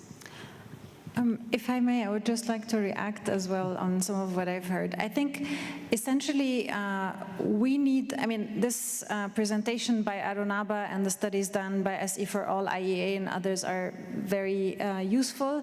But what I feel we need next is really more clear and more in-depth roadmaps and assessments at national and regional level to look at where are some of the opportunities, where are some of the gaps in infrastructure. I didn't hear, for example, I heard it very vaguely, this need for an infrastructure for the testing of the quality of the products, because if we want to move along the supply chain and manufacture more value-added products, we need to be able, to provide the certification that they are like that, so that they can be open for exports as well. So all of these elements need to come into clearer assessments that are happening both in countries which are resource rich, but also in regions which could be moved more towards, because it's clear to us not every country is going to be able to manufacture. Arunaba gave us these 3 pathways depending on what capacities are available in countries, but one opportunity I see is for sure, how do we achieve more regional economies of scale also in this manufacturing, and I think there's really a need for that. The second need is actually also classically renewable energy is not, in industry terms, is not really as such like a categorical industry. If you want to look into the assessment of the wind, all the components for the wind energy manufacturing, you know, from a statistical perspective and from a tracking perspective globally, it is not there. The systems are not there in place because the classification of these components are falling in different places. And so here we need an evolving nature also internationally of this tracking systems for the statistics and classification of some of these components. And then, you know, like to drive some of these investments as well, this is where I think internationally we could for sure work more on partnerships across, you know, the board, be that partnerships to stimulate innovation. We need innovation in circularity, we need innovation in new technologies, and not all countries have that infrastructure for the innovation. Some have great entrepreneurial support ecosystems, but then, you know, if we're talking about hard R&D that is usually supported and backed up by governments, many countries do not actually have that. So how do we create such partnerships in a way that we utilize the infrastructure that is available in countries that do have it with the countries that do have the resources? So, I would say, so as a fourth and final point, again, agreement on some of these standards. I mean, standards for environmental social safeguards, standards for the products. So all of these type of standards that will help influence and develop a more transparent markets. You know, we need harmonized systems for these standards. It cannot be that each region has different set of standards and each, you know, country. So we need to look at how do they all add up, how do they all harmonize, or at least how do they all compare to each other, so that consumers also in different regions are buying products based on informed decisions and based on informed metrics. So yeah, I would say these are sort of my 4 areas where I would see like real need for collaboration in order to help stimulate some of these investments. You raised the very important point of quality assurance, and Professor Burrito Gomez, I wonder if in that context you could talk about where you see the potential for partnerships between the public and the private sectors between developing and developed countries.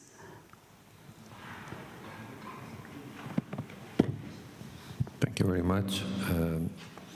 Yes, I think technology cooperation between countries is a way to provide risk mitigation to the supply chains, diversifying supply chains.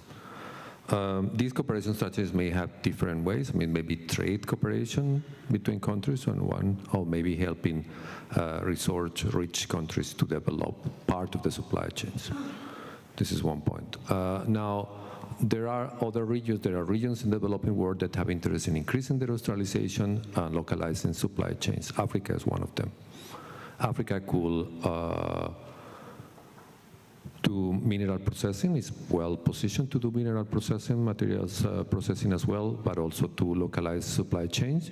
But it probably doesn't make sense that it works in the whole supply chain. So we need to look for the opportunities. Where are the segments, where are the components in the supply chains where Africa could be competitive? And this is also where partnerships, for instance, with European countries or with the EU could be possible. Now, in terms of the private sector, I mean, Rana has mentioned a number of points. You could work on different things. Governments will have to work on promoting joint ventures with companies in their countries, and then they will have to do a number of policy measures to do that. One point which is very important is electricity prices. Electricity prices have to be such that the local manufacturing is competitive. This is one point which is important. In the long term, probably will be also CO2 emissions, so you will have to develop renewable energy supply to reduce the carbon footprint of the supply chains. Also, if you want to import, for instance, towards Europe, because Europe is moving toward putting taxes and customs into goods that have carbon, that are carbon intensive. But there are also areas where you can work. I mean, developing the skilled workforce is also a way of working, of cooperation between governments, educational institutions, and private sectors. Also developing additive manufacturing. Additive manufacturing, or what is called 3D printing, is becoming important because you have to reduce time-consuming processes. You have to be more effective than the competition if you want to compete in the global market. And some of these areas, particularly solar PV, is a very competitive market. And also there are possibilities for developing components that use less raw materials. This is important also to increase circularity and also to improve the recycling of materials, to move in the long term towards components and technology that are less material intensive. Sorry. One important point from my perspective is the fact that governments in the developing world should be working towards developing industrial policies that help local companies to capture more value added. The way it is now, some countries are providing raw materials, are selling raw materials, but they're not capturing the value added. I mean, there are different ways where you can do that. So this is something that should be important. How do I allow my companies in my country to capture value added in one particular segment of this international supply chain where I can become competitive in partnerships with others? I'd like to finish probably with skills. I mean, the lack of skilled workforce is a major bottleneck, and it's going to be a major bottleneck also for developing countries. It's also a major bottleneck for Europe right now. The renewable energy industry will have to use the pool available. Means it cannot exclude people. It has to have measures also towards stopping the talents of women and youth to be able to be competitive. There are a number of challenges, and but I think more support to networking, mentoring, training on exchange of experience for women is very important, because we cannot leave the half of the workforce out of this competition. And there are also other things. I mean, there are many challenges. There are possibilities also to have like dual training models, where you have governments, educational institutions, and companies working, and trainees receive lessons, lectures in an educational institution, but at the same time are working in a company. This helps to address the market needs directly, and to make sure that the trainees are employable, and that you are responding to basically to the needs of the company. I'll stop there. Thank you. Okay. I've been told we've got a little bit more time, so I'm just going to ask one final question of each panel member. So to you first, Divyam. I want to ask, are you optimistic about the future, and what further role could UNIDO play to help? Always optimistic about the future. More so because, you know, through the Renewable Energy Manufacturing Initiative, we've engaged with governments, local companies on the ground, with financing institutions. And there's a very strong wave of dynamicism in the market today where, you know, the enterprises are saying that we can actually localize parts of the value chain. We can retain local value. Government, there is political commitment and will to say, okay, how exactly do we do this? The nuts and bolts about, you know, how exactly that has to happen, we'll figure that out. But I'm optimistic because we are at a moment where I think different stakeholders are aligning and understanding and saying that we cannot have a business as usual approach as we think about the energy transition. It's not just about the megawatts that we deploy, it's also about the value that we can create locally in terms of jobs, etc.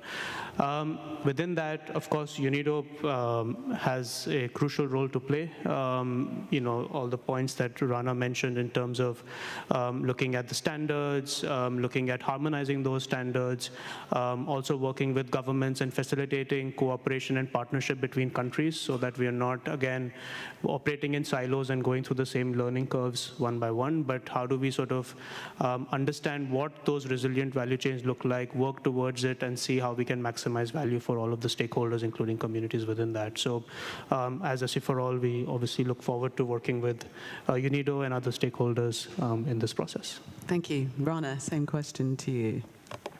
Well, I think that all of us working in this area of sustainability and climate have to be optimists by nature. Otherwise, we would really not be here. So yes, absolutely. I am an optimist, and I believe that actually at the present time, I find it as it's like the best time for an organization like UNIDO.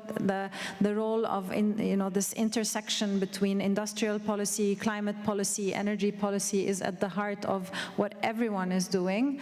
And this is exactly what we do within UNIDO's work on energy. That's what we try to foster, this linkage. And where I see, well, first I would love to hear more from member states as well here, because this is a sort of new topic that we are looking at within UNIDO. So we'd certainly work on getting a development dialogue with member states to actually get their view on things. But from my perspective, I think looking at the 4 roles that UNIDO plays usually globally. So convening dialogues and setting the agenda, and this discussion and other discussions we're having within the scope of the International Vienna Energy and Climate Forum and other fora globally is one way for us to work on influencing the global agenda. The second is certainly this work of the normative function of UNIDO in terms of moving along with the development of standards, but also to go back to the point that I mentioned earlier around like statistical points and working on generating more data and bringing on the renewable energy into the manufacturing taxonomy.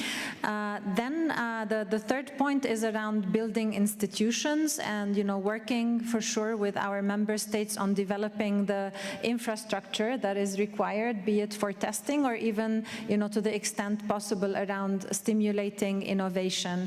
And then the last point obviously is where in fact I come from the department that looks at technical cooperation and really working with our member states on starting programs that help them in bringing the investments needed to make sure that we do have that just transition and that we do add value locally. And in that respect, we already did launch a large-scale program, the Accelerate to Demonstrate program, which includes a specific angle on getting innovations on critical minerals. And this is a direct way in which we work with member states and support them. So thanks a lot.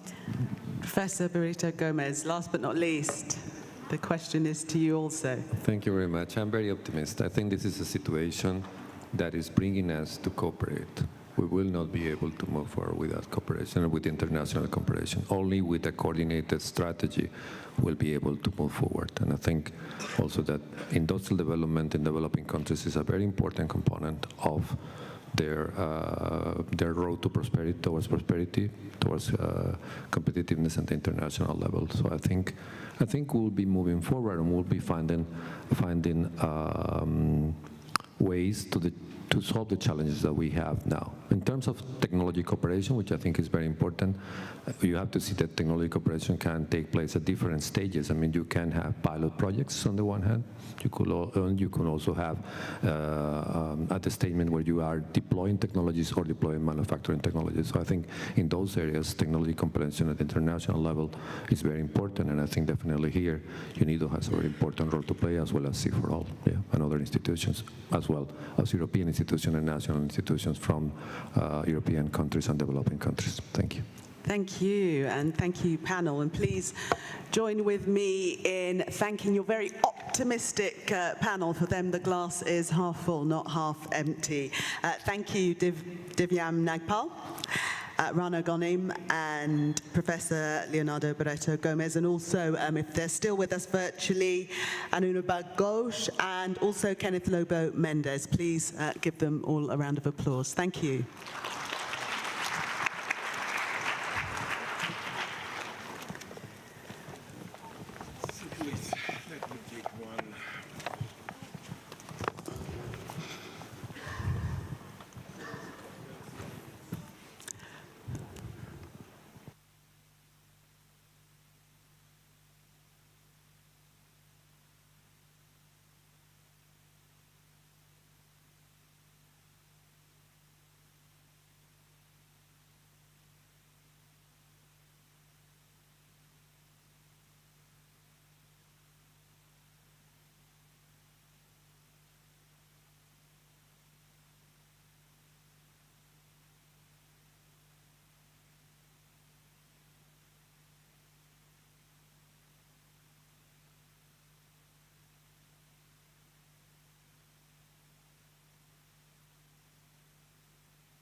Yeah, good afternoon. I declare open the 6th plenary meeting of the 20th session of the General Conference. The general debate will be open until 5 p.m., at which point we will turn to an event titled Industrial Policy for a Fair Globalizations, Insights from Industrial Development Report 2024, taking place in the room and online. Before we take up our work, I would like to remind you that the resumed 51st session of Industrial Development Board is taking place in parallel to this plenary meeting from 3:30 to 5 p.m. in boardroom A and on the Interpreview online platform for those delegates that have registered for the session. The resumed session of the board will be followed by the 4th meeting of the main committee of the conference, which will take place from 5 to 6:30 p.m. in boardroom A and on the Interpreview platform. Let us now resume the general debate on item 7 to 25. I wish to remind delegates to limit the intervention to a maximum of 5 minutes for member state and other participants. And I would also like to invite delegation participating virtually to use the raise hand function to be given the floor when it's your turn to speak. So the first speaker on my list is His Excellency Mr. Juma Mokwana, Principal Secretary in the State Department for Industrialization of Kenya. Please, the floor is yours. Okay, thank you. I hope I can be heard. Thank you very much. Can I be heard? I'm online. Chair, you can hear me?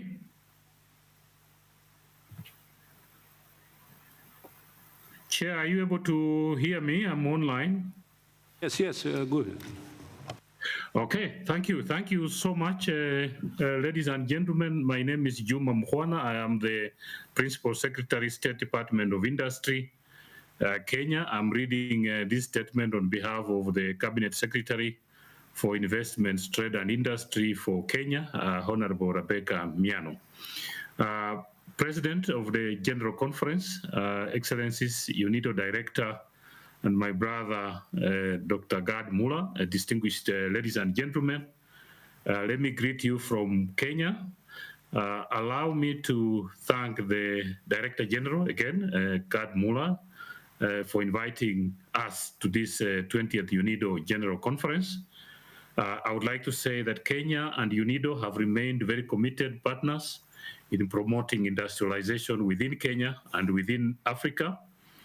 As you all know, when it comes to industrial matters, Kenya and Africa are still lacking behind. Our economies are still suffering from a number of challenges in terms of industrialization. That includes a lack of good organization of our raw material supply, poor infrastructure, sometimes lack of industries, and also infrastructure and logistics. So we appreciate that sitting on the African continent and talking about manufacturing, that Africa has a lot to benefit from the work that UNIDO is doing, because we are the population and the people that really, as other continents talk about the 4th industrial revolution, we all appreciate that here in Africa, we are still struggling to even achieve the first phase of that industrialization. The 3rd industrial development decade for Africa, IDA 3, 2016 to 2025, we appreciate that this anchors Africa on a path of inclusive and sustainable industrial development, and we must appreciate UNIDO for coming up with this program to support especially Africa to not just industrialize, but to also stimulate economic growth to promote job creation and also prosperity for the continent. Ladies and gentlemen, Kenya's fourth medium-term plan, the bottom-up transformation agenda, is geared towards economic turnaround and inclusive growth. And we have strived to align this bottom-up economic transformation agenda to the IDA 3 so that we are able to synchronize the activities and projects and programs that we are implementing within Kenya to what UNIDO is doing. So we must really thank you that you have set the pace for us, and we are able to pick and align our strategies for manufacturing and industrialization to what UNIDO has done. For emerging economies, you do appreciate that we have a number of challenges, including strategies and laying out the foundation for implementing some of this manufacturing agenda. And we really appreciate the role and relationship that Kenya enjoys with UNIDO in terms of putting together programs and projects that can support industrialization in Kenya.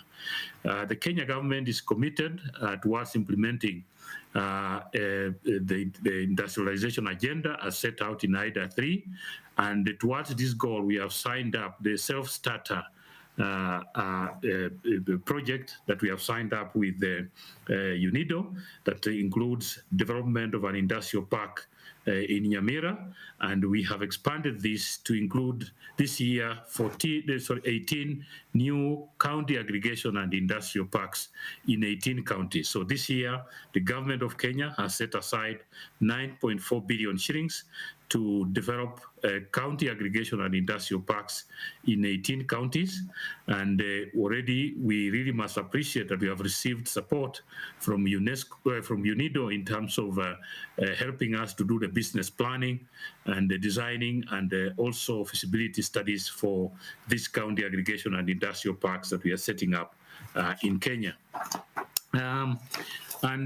As we appreciate this, we appreciate that this will take us towards creating a new 18 new industrialization areas in the counties, and it's a unique partnership between the government, the national government of Kenya, the county governments, and UNIDO in that space. And we are really leveraging to learn from the experience that you have had in development of industrial parks in different parts of the world. Towards achieving this end, we want to say that Kenya acknowledges and supports the UNIDO strategy for Africa 2023 to 2025 and the ongoing deliberations to entrench gender equality and women empowerment in industrial development. Chair, Madam President, we also want to say that Kenya recognizes and acknowledges promotion of green energy and sustainable development, as well as the development of sustainable raw material supply systems. As you know, on the African continent, Kenya has taken a leading role in promoting measures to mitigate against climate change and also to introduce green energy and also green sustainable raw material supply systems. Kenya continues to build and harness regional trade, both within the East African community and the African continent, and we appreciate and request UNIDO to work towards also joining us in creating a bigger market for industrial products within Africa through the African Free Continental Trade Area within the East African community and such other initiatives that Africa has put in place.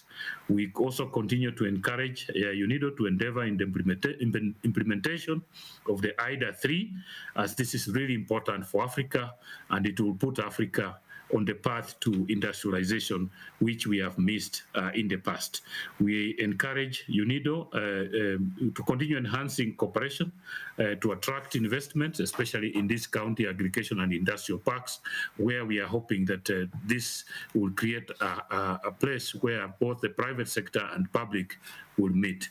In conclusion, ladies and gentlemen, allow me again to thank you and to thank the President, the DG, Dr. Gad Muller and others for the support that you have continued to give, but not only to the Kenyan government, but to the projects that support Africa and its industrialization. I thank you.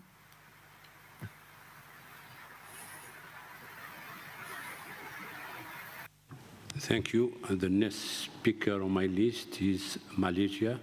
I give the floor to His Excellency, Mr. Ikram bin Mohammed Ibrahim, Permanent Representative of Malaysia. Please.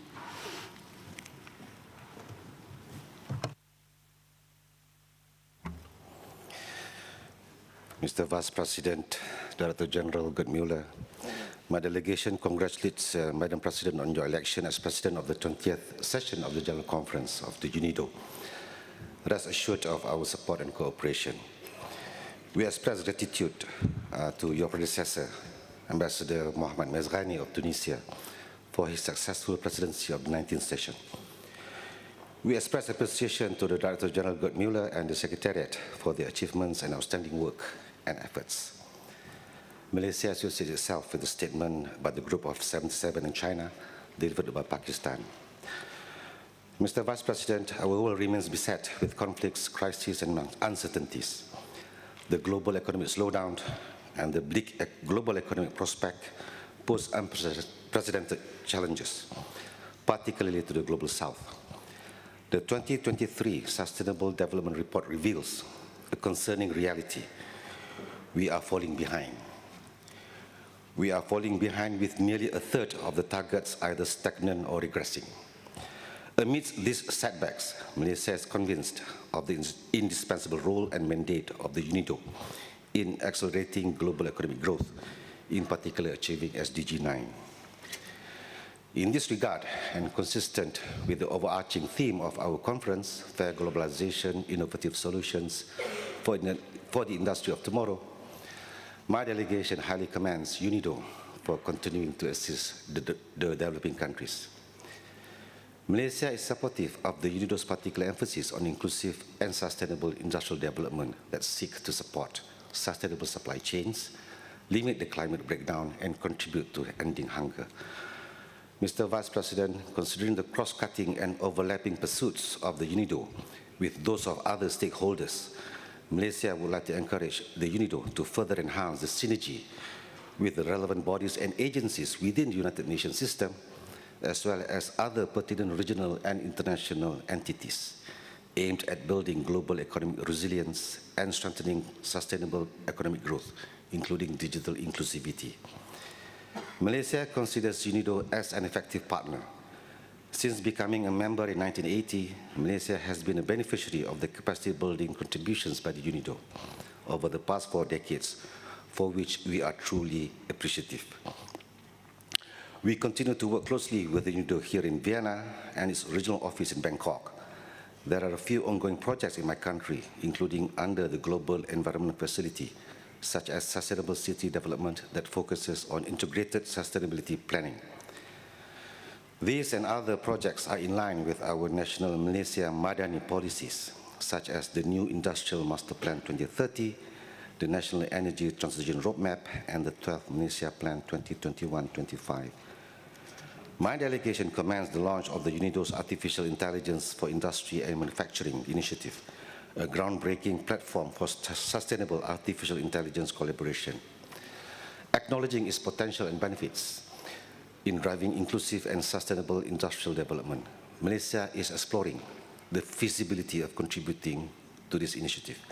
In closing, Mr. Vice President, Malaysia, which is ranked as the 27th world's most competitive nation, ranked 12th under the World Bank's Global Ease of Doing Business report, and among the top 30 largest trading nations in the world, stands ready to continue to collaborate with UNIDO in sharing our experience and expertise, including through the South-South and Triangular Industrial Cooperation and the Malaysian Technical Cooperation Program.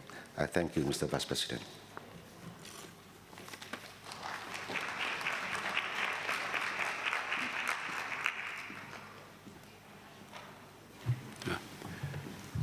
Thank you. Next speaker on my list is South Africa, to His Excellency Ambassador Mulikan, Permanent Representative of South Africa. The floor is yours.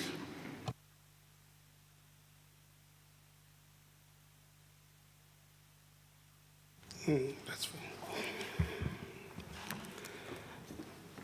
Mr. Vice President, it's a pleasure to see you Ambassador Latroche, my dear brother, chairing this session of UNIDO's General Conference, and extend my best wishes to you and the rest of the Bureau. We are confident that under your leadership, we will have a successful conference and wish to assure you of our full support and cooperation. South Africa aligns itself with the statement delivered by the Africa Group and the Group of 77 in China.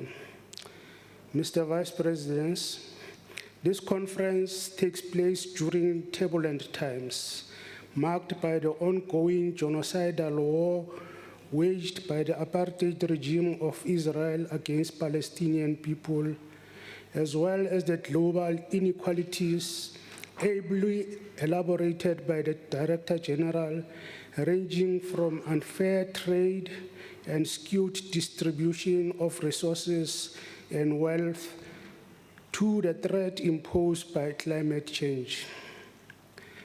We express our appreciation to Director General Gert Muller on his excellent stewardship of UNIDO since his election.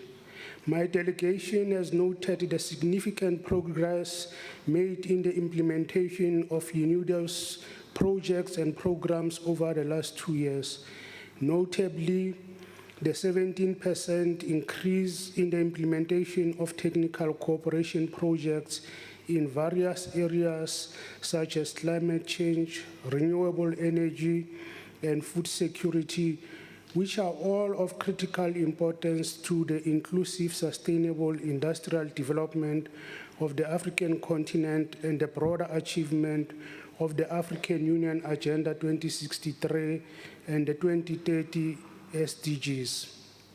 South Africa is pleased to note the expansion of the program of country partnerships and country programs. We acknowledge the value of these partnerships in enhancing industrial productivity, entrepreneurship, and fostering employment opportunities, and would like to encourage UNIDO to expand existing networks. We share the view that inclusive, sustainable industrial development contributes to poverty reduction and shared prosperity, which can only be fully realized through, among others, gender equality and the empowerment of both women and youth. We encourage UNIDO to continue incorporating gender mainstreaming and promoting education and skills development for both women and youth in projects conducted through its field offices. In this regard, South Africa wishes to express our appreciations for UNIDO's commitment to aligning its efforts with the industrial plans of member states and those of the African Union, with specific reference to the goals of the African Continental Free Trade Area. Fortifying production systems, refining skills development, shaping policies, and fostering regional supply chains are indispensable for intra-Africa trade and regional advancement. This also includes bridging the digital gap through skills development and harnessing the benefits of artificial intelligence in manufacturing and agricultural sectors. Mr. Vice President, South Africa commends UNIDO for its continued efforts in the implementation of the Industrial Development Decade of Africa Trade, in collaboration with the African Union Commission and other development partners, which is reflective of UNIDO's commitment for structural transformation and sustainable industrialization of the African continent. We encourage UNIDO and our development partners to continue developing strategies that align with the objectives of IDDA 3 and those of the African Continental Free Trade Area to accelerate the continent's industrialization drive and intra-Africa trade. We continue to call upon UNIDO to ensure that IDDA 3's Secretariat is fully staffed and operational in order to follow up on the various strategies and policies related to it. Similarly, we also express our appreciation to UNIDO Strategy for Africa 2023-2025, which will facilitate the necessary coordination and resources mobilization for the implementation of IDD 3. We are encouraged by the Directors General active engagement with other important multilateral structures, UN agencies, and donors to enhance multi-agency coordination to build technical competency, enhance productivity, and expand opportunities for a wider scale of inclusive and sustainable industrial development. We have also taken positive note of the increased contributions to voluntary resources which the DG is mobilizing. Mr. Vice President, South Africa currently hosts about 14 ongoing bankable projects in critical areas such as green hydrogen, carbon capture, waste management, and entrepreneurship. These projects are in line with our National Development Plan and are contributing to enabling the country's forward march to the attainment of our industrialization goals. We look forward to scaling up technical cooperation efforts to further enhance the impact and reach of this initiative, not just in our country, but our region and our continent. To conclude, Chair, we wish you and wish all of us and this General Conference a great success. I thank you.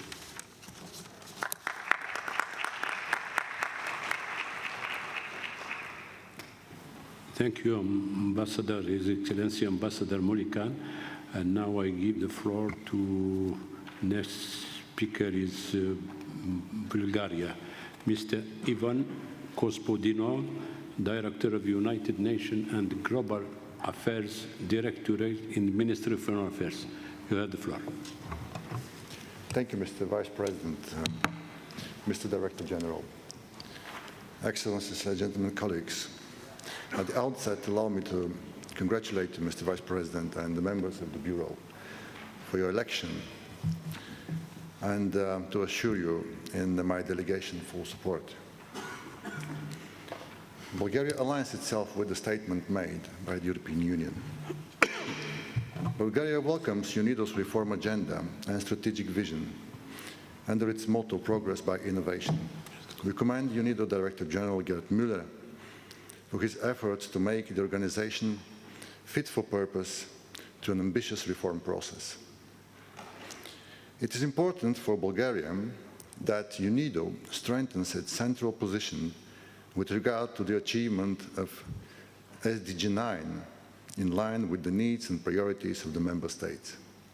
This includes sharing common principles and visions for sustainable industrial development, such as individual liberty, gender equality, environmental sustainability, and tackling inequalities, diversity, and inclusion. The aggressive war of Russia against Ukraine has violated all these principles, has not only created immense human suffering and colossal damages to Ukraine's industrial sector and infrastructure, but also widely affected the global energy and food supplies, which is essential for the sustainable industrial development. Since the outbreak of the Russian invasion, Bulgaria stood with Ukraine and supported the recovery of the country. We commend in this regard UNIDO for its initiative in support of the industrial recovery of Ukraine. It's in the spirit of solidarity with the Ukrainian people and in line with our support that Bulgaria has decided to contribute to the UNIDO Green Industry Recovery Program. We see the program as a useful tool to address the restoration of the livelihoods of war-affected people, support sectors and businesses that were damaged or relocated as a result of the war, and strengthen the long-term sustainability and resilience of Ukraine's industry.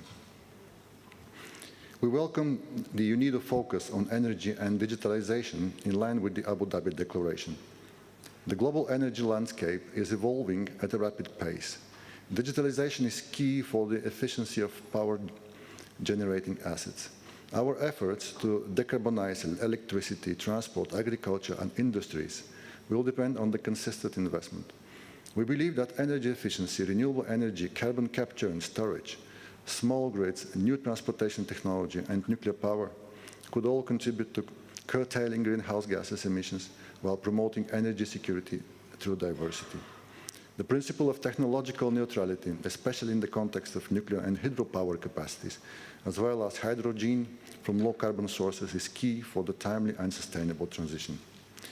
Bulgaria looks forward for the upcoming COP28 in Dubai as an opportunity to inject political momentum on the global stocktake as a key milestone in enhancing ambitious climate action for the coming years.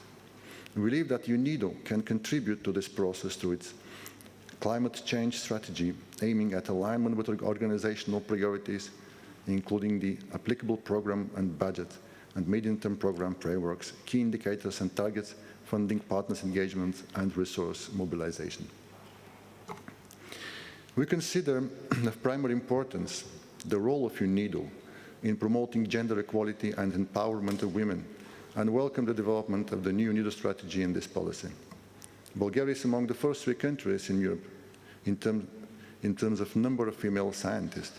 When it comes to new technologies, Bulgaria is the lead in the number of women in information and communication technologies. However, this is not a given. It means that strong support is needed for those already active, and inspiration and support for those who have decided to embark on this path. Finally, Mr. Vice President, I wish to congratulate you and the President of this conference for the efficiency and the wisdom with which you are chairing the conference, and wish all delegations successful conclusion of our deliberations. Thank you.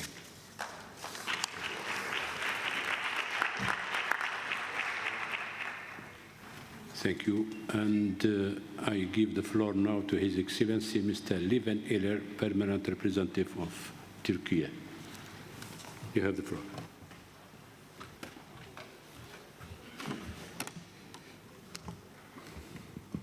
Mr. Vice President, Mr. Director General, we congratulate Ambassador Lepre for her assumption of the presidency and the members of the Bureau for the election. We thank the Director General for his comprehensive introductory statement. Mr. Vice President, Excellencies, distinguished delegates, Turkey is determined to build its economic framework on the digital and green transformation of industry. The 2023 Industry and Technology Strategy is a crucial pillar towards this objective. Our strategy for future consists of 5 main components. These are high technology and innovation, digital transformation and industry, entrepreneurship, human capital, and infrastructure.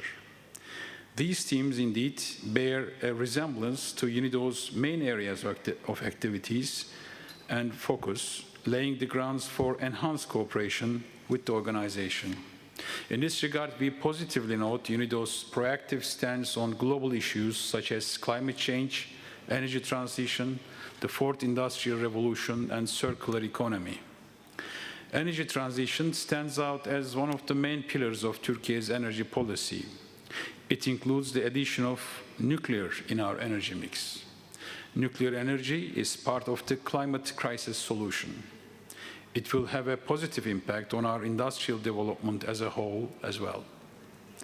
Turkey is open to cooperation in all areas of energy, including renewables and clean energy. In this respect, we continue to diversify domestic resources, including renewables, and support investments to utilize these sources efficiently and effectively. Excellencies, Turkey is actively engaged in extensive development and humanitarian assistance activities across Asia and Africa, in the regions where UNIDO also has been diversifying its activities. Turkey, as a sectoral dialogue partner with ASEAN, is developing and implementing projects in the area of trade and economy, agriculture, human resources, and education. Furthermore, as stipulated in the action plan of the 3rd Turkey-Africa Partnership Summit, Turkey and the African Union decided to make infrastructure development and agriculture one of the 6 priorities in the shared cooperation agenda. Our relevant institutions have already undertaken a wide range of projects in this cluster. Mr. Vice President, Turkey attaches importance to UNIDO's initiatives aimed at supporting the structural transformation and industrialization of the least developed countries. The 10th Ministerial Conference of the LDCs, held very recently in Vienna, was a significant opportunity to reinforce stakeholder commitment and emphasize the needs and challenges of the LDCs. Turkey hosts and financially supports the United Nations Technology Bank for LDCs, which carries out projects towards these countries jointly with other UN agencies and relevant institutions in Turkey. The bank's role has become even more important due to the widened digital gap during the pandemic. We encourage further cooperation between UNIDO and the UN Technology Bank in this regard and call for donor support to its activities. Excellencies, distinguished delegates, the UNIDO Center for Regional Cooperation in Ankara plays a crucial role in providing much-needed capacity-building activities for experts from Central Asia, the Middle East, and Africa. That said, we welcome and support the ongoing consultations between UNIDO and the Organization of Turkic States on finalizing the joint declaration. DG Müller's meeting in Vienna in April with the Secretary General of OTS, Mr. Ömer Aliyev, proves to be the first step towards enhanced cooperation between the two organizations. The achievement of the SDGs stands as a significant objective for the OTS as well, as stated in the declaration of the 10th Summit of the Organization of Turkic States, issued in Astana Summit on 3rd of November. The declaration, serving as a guiding document for the OTS, welcomed the efforts of the OTS Secretariat on establishing close collaboration between the OTS and the UNIDO in the realization of common objectives. Mr. Vice President, we are extremely worried about the unfolding situation in the Israel-Palestine conflict. The humanitarian situation in Gaza has been the biggest tragedy in recent history as a consequence of Israel's attacks. Unfortunately, the death toll has surpassed 14,000, and 2/3 of those who have lost their lives during this conflict are women, children, and the elderly. There can be no excuse or justification for deprivation of 2.5 million Gazan people of food, water, electricity, and fuel. Collective punishment and forced displacement must end. We underscore the urgency of ending further devastation and restoring Gaza's infrastructure. Turkey continues its humanitarian efforts in Gaza, including our work for setting up a field hospital in the region. The recent agreement for a humanitarian pause is a positive step, and Turkey will step up diplomatic efforts for the release of hostages and establishment of a permanent ceasefire. I'd like to emphasize that the only way to stop this spiral of violence that cost innocent lives is to address the historical injustice lying at the heart of this conflict. The international community must intensify efforts not only for ending this human tragedy, but also for achieving a political solution based on two-state vision. In conclusion, I'd like to stress once more that Turkey is committed to continuous fruitful cooperation with UNIDO in strengthening sustainable industrialization. We believe that providing UNIDO with necessary resources is key for the operational continuity of the organization. With this understanding, Turkey has paid its assessed contribution to the regular budget of 2023 in full. I thank you, Mr. Vice President.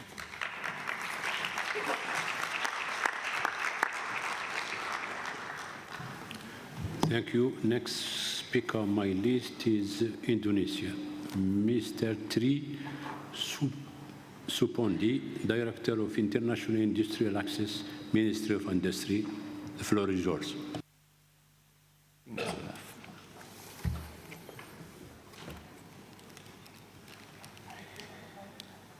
Thank you, my Vice President, distinguished ladies and gentlemen.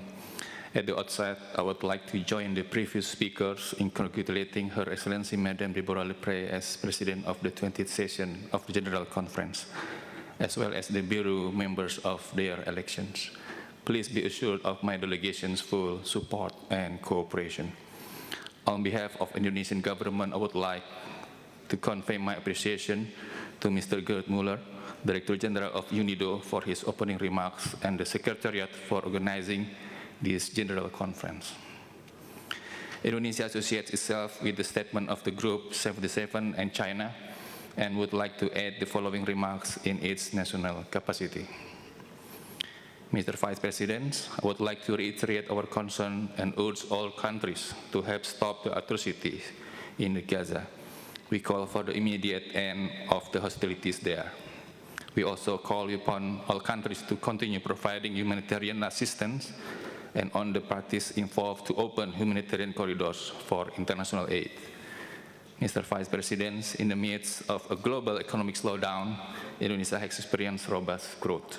Indonesia GDP on the third quarter of 2023 grew 4.9%, reached $341.68 billion with manufacturing sector as its largest contributor.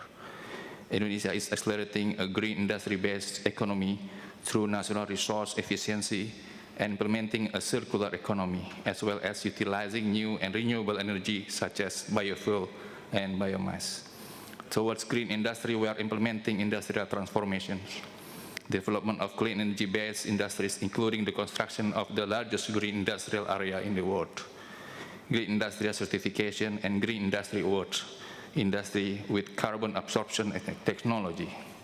Furthermore, we are accelerating the industrialization of energy efficient and environmentally friendly motorized vehicles or battery-based electric vehicle. Mr. Vice President, we underline the importance of UNIDO role to assist developing countries to achieve the 2030 Agenda for Sustainable Development. In this regard, we welcome the endorsement of UNIDO climate change strategy and the development of its action plans. Indonesia continues to encourage investment in the new renewable energy supporting industries.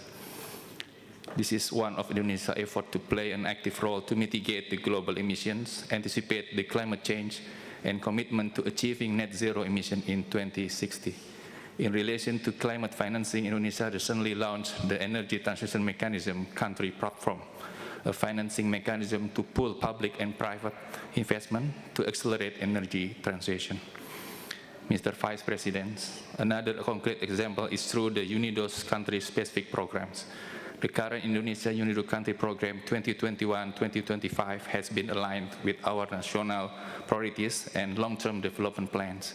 The program was formed by developing main components to respond to industrial development challenges, to strengthen industrial competitiveness and market access, clean and sustainable energy, preserving the environment, as well as strengthening partnership with a focus on innovation, digitalization, and industry. Mr. Vice President, before I close my statement, I would like to reiterate my government's commitment to strengthen our cooperation with UNIDO in line with our national priorities, especially to accelerate the Industry 4.0. We believe that UNIDO can play a major role in assisting Indonesia industrial transformation, including through the enhancement of UNIDO field network and expansion UNIDO field offices, including the UNIDO representative office in Jakarta. Mr. Vice President, to conclude, we welcome Saudi Arabia's bid as host of the 21st session of UNIDO General Conference in 2025.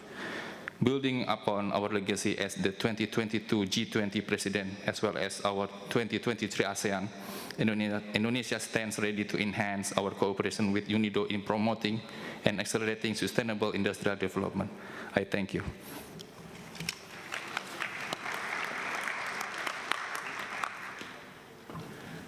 Thank you. Next speaker in my list is Mongolia, His Excellency Mr. Tsenging Mijidorrej, Permanent Representative. Please, he's online. Yeah. Mr. Vice President, Mr. Director General, let me join the previous speakers in congratulating the Madam President on her election as the President of this 20th session of the General Conference. And I would like to also congratulate all the members of the Bureau on their elections. My delegation assures you of its full support and cooperation. Mongolia aligns itself with the statement made by the Group of 77 and China, and I would like to add a few remarks in my national capacity. distinguished delegates, the adverse effects of climate change continues to escalate globally, and increased occurrences of extreme weather events such as flood, drought, and wildfires are driving people to poverty and negatively affecting livelihoods of large parts of society. Climate impacts are also harming health of people through air pollution, water scarcity, and spread of diseases. Therefore, it is imperative to develop global economic relations with emphasis on green growth. Mongolia is actively engaged in contributing to the regional and international efforts aimed at reducing the negative effects of climate change and improving food supply and security. The government of Mongolia is working together with the private sector and international partners to implement national movements set forth by the President of Mongolia, such as the Billion Trees campaign, food supply and security, and healthy Mongolian. We believe that these national movements will yield positive outcomes in the pursuit of sustainable development goals, including employment growth, poverty reduction, and creation of healthy and safe living environment for the population. Implementation of these programs fully overlaps with the priorities of the UNIDO. Mongolia recognized the important role of the UNIDO to be a valuable partner in our common goal of inclusive and sustainable industrial development. In that note, we welcome the efforts of the Director General and his team to reform and reinvigorate the organization as efficient and modern. We're optimistic that with the Director General's positive outlook of doing more with more, in conjunction with UNIDO's new motto of progress by innovation, the organization will be able to effectively support the governments in their medium and long-term development priorities. Therefore, we particularly encourage the UNIDO to continue these efforts so as to enable new funding opportunities, facilitate technology transfer, and ensure more effective use of resources. Moreover, we recommend the 17% increase in the implementation of the technical project last year, specifically in the areas of environment protection, climate change, food security, and renewable energy. We also welcome the initiative to further increase the delivery of technical assistance to member states by 25% during the next biennium. Excellencies, with a view to achieving our development agenda, Mongolia continues to cooperate closely with international organizations, including the UNIDO. We believe that immense expertise of the UNIDO and its support and best practices are essential to our efforts. We appreciate that UNIDO has positively responded to our initiatives to build more effective and broad cooperation. As the formulation of a country program for Mongolia is underway, I'm certain that it will ensure efficient delivery of UNIDO projects in key thematic areas that are based on our national development needs and UNIDO's valuable expertise. I wish to re-emphasize that there is a strong interest from Mongolia to further deepen our collaboration with UNIDO and our partners and expand the scale and scope of our joint projects. We will also continue our discussion to strengthen UNIDO's presence in Mongolia to enhance effective and successful implementation of the country program. Thank you, Mr. Vice President.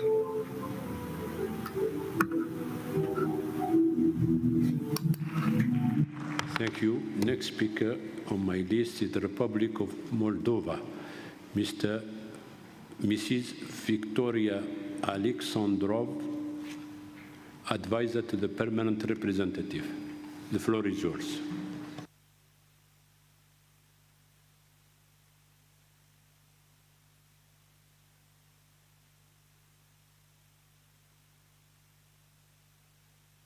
Thank you. Mr. Vice President, the Republic of Moldova fully aligns itself with the statement delivered by the European Union and would like to add a few remarks in its national capacity. Mr. Vice President, as we mark the 57th anniversary of UNIDO, as well as contemplate its accomplishments under the theme Progress by Innovation, the Republic of Moldova commends Director General Gerd Müller's leadership and his efforts in reforming the organization while revitalizing partnership with all member states and various international organizations. Building on the recent Sustainable Development Goals Summit in New York, we reset UNIDO's pivotal role as an United Nations body mandated to assist its member states in achieving inclusive and sustainable industrial development aligned with SDG 9. Moreover, we welcome UNIDO's new climate change strategy and call for an action plan and its speedy implementation to accelerate the green transition worldwide. Unfortunately, Russia's war of aggression against Ukraine has hindered critical progress in achieving the green transition, resulting in adverse impact on energy and food security, particularly in the Global South. Mr. Vice President, the Republic of Moldova remains unwaveringly committed to Agenda 2030 and UN Sustainable Development Goals. Specifically, SDG 9 is found in the European Moldovan 2030 National Development Strategy as General Objective 2, which aims to improve the living conditions in the Republic of Moldova. When it comes to recent developments in industrial policies, since receiving the candidate status for EU accession in 2022, the Republic of Moldova has begun an even more intense process of reforms in the country, including in the industrial sector. In this regard, the National Industrial Development Program for year 2023 and 2027 was developed. One of the specific objectives of the program is the development of investment platforms and business infrastructure. Moreover, the Republic of Moldova has made significant progress in promoting industrialization through the development of industrial platforms. To date, 48 such platforms have been created, including 10 industrial parks and 7 free economic zones, which are evenly distributed throughout the country. These platforms have attracted substantial investment, created thousands of jobs, and generated substantial income for the economy. In addition, the diversity of sectors represented in these parks, from electronic and electric equipment, manufacturing to information technology, demonstrates the country's commitment to promoting industrialization in a variety of areas. We are also very happy about the accession of the Republic of Moldova to the EU Single Market Platform. This will help to increase the effectiveness of the internal market by supporting market surveillance and will strengthen the competitiveness and sustainability of SMEs. Additionally, measures have been implemented to support the development of small and medium-sized enterprises. In 2022, 541 SMEs received a total of 8.5 million euros in funding for programs managed by the Entrepreneurship Development Organization. Moreover, we are very grateful for the EU direct grant contract with ODA signed on May 2024, representing an allocation of 8 million euros in form of non-refundable funds for co-funding of several state programs to support entrepreneurship.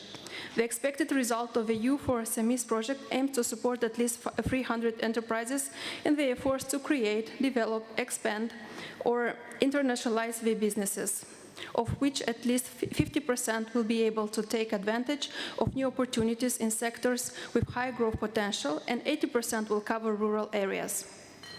In this context, it is also important to mention that the European Union is the main trade partner of the Republic of Moldova and represents a share of 53% in the total amount of Moldova trade floor in the first half of 2023.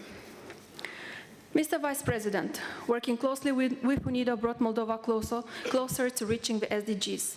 Some of the main achievements of Moldova that were possible with the support of UNIDO include launching the report Innovation Ecosystem for Moldova, prepared under the UNIDO CP for Moldova, that analyzes regional and national challenges and opportunities for promoting an innovation-driven economy in Moldova and suggests specific recommendations to address them. Implementing the technical cooperation projects such as development of innovation, entrepreneurship and technology transfer platforms for strengthening linkages between research and industry in Moldova and facilitating the modernization and growth process of Moldovan SMEs to ensure their competitiveness on both domestic and international markets. Under the EU-funded EU for Environment program, UNIDO and its national implementation partner ODA work on ways to continue supporting SMEs, promoting resource efficiency in industry and facilitating environmentally sustainable practices. Mr. Vice President, in conclusion, we reiterate our appreciation for UNIDO's work and assistance offered to the Republic of Moldova and look forward to an even closer cooperation in the coming years. We also would like to thank you, Mr. Vice President, and also the efforts of Madam President to a productive General Conference, and are ready to engage in an open and constructive dialogue. Thank you, Mr. Vice President.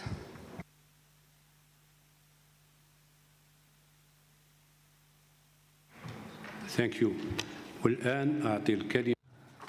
And now I should like to give the floor to Her Excellency Ms. Rana Abedia, who is Chargée d'Affaires from the Permanent Mission of Jordan. I apologize, there was an oversight. Jordan should have taken the floor before the Republic of Moldova. We do apologize for this oversight. Thank you, Mr. Vice President. At the outset, we should like to congratulate Her Excellency Mrs. Depra Lepre on her election as President of this 20th session of UNIDO's General Conference.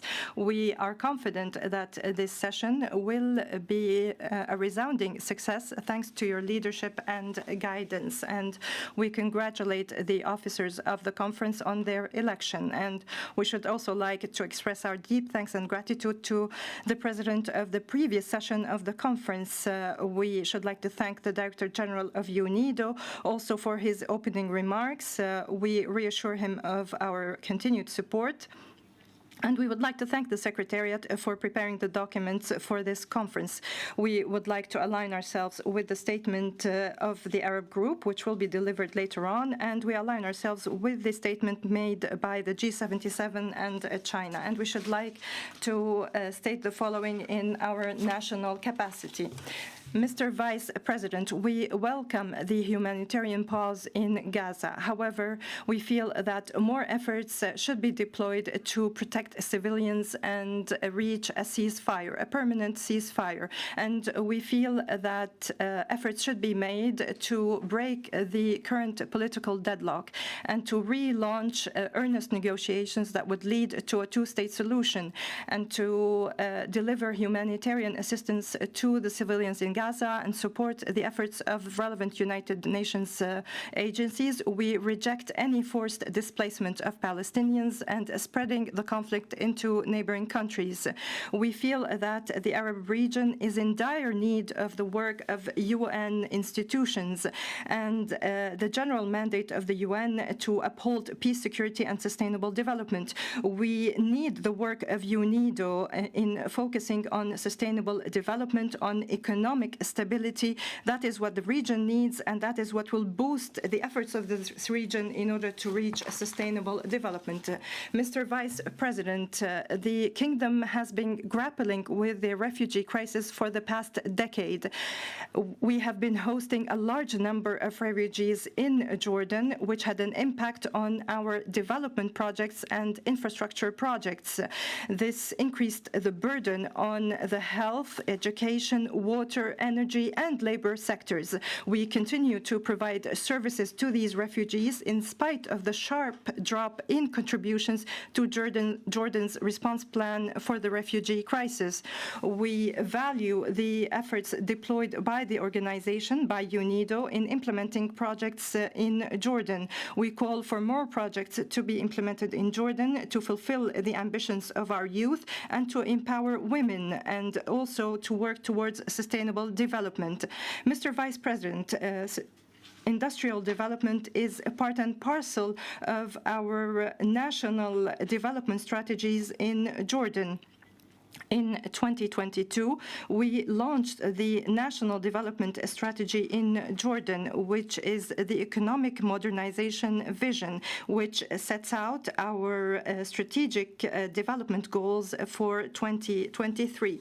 It also includes initiatives in many sectors in order to boost economic development and to unleash the full potential of Jordan and to reach inclusive and sustainable development, as well as create job opportunities.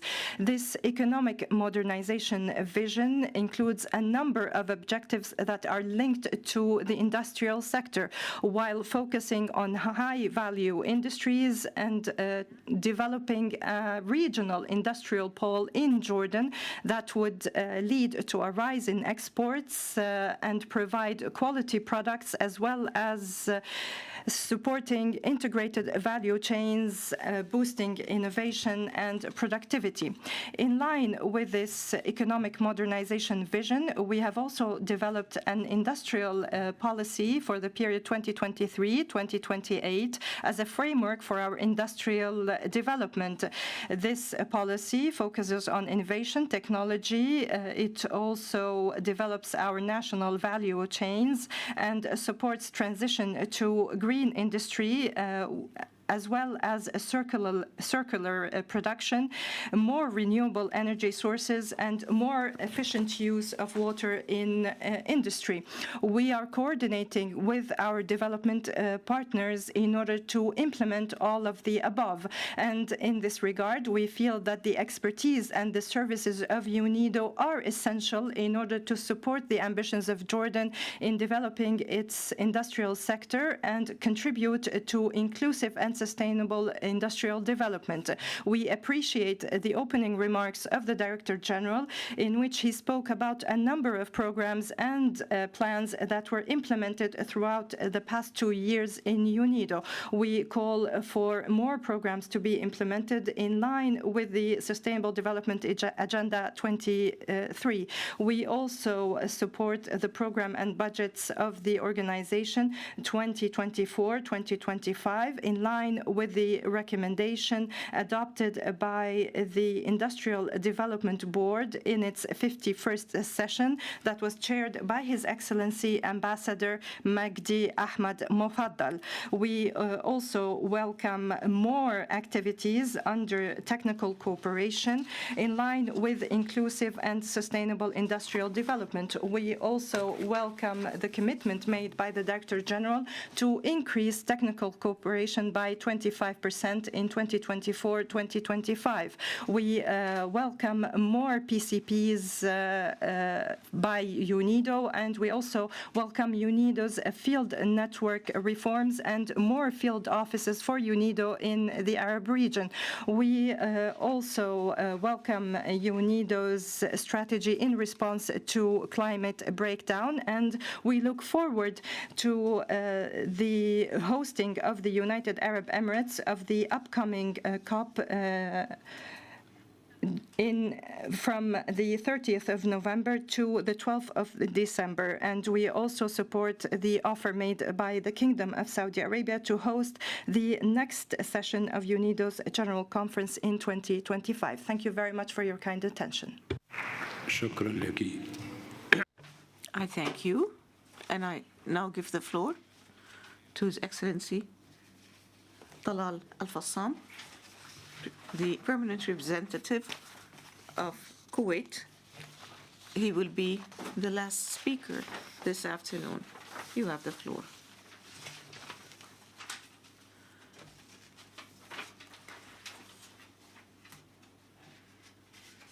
In the name of God, the merciful, the compassionate,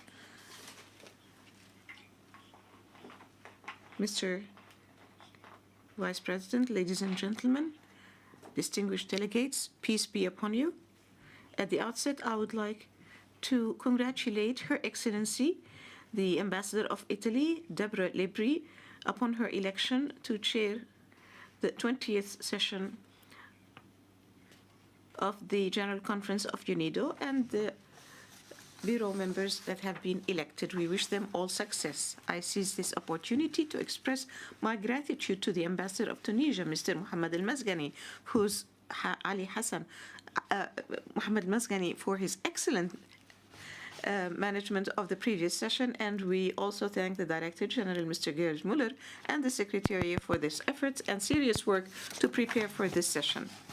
We align ourselves with the statements of the Group of 77 in China and the Arab Group in this conference. We take note of the report, the annual report of the Director General 2022, and the priorities contained therein. We appreciate the efforts to implement the principal programs and activities in order to achieve sustainable development goals. Mr. President, the State of Kuwait has adopted a national vision to adopt to achieve a diverse and sustainable economy, taking into consideration the UN Sustainable Development Goals. This vision aims at developing the various economic sectors, primarily the industrial sector. Accordingly, we have adopted the National Industrial Strategy, which will help create the suitable circumstances to improve the competitive abilities in the industrial sector, achieve diversity, and increase the share of the industrial sector in the national gross domestic product. We welcome the activities and initiatives of UNIDO concerning climate and circular economy, such as the Vienna Forum on Energy and the side events organized by UNIDO during the high-level political forum on sustainable development and during the climate change conference. Kuwait is currently planning a national work plan to adopt a circular economy in industry, which will help achieve sustainable development, reduce waste and pollution. It will sustain and help sustain environmental sustainability and will reflect the industry's social responsibility positions. This plan aims at increasing the participation of industrial facilities in the circular economy and reducing the costs of supply chains in the long term, and improve exports of the transformative industrial manufacturing and devise plans and initiatives to help sustain manufacturing companies and push them to adopt the circular economy principles. We reaffirm the importance of food security and helping it reach all people securely. This is a priority of the organization. We appreciate its effort to achieve a world free of hunger. Mr. President, ladies and gentlemen, when we talk about food security, we must halt at the dangerous events in the Middle East because of the brutal aggression by the Israeli occupation forces against Gaza. It is an aggression that has cost the lives of more than 14,000 Palestinians. It is an aggression that has targeted unarmed civilians, including children and women. It is an Israeli aggression that has targeted the infrastructure, cut off electricity, water, all sources of food from the Palestinian people. We reaffirm our condemnation in the most severe form of this horrific aggression carried out by the Israeli occupation forces in the Gaza Strip. We call upon the international community to intervene for a ceasefire, for providing humanitarian aid and holding accountable criminals of war. In conclusion, we express our full support for the offer by the Kingdom of Saudi Arabia to host in Riyadh in 2025 the 21st session of the UNIDO General Conference. We reaffirm our continued support of the important role of this organization and its effective participation in promoting comprehensive and sustainable industrial development. We look forward with you to the success of this conference. Thank you. Shukran. Thank you, Your Excellency, Mr. Ambassador Talal.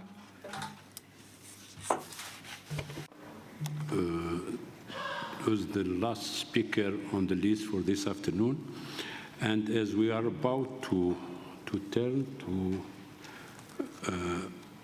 our side event this afternoon, we will now take up the right of reply that we requested, namely from Israel. So I now give the floor to Israel to exercise its right of reply. Please note that your intervention should be limited to a maximum of 5 minutes. The floor is yours. Thank you, Vice President. Once again, we are forced to exercise our right of reply. Earlier this morning, a Palestinian delegate said that he does not want to name the side that is responsible for the damage in Gaza. Well, I know why he doesn't. We all know why he doesn't. And he knows full well why he doesn't want to say the name: Hamas. This is the tragedy of our region. Delegate after delegate, ministers, ambassadors of countries from our region come up, and the lies and the blood libels, but they are not willing to say, or not able to say, or maybe not allowed to say, terrorism by Hamas. The Palestinian delegate, knows perfectly well that on October 6th, there was a ceasefire, and we all know that, and that Hamas carries full responsibility for all that happens since October 7th, while Israel is defending its citizens according to international law and also allowing humanitarian assistance to enter, while risking its own soldiers. But the fact he doesn't name them Hamas is no surprise. The Palestinian Authority has never officially condemned October 7th's murder, rape, and butchery of more than 1,200 Israelis and the abduction of more than 250. Israelis and foreigners, civilians, Jews and Arabs, children, Holocaust survivors, in bus stops, in their homes, in their beds, with absolute glee by the vicious and barbaric terrorists of Hamas. The terrorists filmed their atrocities and their celebration of them. After these barbaric acts, leading Palestinian figures have called Hamas part of the fabric of the Palestinian society.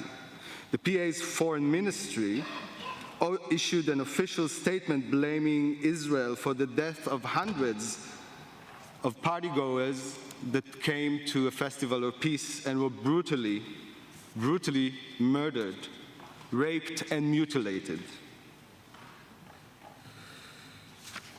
This is no surprise again from an authority who pays the murderers of Jews, who pays terrorists, who in its textbooks incites against Jews and Israelis. In the Palestinian Authority, just a few days ago, in Tulkarem, 2 Palestinians were lynched by a mob for the mere suspicion of cooperating with Israel. Palestinians. They were hung from poles in the street. Their bodies were then thrown in the garbage in the street. This was also filmed, of course. Vice President, it has been 76 years today since the Jewish population agreed and accepted the UN's offer, while the Arab population declined it. They not only totally rejected it, but initiated a war in order to drive the Jews to the sea. That was declared. Since then, time and again, they chose to decline every offer and go the route of terror and violence. Their terror didn't start in 1967, and it didn't end in 1993. It has persisted. It is a feature and not a bug.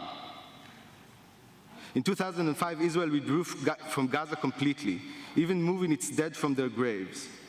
And Gaza, instead of developing its economy and industry, elected Hamas as their leaders. And what did Hamas do? It threw Palestinian Authority officers off of rooftops and drove them out of Gaza. Hamas then took the contributions that indeed this organization and many others and many of its members give Palestinians in order to assist the population of Gaza. As we all know, instead of building water pipes and infrastructure, they build rockets and tunnels and smuggle weapons, weapons that were brutally used in October 7th. I could go on for the entire conference describing this and other atrocities, and there are many. However, I will only mention in conclusion one more horrific atrocity that we have heard very little condemnation of, also from the United Nations. The women who were raped and mutilated on October 7th, the women who were paraded in Gaza, wounded, bleeding, obviously assaulted, and the cheers that received on the streets. Don't forget them. We will never forget. Thank you, Vice Chair.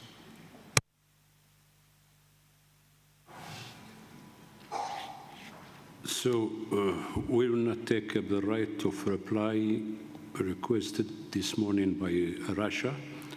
And then I have also State of Palestine who request the right to reply. So we start by Russia. Please, you have the floor. Thank you very much, Vice President.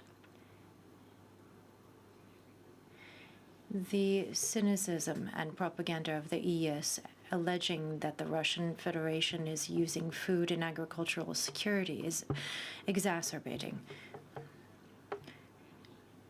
Let us take a look again at what's going on. According to UN data, more than 40% of Ukrainian exported grain is going to EU countries. According to the Commissioner, only about 2 to 3% of Ukrainian agricultural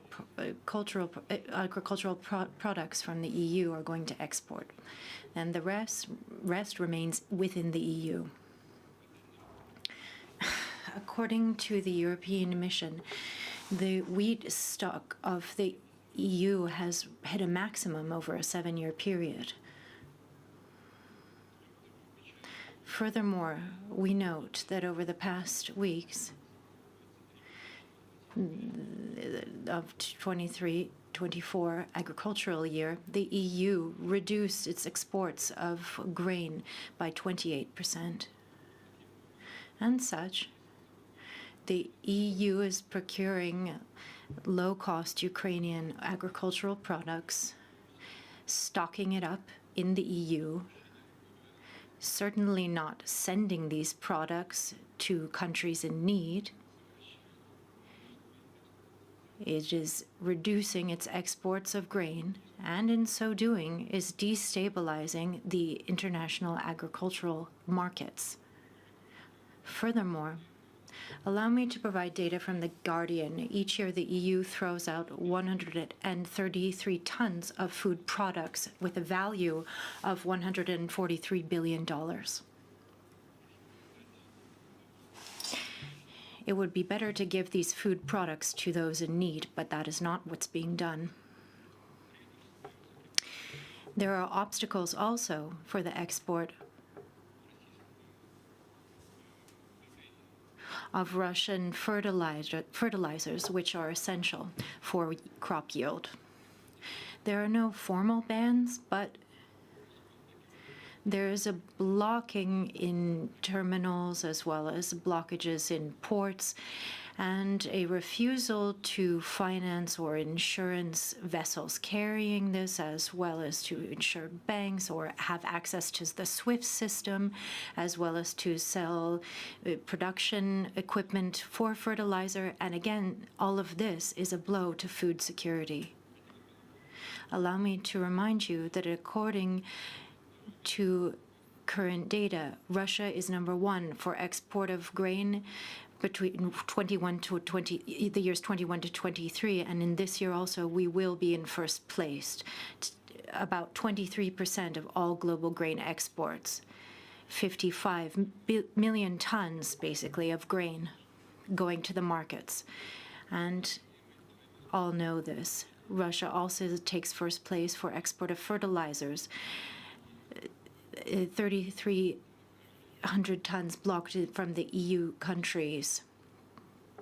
We have already sent our fertilizers to Malawi and Kenya for free through the WFP. So what's going on here is that the EU is throwing up obstacles to food security and creating the issues. What is more cynical are the allegations of the EU against Russia, undermining energy security against a backdrop of the various sanctions against the Russian energy sector. We would appeal to all to refrain to attempts to intimidate Russian suppliers from the EU. In 2022, just about 1 billion cubic meters of Russian gas were exported. And there is a trend. It also applies to 2023. In January to July 2022 to 23, 17% of all liquid gas going to the EU was procured by EU countries from Russia. In this manner, Russia is continuing to supply global energy security and safety, including for EU countries themselves. Yet again, another appeal to EU countries. Please stop your anti-Russian propaganda and dissemination of absolutely erroneous information. It would be time to instead engage in genuine work for food and energy security. Thank you.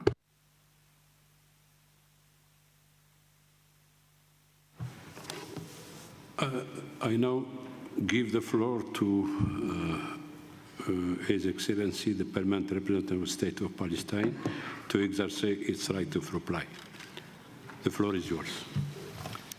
Thank you, Mr. Chair. The representative of the occupying power, Israel, was trying to give us a new definition of terror. Let me refresh his information.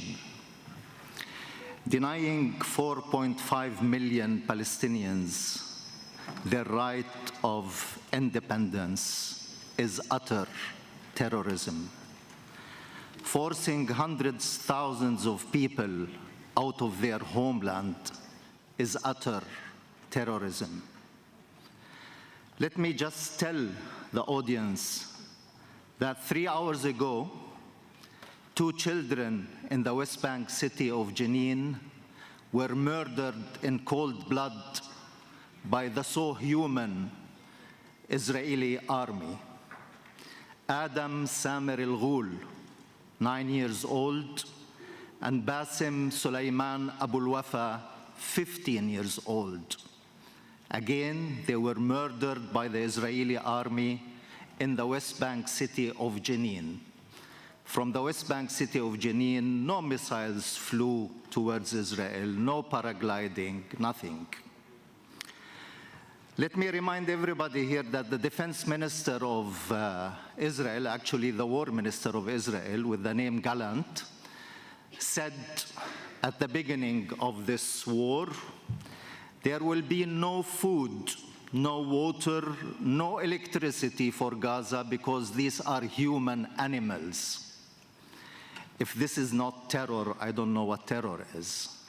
The president of the state of Israel, the so democratic state of Israel, said there are no civilians in Gaza.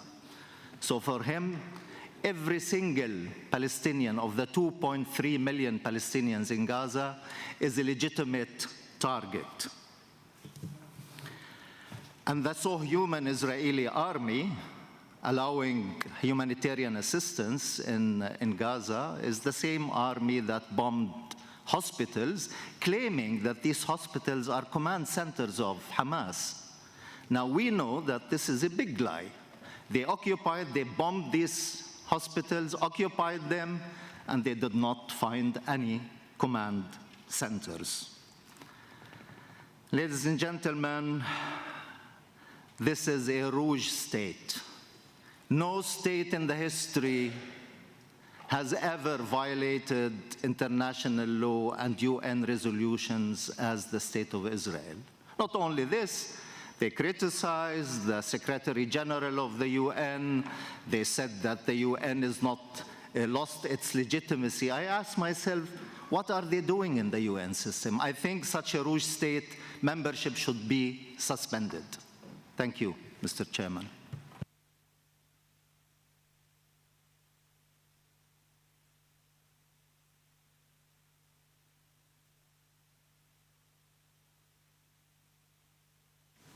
Been said that Ukraine requests to exercise its right of reply. So the floor is yours. Thank you, Mr. Vice President.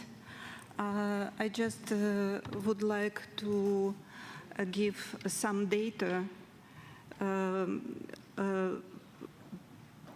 Russia stole almost 6 million tons of Ukrainian wheat in the temporarily occupied territories of Ukraine in 2022 alone. This amount of wheat will be enough to meet Kenya's wheat needs for the next 3 years and the Ethiopia of the next 4 years. Since July 2023, Russia destroyed almost 300,000 tons of grain as a result of its attack on ships and port infrastructure.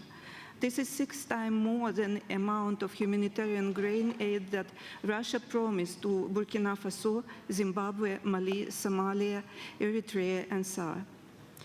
As a part of Black Sea Grain Initiative, Ukraine exported 33 million tons of grain, 60% of which went to African and Asian countries.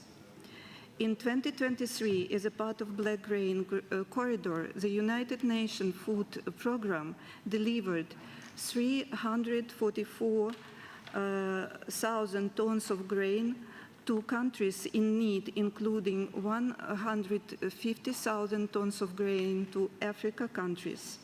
Russia destroyed almost as many in Ukrainians' Black Sea ports. The recipients of grain from Ukraine were Ethiopia, Sudan, Kenya, and Kenya. I thank you, Mr. Chairperson. So now I give the floor back to Israel for a reply, noting that under the present rules, this is your last possible reply. I ask that the stipulated limit of 3 minutes is not exceeded. The floor is yours. Thank you, Vice Chair. I will shortly comment on the Palestinian representatives' obvious lies. I'll start with the electricity and food and gas.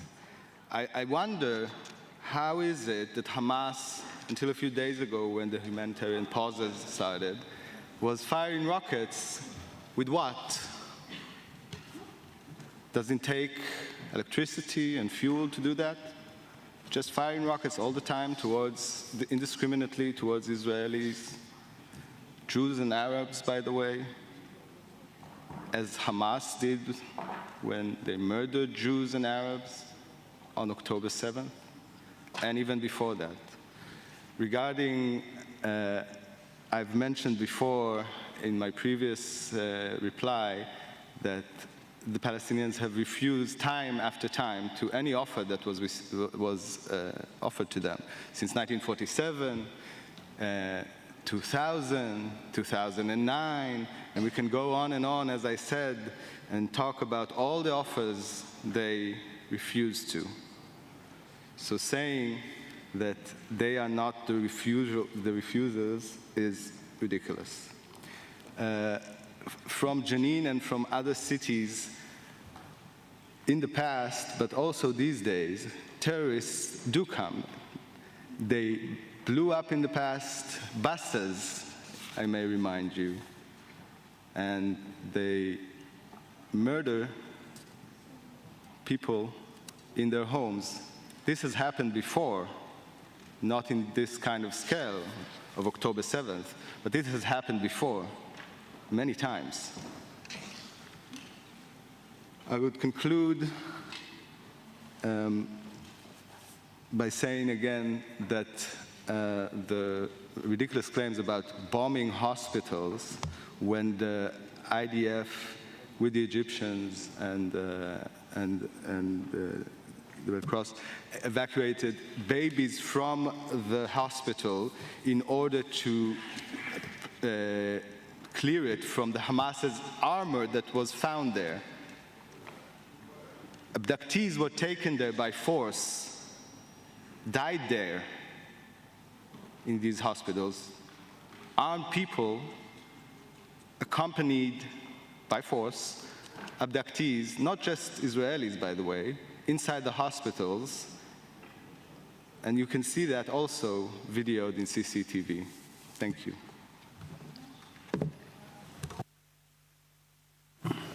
Russia. If the yeah, okay, Russia, please. Yeah, just to remind that the maximum time is 3 minutes. Thank you. Thank you very much, Mr. Chair. Allow me to just respond to the statement made by the Ukrainian representative. Yet again, we are seeing striking demonstration of propaganda when data is used, which just seem to be property of Ukraine. Luckily, no one can believe this data. We don't have any convincing reason to trust this data. Instead, what data we can trust is that emanating from the UN. And according to UN data, the Black Sea grain corridor saw the export of 32.8 million tons of Ukrainian grain. According to the same data, just 3% went to those countries most in need as per qualification or classification of the relevant UN organization. Again, allow me to add, with respect to the propaganda levied against the Russian Federation, in internal markets and internal or domestic demand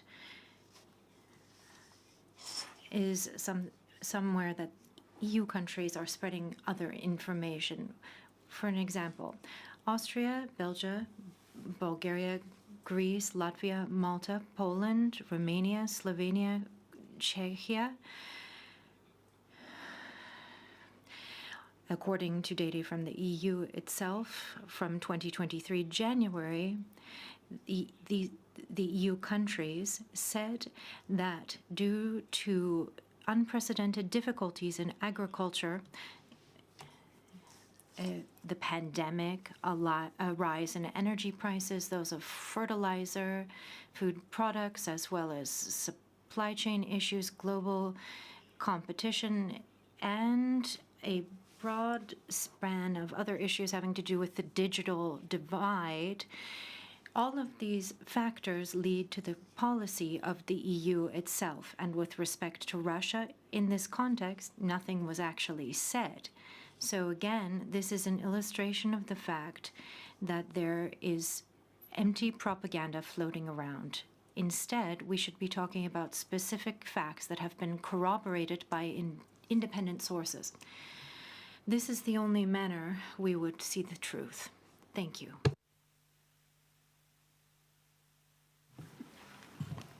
So I see no more requests of reply.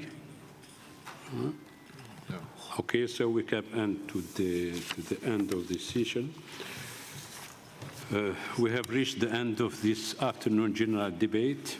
As announced earlier, we will now turn to the event of UNIDO's flagship Industrial Development Report 2024. I propose that the closure of this event at 6:30 p.m. will again mark the end of this afternoon's plenary.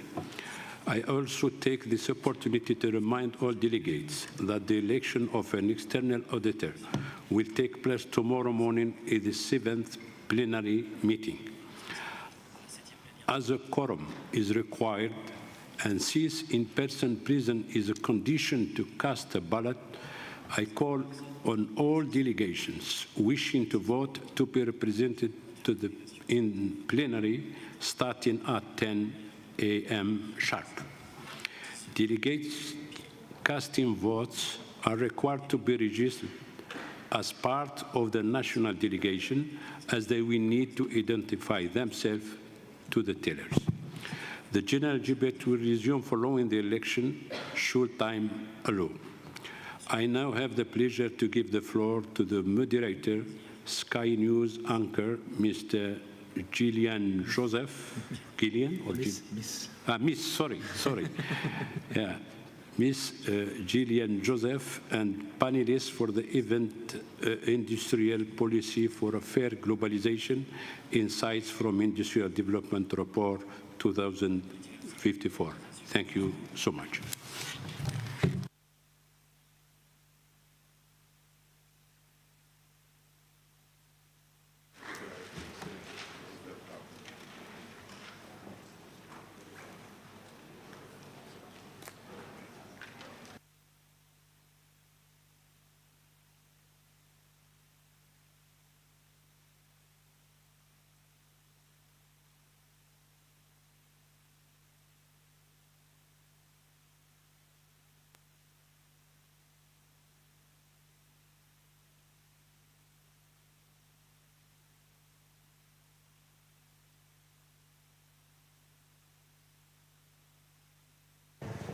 Can you hear me now? Yes. Sorry about that. Thank you for that introduction.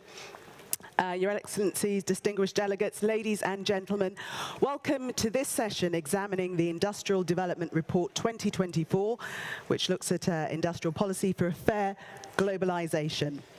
I'm Gillian Joseph, your moderator for this session, and I'll be leading you through the discussions. Before we get started, I'd like you to welcome the Director General of UNIDO, Gerd Müller, to the stage to make the opening remarks. Please welcome him to the stage.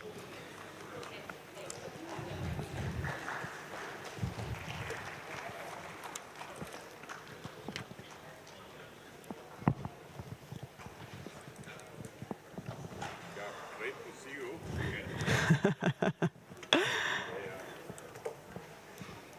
So, ladies and gentlemen, thank you.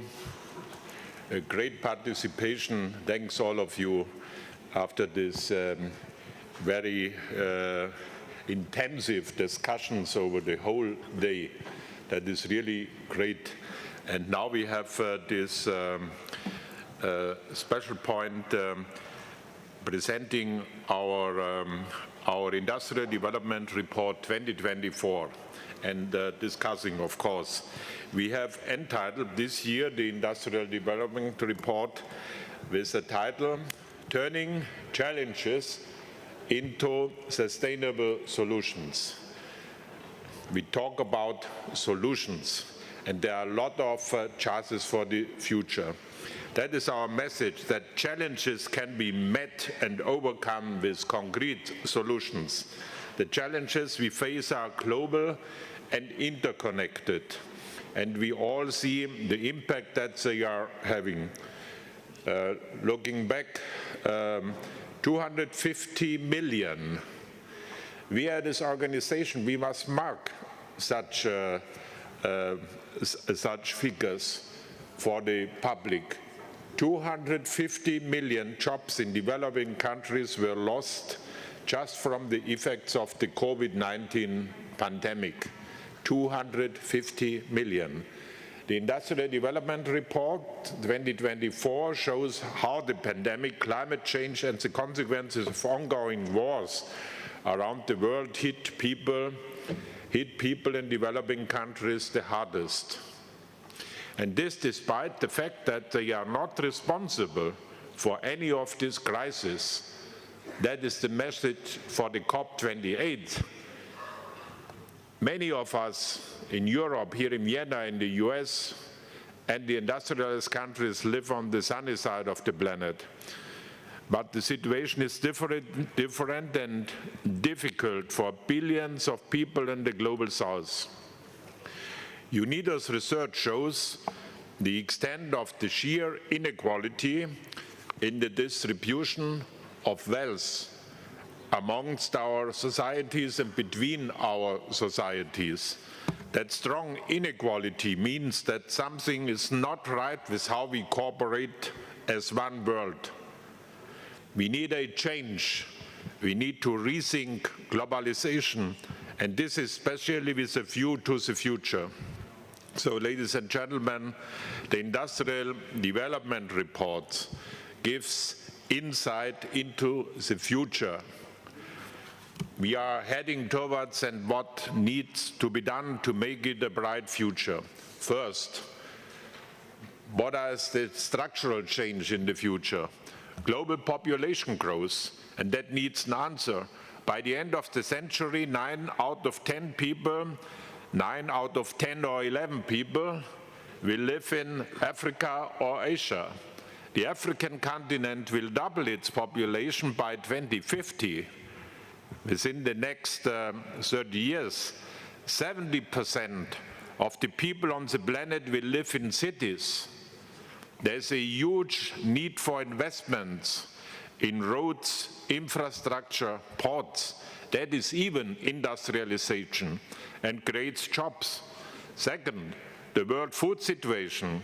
The demand for food will increase by 50% by 2050. That is even a big sector, a huge sector for industrialization, food processing industry. The demand for food again will increase by 50% by 2050. And yet I say a world without hunger is possible. But we need an investment campaign in structural development, sustainable agricultural practices and food processing industry. We have done the studies and they say it clear. 50 billion euro invested annually over the next 10 years in modern agriculture, in agro-processing, in agribusiness solutions could end hunger. What a message. Ladies and gentlemen, sustainable energy for all. Primary energy demand will increase by 70% by 2050 as a result of growing population and catch-up development in developing and emerging countries. So we need sustainable energy for all, because that is the requirement for economic development and job creation. The mining industry will continue to grow about 500% within the next 20 years is necessary for a green transition, the mining industry. Today, 800 million people do not have access to electricity and 80% of energy generation is still based on fossil fuels. So the main question is how it is possible to decouple economic growth from CO2 emissions. Climate change force. ADCs cause only a small fraction of global CO2 emissions, but they are most affected by the increasingly extremely climate disasters we see. I just had some discussions with delegations, for example, from Somalia. Today we see there a flood disaster. Or yesterday, Pakistan, you remember the last year flood catastrophe. Whereas historically the industrialized countries have caused the most emissions. There is no one-size-fits-all solution, but we do know what must be done. Industrial decarbonization is the key. Decoupling growth from emissions. Decarbonization in all sectors. The demand for jobs, fifth, requires industrialization. Growing population in developing countries means that hundreds of millions, not millions, hundreds of millions, especially young people, need decent jobs within the next 10 years. As UNIDO, we want, therefore that is so important, that we talk in the international community, in the UN family about this. UNIDO, we want to bring industrial policy back into the focus, at the table of world decision makers. Industry is a key driver for development and the engine for sustained growth and job creation. So I'm very interested now for the presentation and the ongoing discussion. Thank you so much.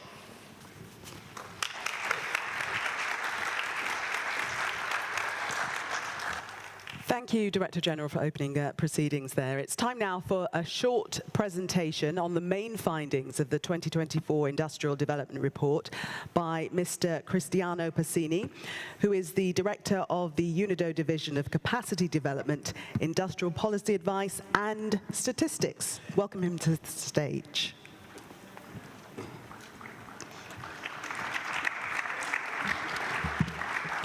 Thank you very much, Gillian.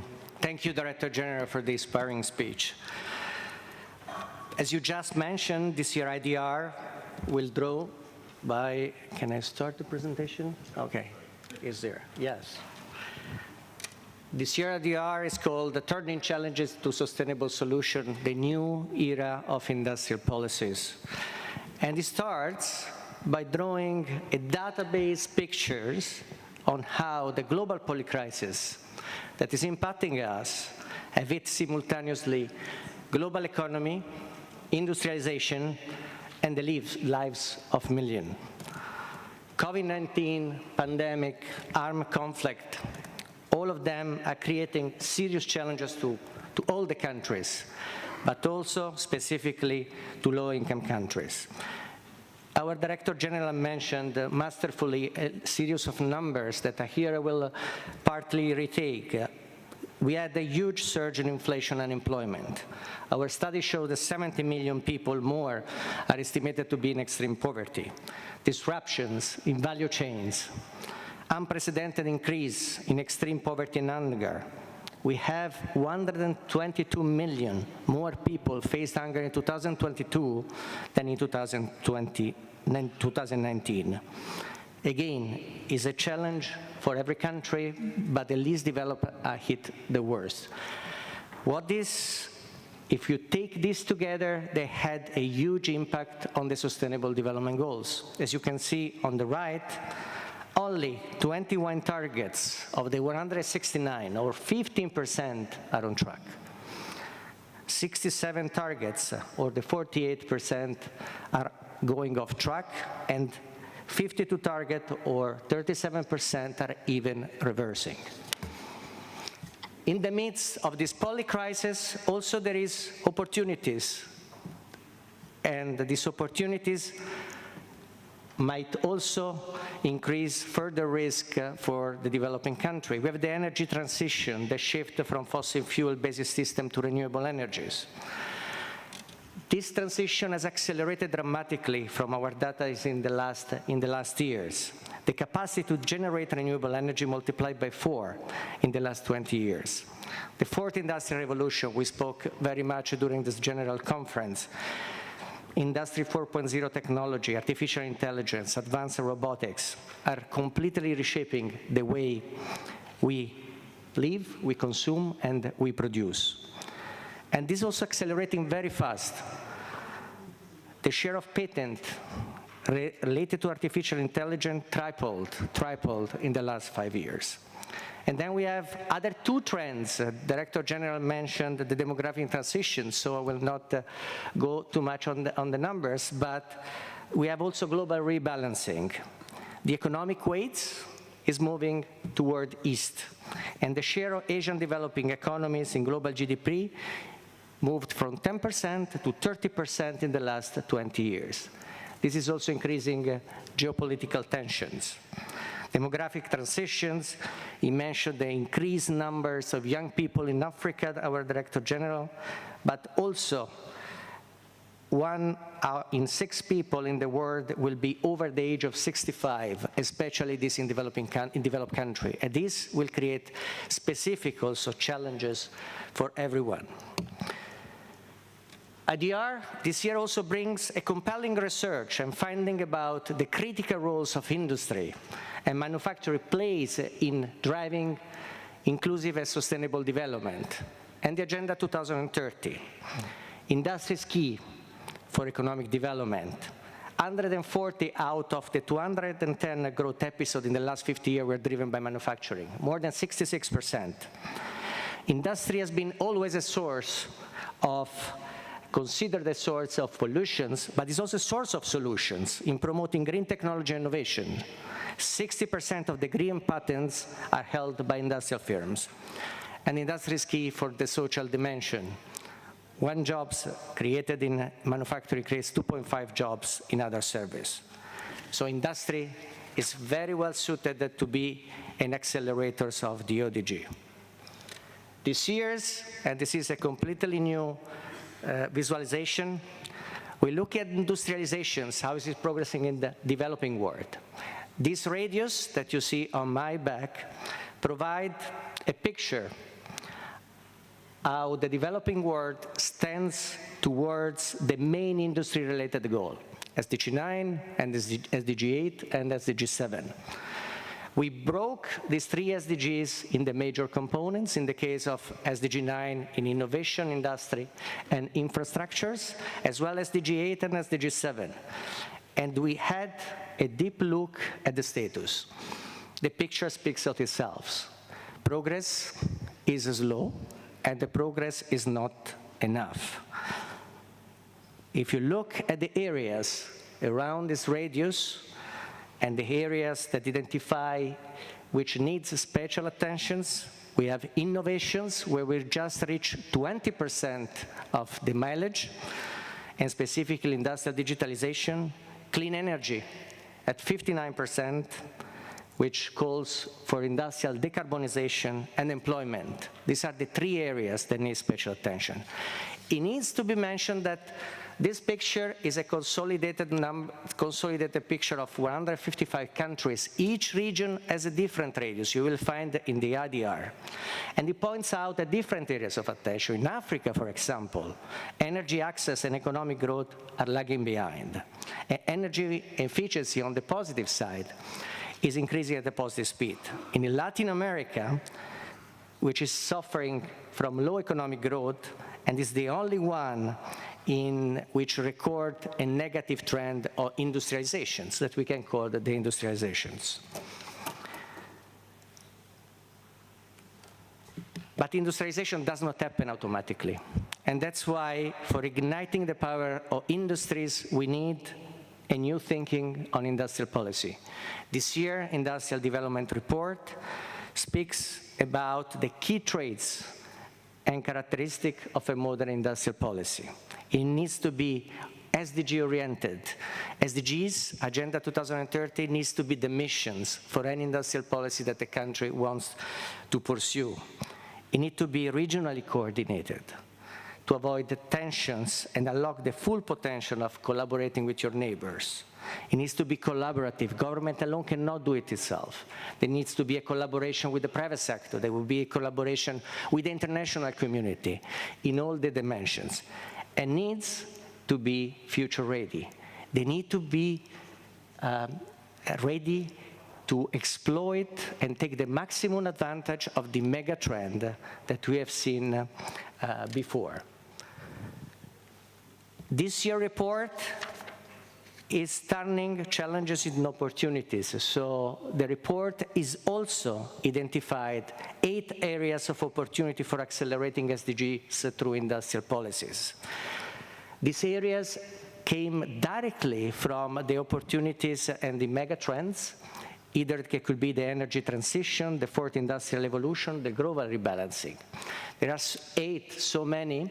I can just mention one and making also an example, because there will be also example in the report about industrial policy in actions. One of the solutions is to leverage the population growth for economic transformation through labor-intensive industries. And we have a very good example here, thank you to the minister in Ethiopia, of Industrial Parks Development Program, specifically in Ethiopia, which aim at establishing and developing industrial parks to attract FDI. Well-crafted industrial policies can guide energy transition, increase the digitalization, upscale production by tapping in the regional market and the growing population. Having modern industrial policy will help developing countries to define sectors and pathways. Then policymakers need to think about skills needed, technology, infrastructure, and the financing. And for developing countries, accessing technology, finance, and infrastructure requires the support of the international community. That's why the report is calling the international community to come together in solidarity to support a new deal of fair globalization, to transform the global financial system through the expansion of sustainable financing, to supporting the transfer of new technologies, and the domestic effort to adapt that to the local condition, to support the government capabilities to design and frame the future industrial policy, and to open the policy space to implement industrial policies. Regional coordination also here will be a key. Many initiatives, especially decarbonizations, will involve a large degree of cross-border investment, like for the hydrogen transport. Regional scale solution and investment are necessary, and countries cannot realize these large-scale investments on their own. I'm closing with the 4 key messages on the slides for you to be an inspiration for the future debate.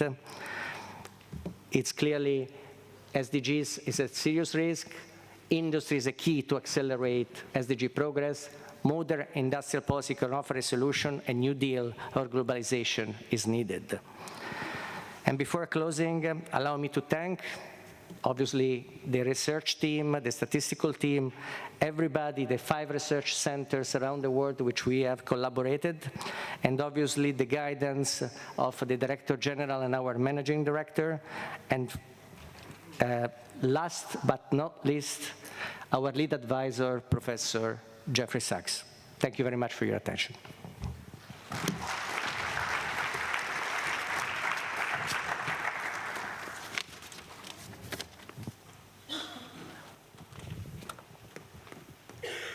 Thank you, Cristiano, for that presentation. It's time now to hear from the Director of the Center for Sustainable Development at Columbia University, Professor Jeffrey Sachs. He will make his keynote speech virtually. So let's see if we've established contact.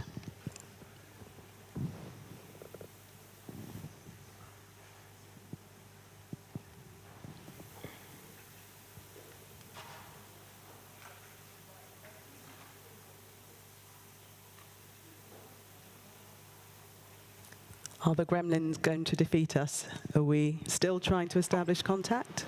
I'm here. I'm here. There you are. Yes. Welcome. Welcome. Thank you very much for joining us, Professor. Oh, it's an honor and a pleasure. The floor is yours. Thank you very much. Well, we've been listening to the wonderful words of the Director General, very wise, urging us to be urgent in our task. We heard the great summary by Cristiano. It remains for me to just say that this is an absolutely wonderful industrial development report, really important and really timely. And I want to emphasize why it is so urgent and timely. You know, industrial development has always been important. That's why we have UNIDO. At any time, we would and could have said that we need industrial development because it's a core part of overall economic development, and therefore governments need to pay attention to fostering their industrial sector. But things are really different now, and they're really different because of the mega trends that this report emphasizes. The 2 most important trends, I would say, are the ecological challenges, and the energy transition is critical for that. So too is the agricultural transition that the Director General emphasized. And the second mega trend is the technological revolution that is underway, and that is dazzling us and confusing us every day, because the acceleration of artificial intelligence and digital technologies is really mind-boggling. And it is disruptive and transforming how every sector of the economy operates. The ecological transformation requires that we do things in a different way. So the reason fundamentally that we need industrial policy now is not that industry is important, but that industry is changing dramatically. And it's changing because the framework for industrialization needs to be within the ecological context. That means that we must move to a zero carbon energy system. That's very complicated because it's not just how energy is used for producing power, for example, but how energy is used throughout all of the supply chains, throughout the structures, the buildings, the residential sector, the transport sector, and the industrial sector. So this is a deep transformation. So too is the land use transformation needed to conserve and protect biodiversity, to stop the rampant deforestation and the loss of ecosystem functions. We're moving to precision agriculture, for example, very data intensive, very digital intensive. Who thought digital and agriculture? But it's now absolutely central. And so this is also not merely agriculture. There's been agriculture for the last 10,000 years, but a transformation of agriculture that needs to be rapid, very skill intensive, very technology intensive. So this is the context of industrial policy, that we have to do things differently, and we have to do things differently in short order. The other dimensions that are discussed in this context are the major demographic changes. And again, Director General Mueller emphasized those rightly. Africa will double in population, as he noted, by 2050 from about 1.5 billion today, or 1.4 billion for all of Africa, North plus Sub-Saharan, to between 2.5 and 3 billion. The faster is the demographic transition, the easier all of this is going to be, I want to add. But this is a big change with a lot of urbanization and a lot of industrialization that's going to accompany this. So the second other huge trend is the global rebalancing that Cristiano also referred to, and that is the rise of China as the single most remarkable event, one that I regard as wholly positive, and I really regret that leaders in my country, the United States, view China as threatening. I do not. I view a strong, robust, prosperous China as a huge addition and welcome for the whole world and a benefit for the whole world. But this rebalancing is complicating factors. Maybe I'll just put this issue out of the way. We don't need de-risking. We don't need deglobalization. We don't need onshoring, friendshoring. We need cooperation at a global scale. We don't need regional blocs. We don't need another Cold War. We actually need cooperation. And the report is very clear on that. Now, every country faces this challenge of transformation, and very few are ready for it. It is very skill intensive. And this means that education, training, and research and development becomes paramount for every country.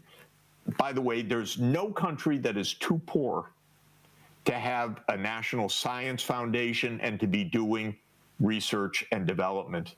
There's no way, no matter where you are in the world, just simply to take technologies off the shelf. They must be adapted to local ecological needs, to local cultural and social needs, to local conditions.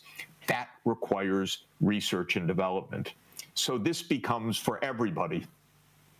Once upon a time, in a fictional world, it was said, well, for poor countries, focus on primary education. Rich countries will handle the science and technology. This is impossible.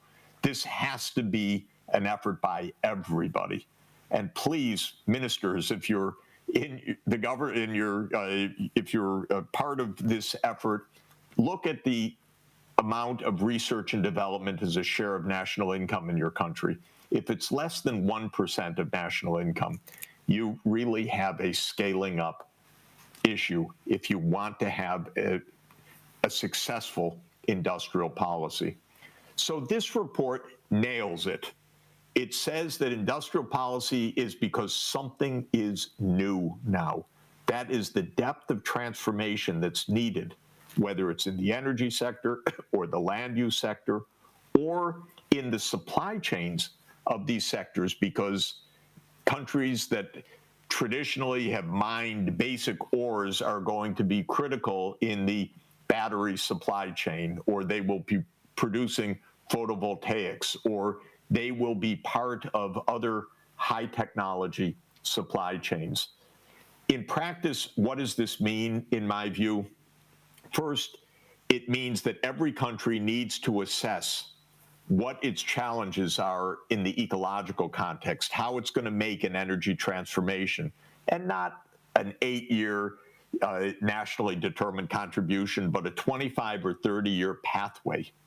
Second, every country needs to analyze its ecological conditions, the rivers, the forests, the croplands, the biodiversity, the coastal regions, the land erosion, soil erosion, pollutants, so that there's a pathway for sustainable land use and sustainable agriculture. This is a second consideration. Third consideration, every country needs to look forward, backward, to the right, to the left, to your neighbors. Your neighborhood is where you're going to have the industrial policy, not in your nation alone, but in your region. Cooperate with your neighbors. This is the most basic lesson, not only of industrial policy, but of good economics in general. You trade with your neighbors, you share riversheds with your neighbors, watersheds with your neighbors, forest regions with your neighbors, coastal regions with your neighbors. Be nice to your neighbor, have them be nice to you. Stop thinking in Cold War terms. Cooperate. So this is really crucial. Build skills. Nothing will be more important than skilling this process, than getting all the kids in school, financing that. And that's what I'm working on every day, to help you have the financing you need for the education investments and the skill investments and the R&D investments that you'll need. And then finally, let me just say, especially in these days, we've got to end these useless, destructive wars immediately, because they do nothing but set us back. They create tragedy. They kill children. The wars have to stop. We have to find political solutions, not military solutions. I spoke last week in the UN Security Council, and I pointed out how every one of our ongoing wars could be stopped that day within the Security Council, because they are political wars. They have reasons. As von Clausewitz said in 1832, I believe it is, in On War, war is a continuation of politics by other means. Go to the politics, not to the war. Solve the political challenges. Today, recognize the state of Palestine immediately, so that we have the basis for a just and lasting peace in that region. This is crucial if we're going to succeed in all the rest that we want to succeed in. Let me close by congratulating the Industrial Development Report team at UNIDO. Let me congratulate Director General Gerd Mueller for his superb leadership. It's so powerful. It's being heard around the world. Thank you for letting me join today. Thank you, Professor. Thank you, Professor Sachs, for that enlightening presentation. The takeaway from that: more cooperation and no Cold War. Be kind to your neighbor. So we've heard that the global polycrisis encompassing COVID-19, armed conflicts, and climate-induced catastrophes has increased worldwide unemployment, poverty, and hunger. Recovery prospects are complicated by technological change, population growth, environmental degradation, and political tensions, as we've heard. Against this challenging scenario, UNIDO's Industrial Development Report 2024 calls for bold policy initiatives to move forward. The report urges international solidarity, proposing a new deal for fair globalization and global cooperation. It's time now to launch into our panel discussion, so let me introduce you to our panelists this afternoon. First, we have His Excellency Mr. Melaku Alabel, Minister of Industry of the Federal Democratic Republic of Ethiopia. He was previously Minister of Trade. Mr. Alabel has also served as Industry and Investment Bureau Head at the rank of Vice President in the Amhara region of Ethiopia, as well as being the Board Chairman of Abe Industry. Please welcome him to the stage.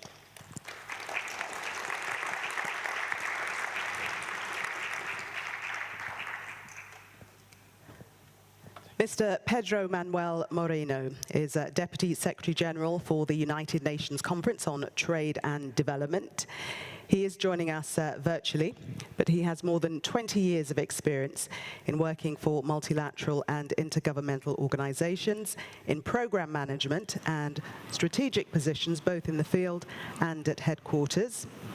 He previously worked as Deputy Secretary General of the Communication for Development Committee at the Spanish Commission for UNESCO and for the UN Development Programme. Also joining us, we have His Excellency Jose David Prado Vazquez. He's the Vice Minister for Investment and Competition at the Ministry of Economy in Guatemala. He has more than 15 years of experience in the public sector of Guatemala, holding important positions within various institutions, including Vice Minister of Social Welfare and Employment at the Ministry of Labor and Social Welfare, Postal Director General, Director of Violence Prevention at the Interior Ministry, Director General of Sports at the Cultural and Sports Ministry, and Parliamentary Advisor to the Congress of the Republic of Guatemala in various periods. Mr. Prado Vazquez holds a master's degree in public administration and government. Welcome.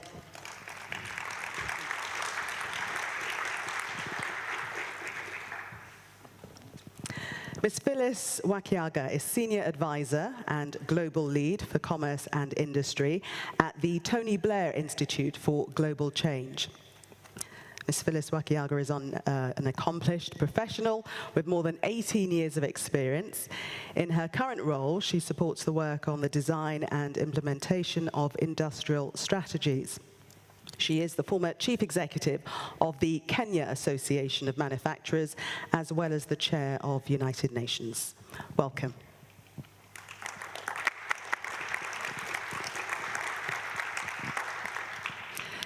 Now, before we start the panel, I'd just like to let the audience know that once we conclude the panel discussion, we will be taking questions from the floor, so please bear that in mind while you listen to the debate, and perhaps you can be formulating the question that you would like to ask. We can take questions, I think, online, as well as live and direct from the floor, so bear that in mind. We'd like to make this an interactive session. So let's start with Minister Alabel. Welcome again. First question to you to kick off this discussion is, what do you think future industrial policy should look like in order to ensure truly fair globalization? Thank you, moderator. Good afternoon. I would like to thank UNIDO for giving me this opportunity and for bringing this interesting agenda for discussion. And I would like to congratulate His Excellency Mr. Gerd Müller for the flawless conference, for its organization and the reform what he's doing in UNIDO. And I would like to thank the research team who is bringing this good report for us. I really appreciate the content, the diagnosis, and also the recommendation of the report. This is the real future of industrialization and the sustainable development growth that we are heading in all over the world. Regarding the future industrialization policy, I think based on the report that we have seen, the future industrialization policy should emphasize and encompass one is the inclusiveness. Inclusivity is very important. In the previous history, as you know very well, in industrial revolution, there are countries rapidly developed because of the innovation of the industrial revolution. And now it is at the fourth industrial revolution phase, which is very critical. And at the time of the first industrial revolution, there are some countries left behind. Not some countries, most countries left behind, especially those developing countries. So unless our policy is not inclusive, then there would be some group who will be left behind.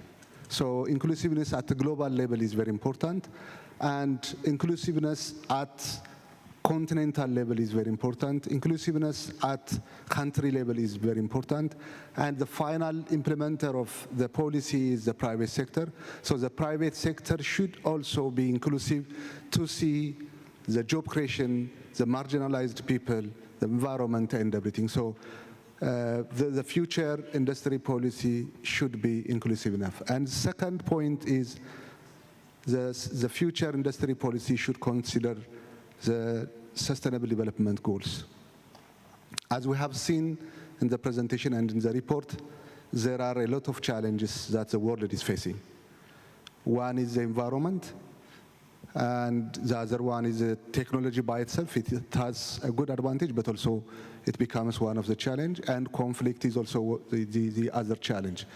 So to have a better environment, to have the better technology and sustainable development, then the industrialization policy should consider the SDG goals that we are agreed to have in the world. Then no one will be left behind if the sustainable development goals are well achieved. And third point is adaptation to the technologies change. Now, technology is bringing us a lot of opportunities for us. Things before 10 years and things before 20 years, and now is quite different because of the technology. So our policy should be more flexible and adaptable with the technology. If it is not flexible, then the shift towards the future will be in danger. So our technology, our industry policy should consider also the adaptation to technology changes. And the other point is we have to support small and medium enterprise. Our policy should consider a small and medium enterprise. They are the base for broadened economic development, especially for developing countries, they are the base. And in small and medium enterprise, we can find all types of society group. We can find women, we can find youth, we can find all the family members, because since they are small in their nature, they are fully managed by the family. So to have more inclusive and sustainable development, a small and medium enterprise should get a very good concern. So the future industry policy should concern the small and medium enterprise. Global supply chain is very important. In our previous years, for the last 5 years, one of the challenges we faced all over the world was the supply shock. When COVID broke out happened, the world supply chain was disrupted. There was no connection even between the neighboring countries. So because of that, agricultural produce and manufacturing industry produce couldn't easily mobilize all over the world. Industrialization is, by its nature, the DNA of industrialization is globalization, networking. It's not only for the home consumption that industrialization is needed. It is for the global consumption. So supply chain is very important. And the policies that we are going to drive should be supply chain shock resilient. What will happen if something is wrong in one part of in the one corner of the world? So the concern to supply chain resilient is one of the points that need to be addressed. And the fair trade practice is very important. There should not be countries left behind. So the fair trade is very important. Most of the trade relationship is favoring more developed countries. They are not considering the least developed countries. So the fair trade is very important, and policy should also consider the fair trade relationship among countries. Otherwise, there will not be any strong and effective cooperation among countries, but especially with the developed countries. Global partnership is very important. Without global partnership, we couldn't achieve the SDG goals. SDG will be achieved if and only if the global partnership is achieved very well. As Mr. Muller mentioned in his speech, there are a lot of challenges, but all these challenges will be addressed if we mutually understand the problem and how to address the problem. Understanding the problem and how to address the problem is very, very important. We may close our border to protect migration, but that couldn't bring sustainable change. We have to create employment opportunity from the source. If it is migration from Africa, Africa should get job creation. If we create job and a better environment in Africa, there will not be a danger or a problem of migration. So partnership is very important, and our industrial policy should also consider partnership. Why I'm mentioning this point is there should be the coordinating unit all over the world about the industry policies of the country. Maybe one country may consider a good framework of the industry policy, but unless it is not supported by the neighboring countries and all over the world, then it will be the island, so that couldn't be achieved. So there should be a coordination to have a better partnership. Policy flexibility is very important. Things are shifted very, very frequently, very rapidly, very quickly, because of the digitalization and because of the technology advancement nowadays. So flexibility is very crucial, very important, and the policy of each country should consider also the policy flexibility. Finally, international standards and regulation should also be well considered. To have a better trading among countries, the standard is very important. So whenever countries design their policy, they should also understand the standards and regulations of the international community. Without understanding others, there will not be agreement and there will not be a better relationship. So the future is bright with some challenges as mentioned before, but if we are coordinated and cooperated and the partnership is strengthened, then the industry policy will bring additional solution to tackle the challenges that we are fearing. Thank you very much. Thank you. Minister Prado Vazquez, I wonder if I should pose the question again, just to remind you, it's to ask what you think the future industrial policy should look like. Bueno, muchas gracias. Thank you very much.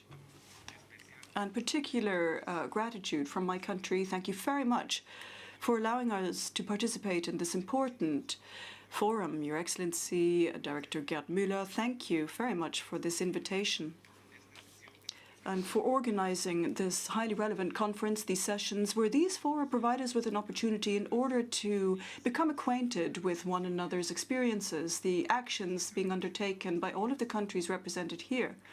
Everything that we are doing in our countries, which I do believe will help us build a better world in all of the countries that we represent here. For ourselves, like Guatemala, we would all agree on the importance of technology. It's important that we be able to invest more in countries such as our own, in the Latin American countries, to promote investment in innovation, in technological development. As we know, the world is changing. And accordingly, nationally, we need to try and keep up with technology.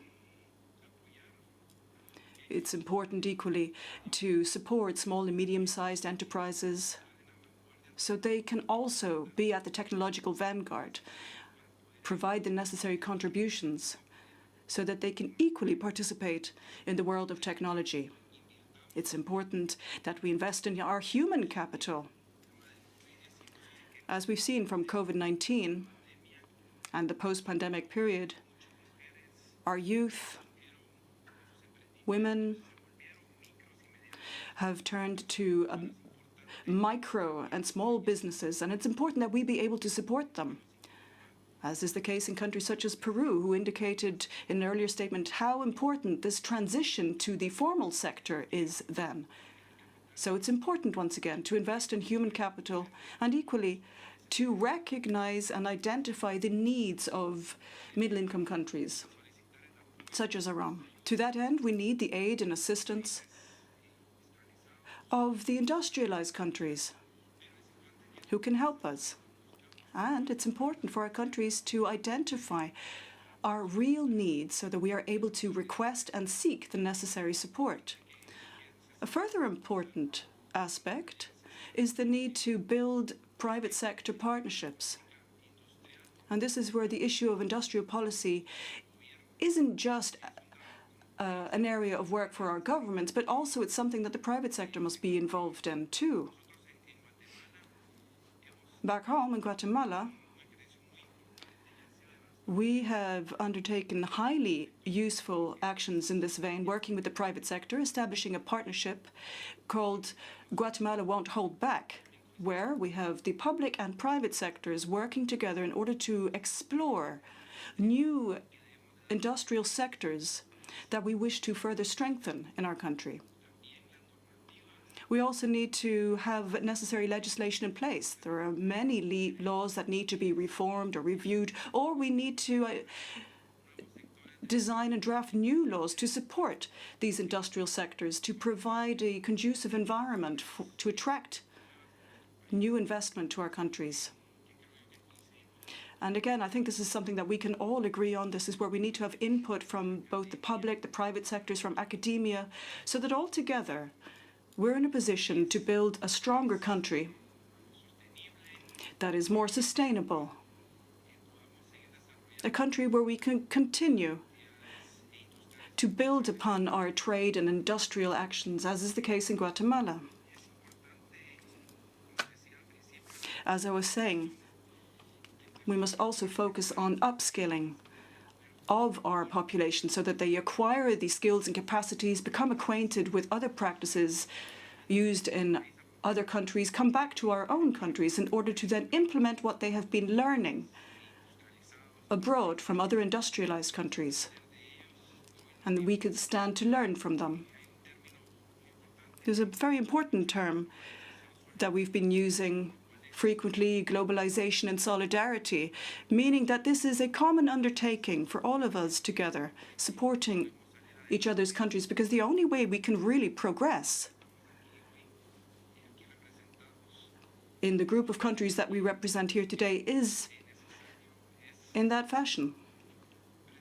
And equally, we need to place more emphasis on innovation, on development, technological development, as was said earlier on, and to sustain these fora where we can, once again, learn from each other's countries and implement these practices in our own countries.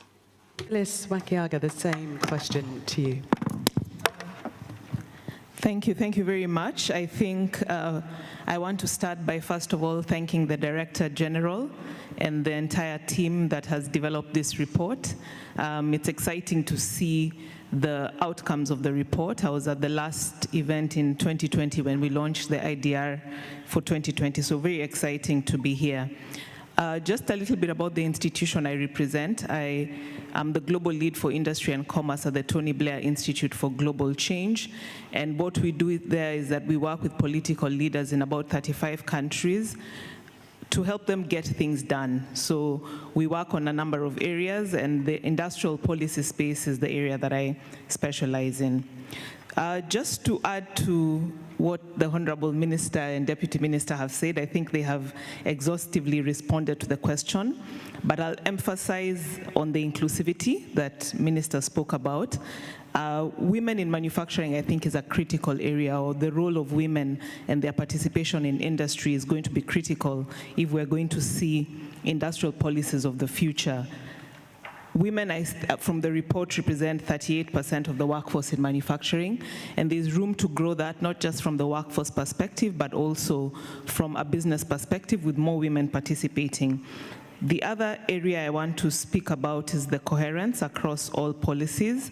As we develop industrial policy, it's important that it is coherent to other critical policies, like the trade policies, the education policies, the environmental policies.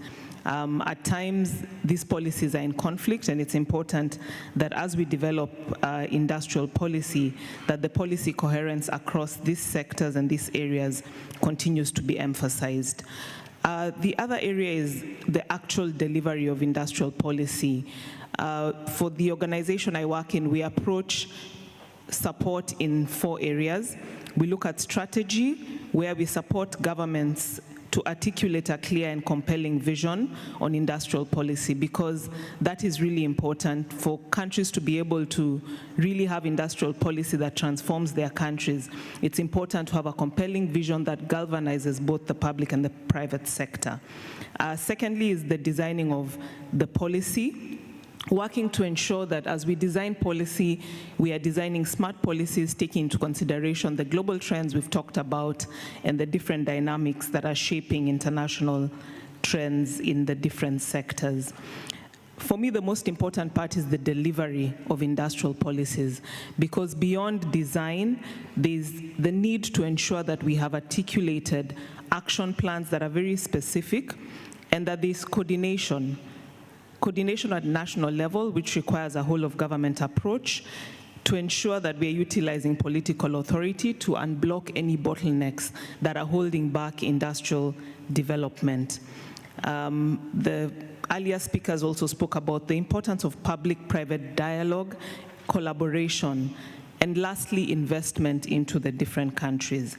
So that is my view on how we can make industrial policies work for this century. Thank you. Thank you. Now, I just want to double check that we have got Mr. Pedro Manuel Moreno. He's joining us virtually. Is there some way to signal whether he can hear and he's able to take part? Can you hear me, Mr. I'm listening to you. Oh, excellent, excellent. Thank you. Welcome. So my question to you is, what does the international community need to do in order to accelerate sustainable industrialization in developing countries? Thank you, Gillian. Can you hear me? I can.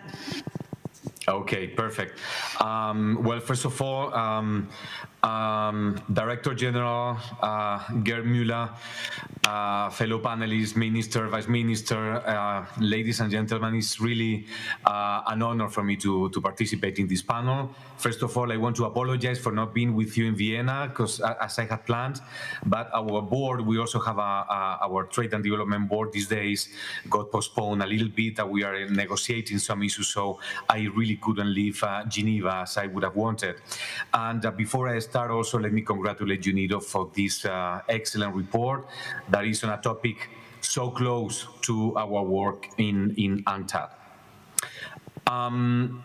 Let me just go to your question, Gillian, and because of the many topics that have been already touched upon by my fellow panelists, I want to elaborate on sustainable or green industrial policies in least developed countries. A first point I want to make is that this is not only a challenge, but can also be an opportunity. Given the realities of LDCs, there is considerable potential, especially for renewable energy or the extraction of strategic minerals. In terms of renewables, LDCs have the potential to start or greatly expand the production of renewable energy, especially solar energy and green hydrogen. This can enhance domestic supply of electricity and fuel, which is fundamental for growth and development. Some of the panelists already commented on that as well.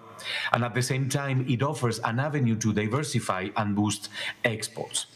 In the case of extractive industries, the low-carbon transition is expected to rapidly expand the demand of strategic minerals such as lithium, platinum, cobalt, rare earths, silver, or copper.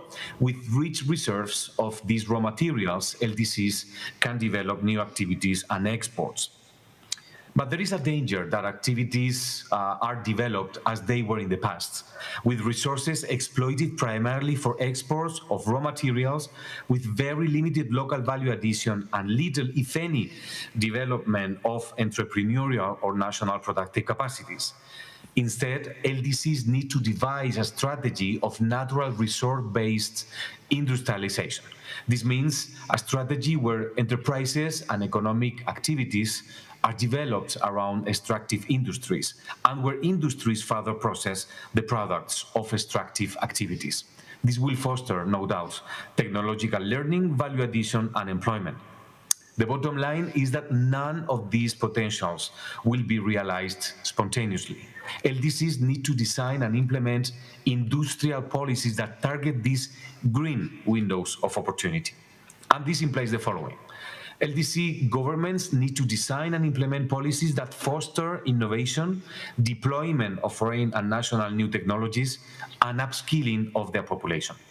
They need to make use of all sustainable instruments, such as extension services, preferential credit, subsidies, and trade policy measures, and coordinate with the private sector.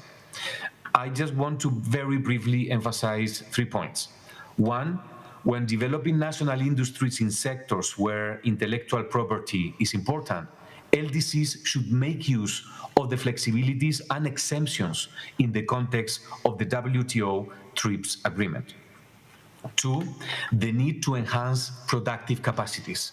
Productive capacities are the only real pathway for long-term development.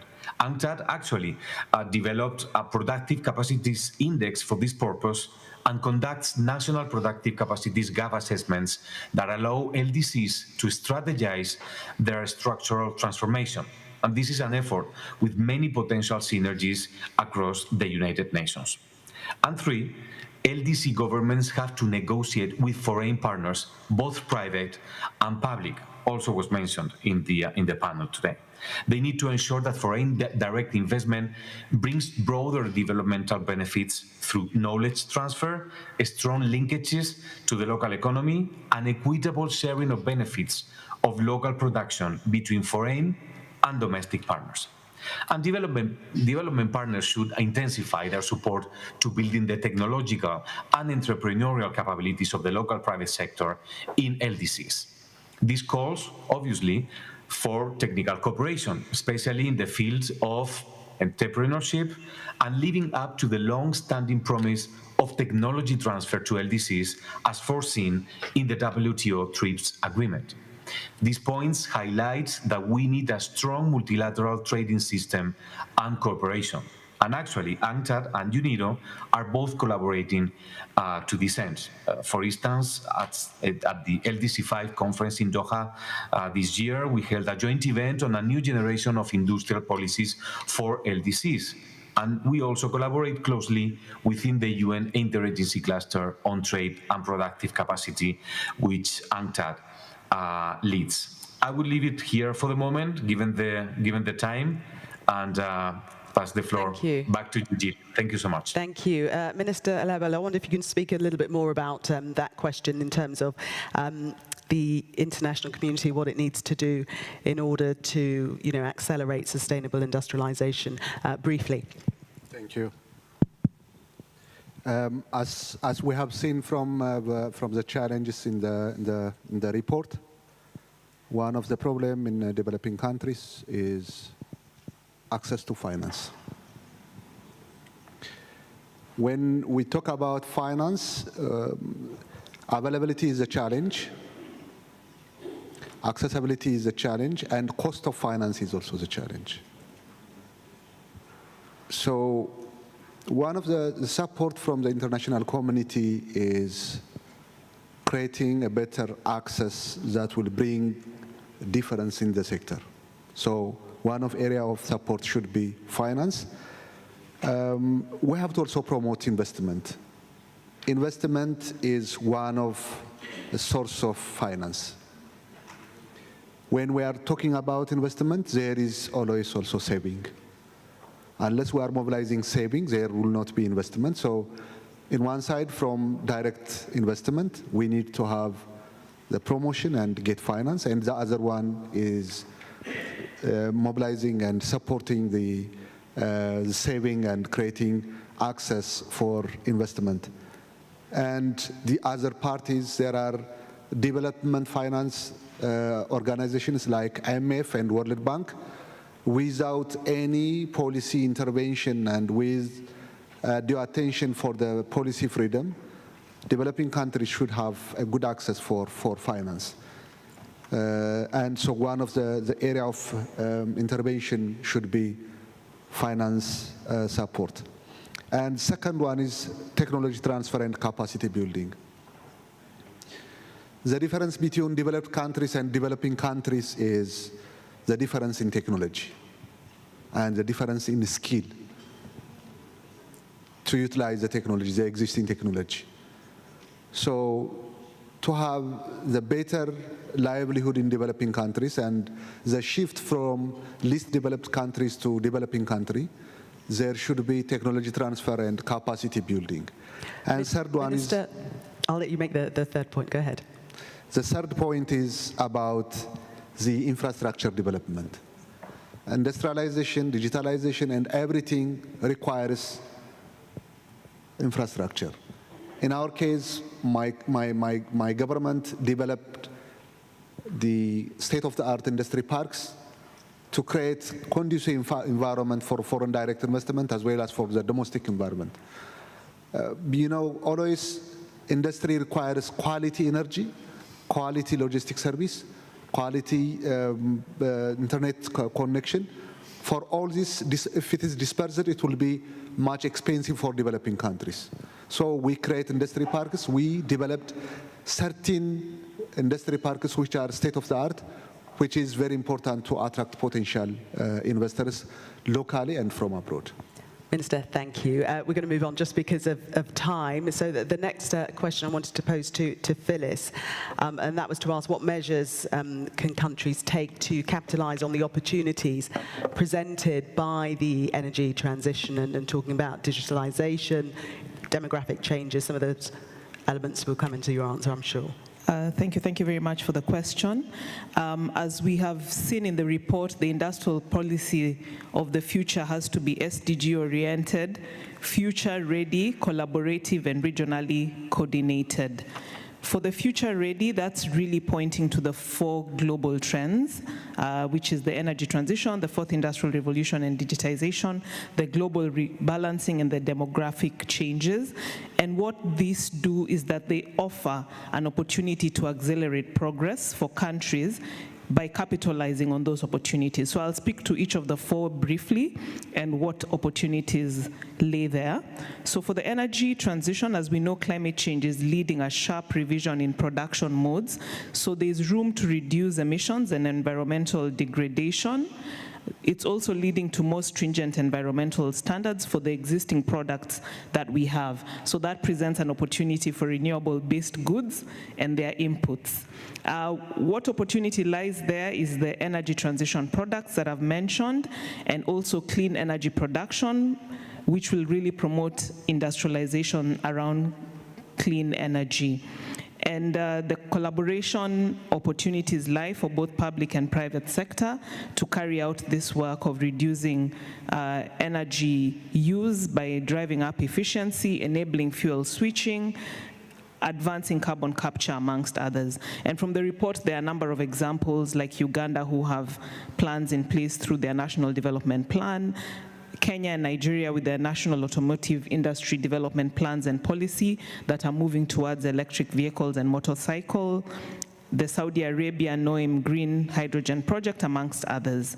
The second trend is the fourth industrial revolution, and the opportunity it provides is for competitiveness by utilizing advanced digitization and technology to really spur competitiveness and open markets.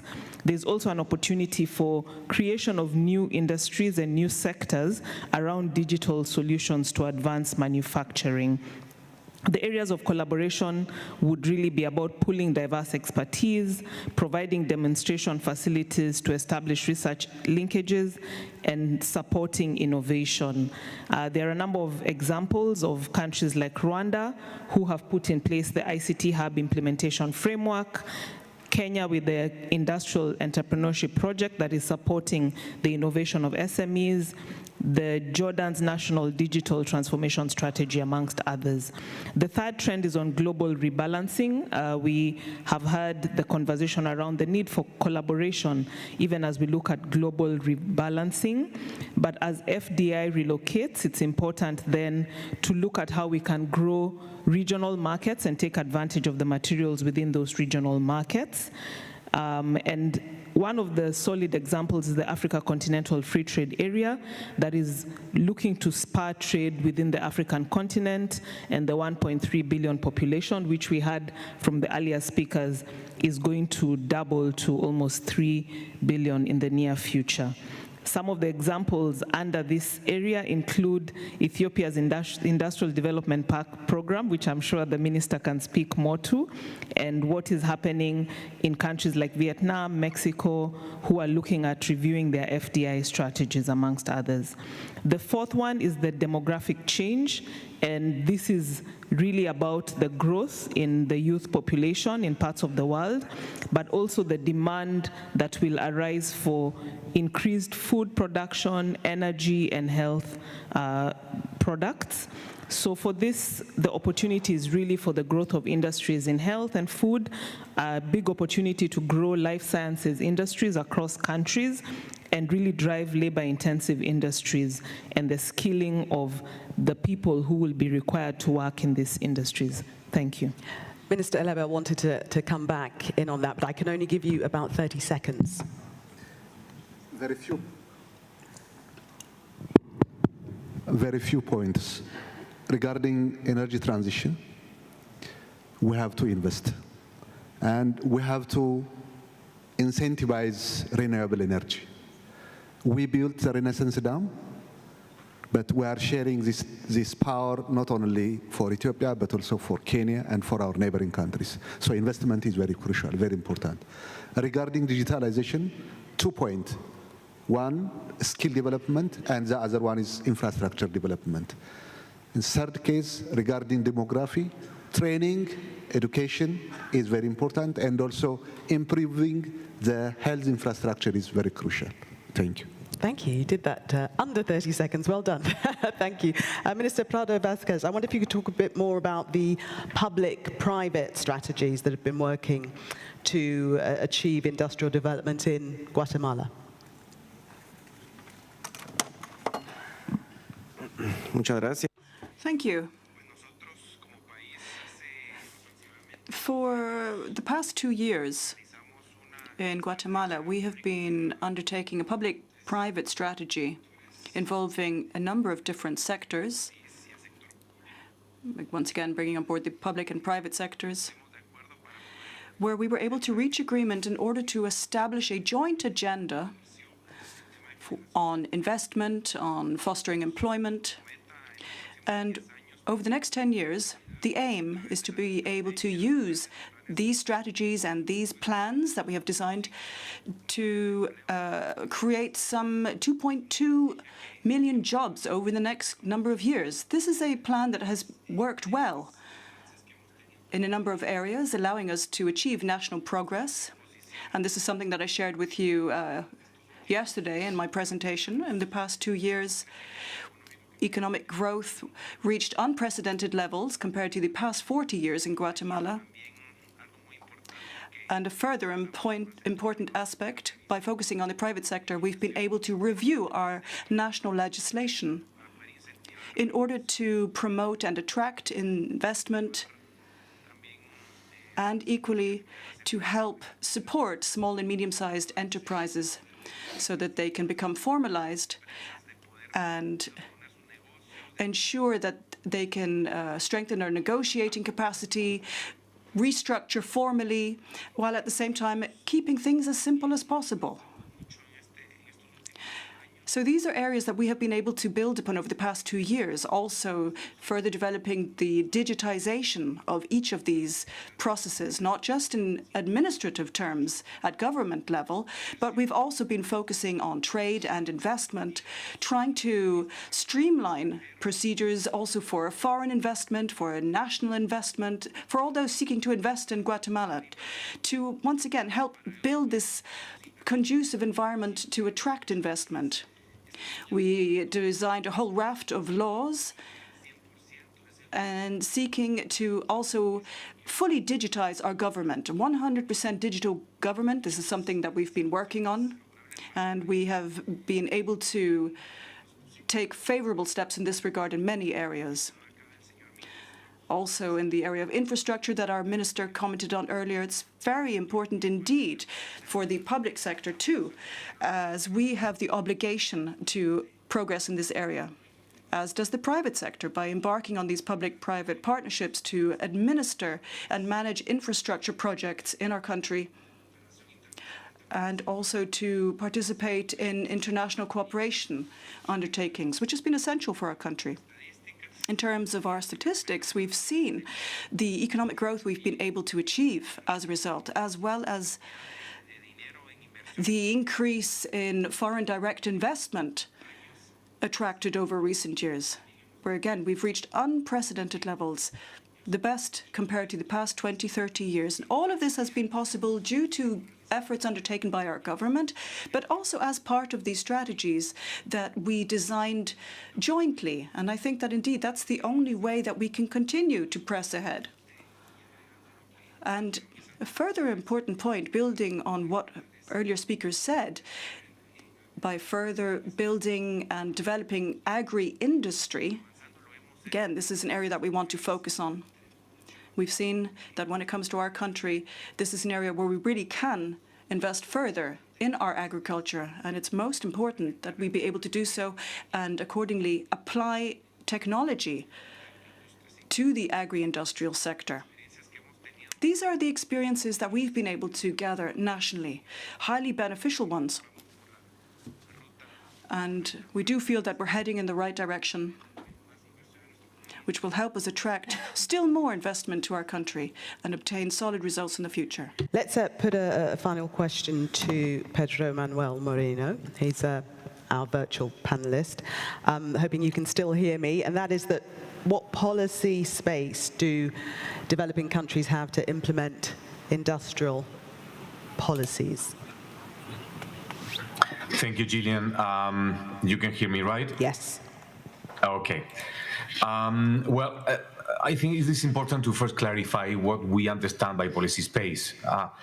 Here in UNCTAD and in the development community, we see it as the freedom and ability of a government to identify and pursue the most appropriate mix of economic and social policies to achieve equitable and sustainable development that is best suited to its particular national context. Actually, we just saw the example of Guatemala and the possibilities that having the right policy space allow the government to operate. Most developing countries have seen a reduction of their policy space due to the way the global architecture is constructed. This is a fact that my fellow panelists from the government will acknowledge. And we need to recover that policy space. And to recover that one, some economies are now adopting measures that reflect their determination to decide themselves on the regulation of trade between them and the rest of the world. The list of such measures includes, for example, strategic use of subsidies, the ban on trade in deforestation products, the reciprocity instrument in public procurement, or the exceptional trade measures implemented in the context of the pandemic. This list is growing, is not exclusive, and feeds concerns of further fragmentation and global economic decoupling. In UNCTAD, we have been concerned about how the existing global architecture could constrain the development possibilities of developing countries. So we have pointed to the large asymmetries and biases in the way global interdependencies work, and this is something that must change. That is what we are advocating. However, while the rebalancing of the prerogatives of nation states is a welcome step, this should not be pursued in a unilateral manner, but through multilateral negotiations. I will stop here. Thank you. Now, just to remind you, you've probably forgotten that I did say that we'd open the floor for questions from delegates, if you'd like to put to the panel. Are there any questions from the floor at this point? I can see one hand. Is there a microphone that can get from Zimbabwe?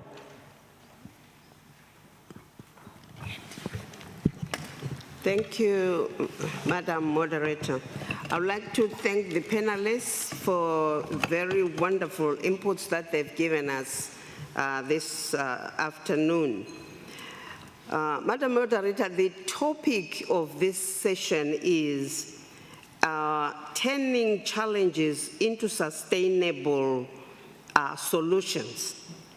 And I would like to, I was listening very careful, and I think the panelists have addressed this very well. But I just want to ask a question, but with some warnings. During this general debate, someone said we must be careful not to replace the old dependency with the new dependency. And also, the Secretary General, in his opening remarks, said, you know, we need to ground our value chains as solutions and stop exporting raw materials, use our raw materials as basis for our industrialization and also for our value chains. Now, the old trend has been to have what we call technology, knowledge, and product transfer. I think new solutions should really be based on local research. We must start grounding our research. We must develop local technologies, local products based on local resources. And when we do this, we are grounding our industrialization on our own realities rather than what has been happening in the past. Let us put money, ladies and gentlemen, on research to seek local solutions. Our universities are capable of doing that. And then from there we go into production of the outcomes of those research so that we ground our industrialization from our own local research. But I also liked what Jeffrey Sachs said. He's a good friend of mine and I'm one of his followers, when he said we must collaborate with our neighbors because we share rivers, we share trees. Very important. I think then we need to, after that, we need then to collaborate with other people because we can't work in isolation. But let us really stop this whole thing of having, starting our development outside, bringing it in. Let us now begin inside out, locally, and then you go globally. That is possible. In Zimbabwe, we have started doing that, and it is working. Our universities are developing products that are based on our indigenous fruits, based on our indigenous resources, and we are creating new products. So we would then want collaboration with other people so that we open up markets and we have collaboration on how we can develop what we are starting in our universities. Thank you. Thank you. Thank you. I would thank the honourable member for her contribution. Is my microphone working? Can you hear me? What's happened to my microphone? Okay, I'll shout. I would thank the honourable member for her contribution, but if there are any questions, very quickly, because we are rapidly running out of time. If I don't see a show of hands, we will close. Oh, there's one hand up that I can't see. Okay, let's take just one more question.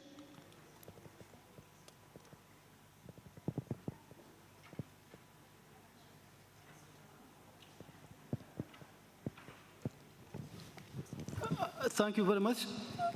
In fact, my question is to Professor Jeffrey Sachs regarding how to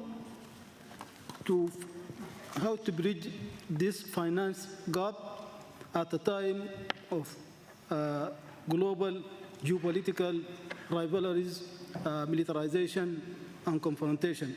In Africa, the infrastructure gap is $100 billion per year. So how are we going to face to sort out this very big challenge? Thank you. Thank you. I'm not sure if Professor Sachs is still with us. I don't think that he is. So, I mean, I'll just throw that. If there's anyone on the panel who would like to answer that question. We don't have the expertise of Professor Jeffrey Sachs, but it's about bridging the finance gap in a very volatile world at the moment. Anyone on the panel would like to briefly answer our last question? Thank you, Minister. I would like to intervene on Zimbabwe's question, and it's complementary for the presentation. Africa, as of my view, it is rich in all resources. The market is very huge. It is a 1.3 around billion people's market, more than 3.5 trillion GDP something. And we do have all the resources. But what is missing is the knowledge part. So it should be supported by research and development. As you mentioned, there will not be any shift in development through exporting raw labor and raw material. Value addition is very crucial, and value addition needs technology and resource, infrastructure. That is very important, that is very crucial. So we have to think of in the other way how to bring knowledge, technology, research, and development activities into Africa, into the ground level that will enhance and urge development. So that is very, very important. From this context, we have to push the African Continental Free Trade Area agreement to be practical. If we could do that, then market by itself will bring all the rest. Concerning the finance, we have a mining resource in Africa that is immense, but it is untapped. I think in a short period of time, we have to focus on how to utilize this resource. But for all development, peace is a prior issue. We have to bring peace. Political discussion, debate is very important, and there should not be any armed conflict in Africa. If it is so, finance will come next, and we will have also the possibility to utilize our own resource. Then development partners will come and support us. If there is not peace in the ground, so there will not be a possibility to invest, because investment by itself requires a secure environment. Thank you. Minister, thank you. And on that note, I'd like to thank the entire panel for their insights and analysis of all the issues pertaining to the Industrial Development Report and more. Thank you to the audience as well for the participation, the couple of questions that we had. And as we come to the closing of this session, the Deputy Director General of UNIDO, Mr. Seong Zhu, will share some conclusions and closing remarks. Please welcome him to the stage.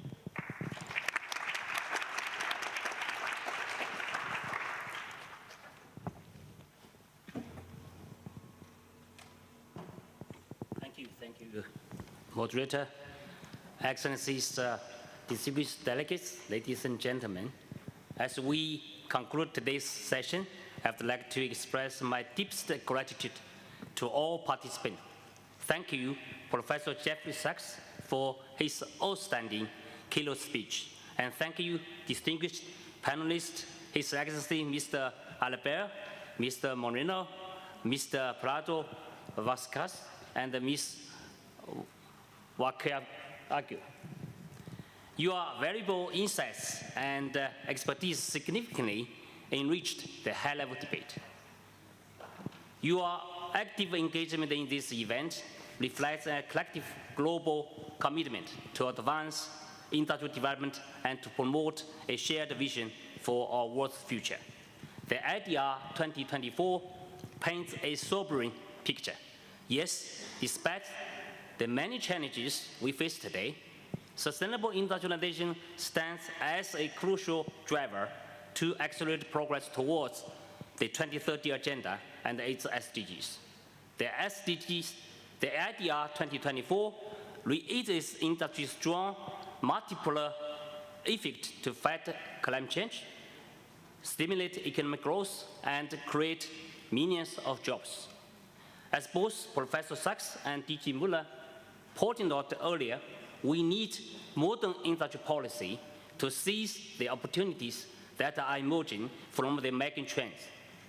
These industrial policies need to be tailor-made and responsive to the needs of different countries, regions, and communities. We need such policies urgently, now more than ever. We had a necessary discussion today about the features of the industrial policy, as well as the role played by industries in achieving societal and environmental objectives. His Excellency Mr. Albert, Mr. Prado Vasquez, and Ms. Vakika actually underscored the need for policies that are inclusive at the national level, regional level, and global level, not to support youth, women, SMEs, underserved and privileged groups. And also, these policies must be flexible to leverage the technological advancement and the innovation, while simultaneously addressing the critical issues of energy transition, ecological conservation, and democratic changes. Of course, these policies also must be coherent among different sets of policies, being trade, being other economic policies. As well, I think the importance of to have a whole government approach, not only for design, also for delivery. As well, for the Mr. Molina touched on the issue that about how LDCs should seize opportunities of this green transition for its development. I think also how that international organizations, including Architect and UNIDO, could support this, their kind of like efforts. Mr. Moreno also mentioned his kind of idea on how to recover policy space for LDCs, that particular the importance to reform the international financial architecture.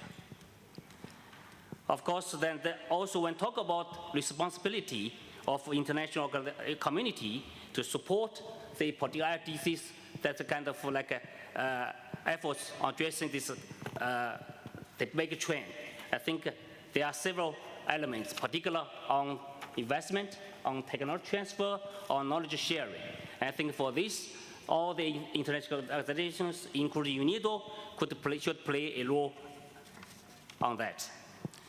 Excellencies, distinguished delegates, the Industrial Development Report 2024 and the translations of the overview document presented today will be released during the first quarter of 2024.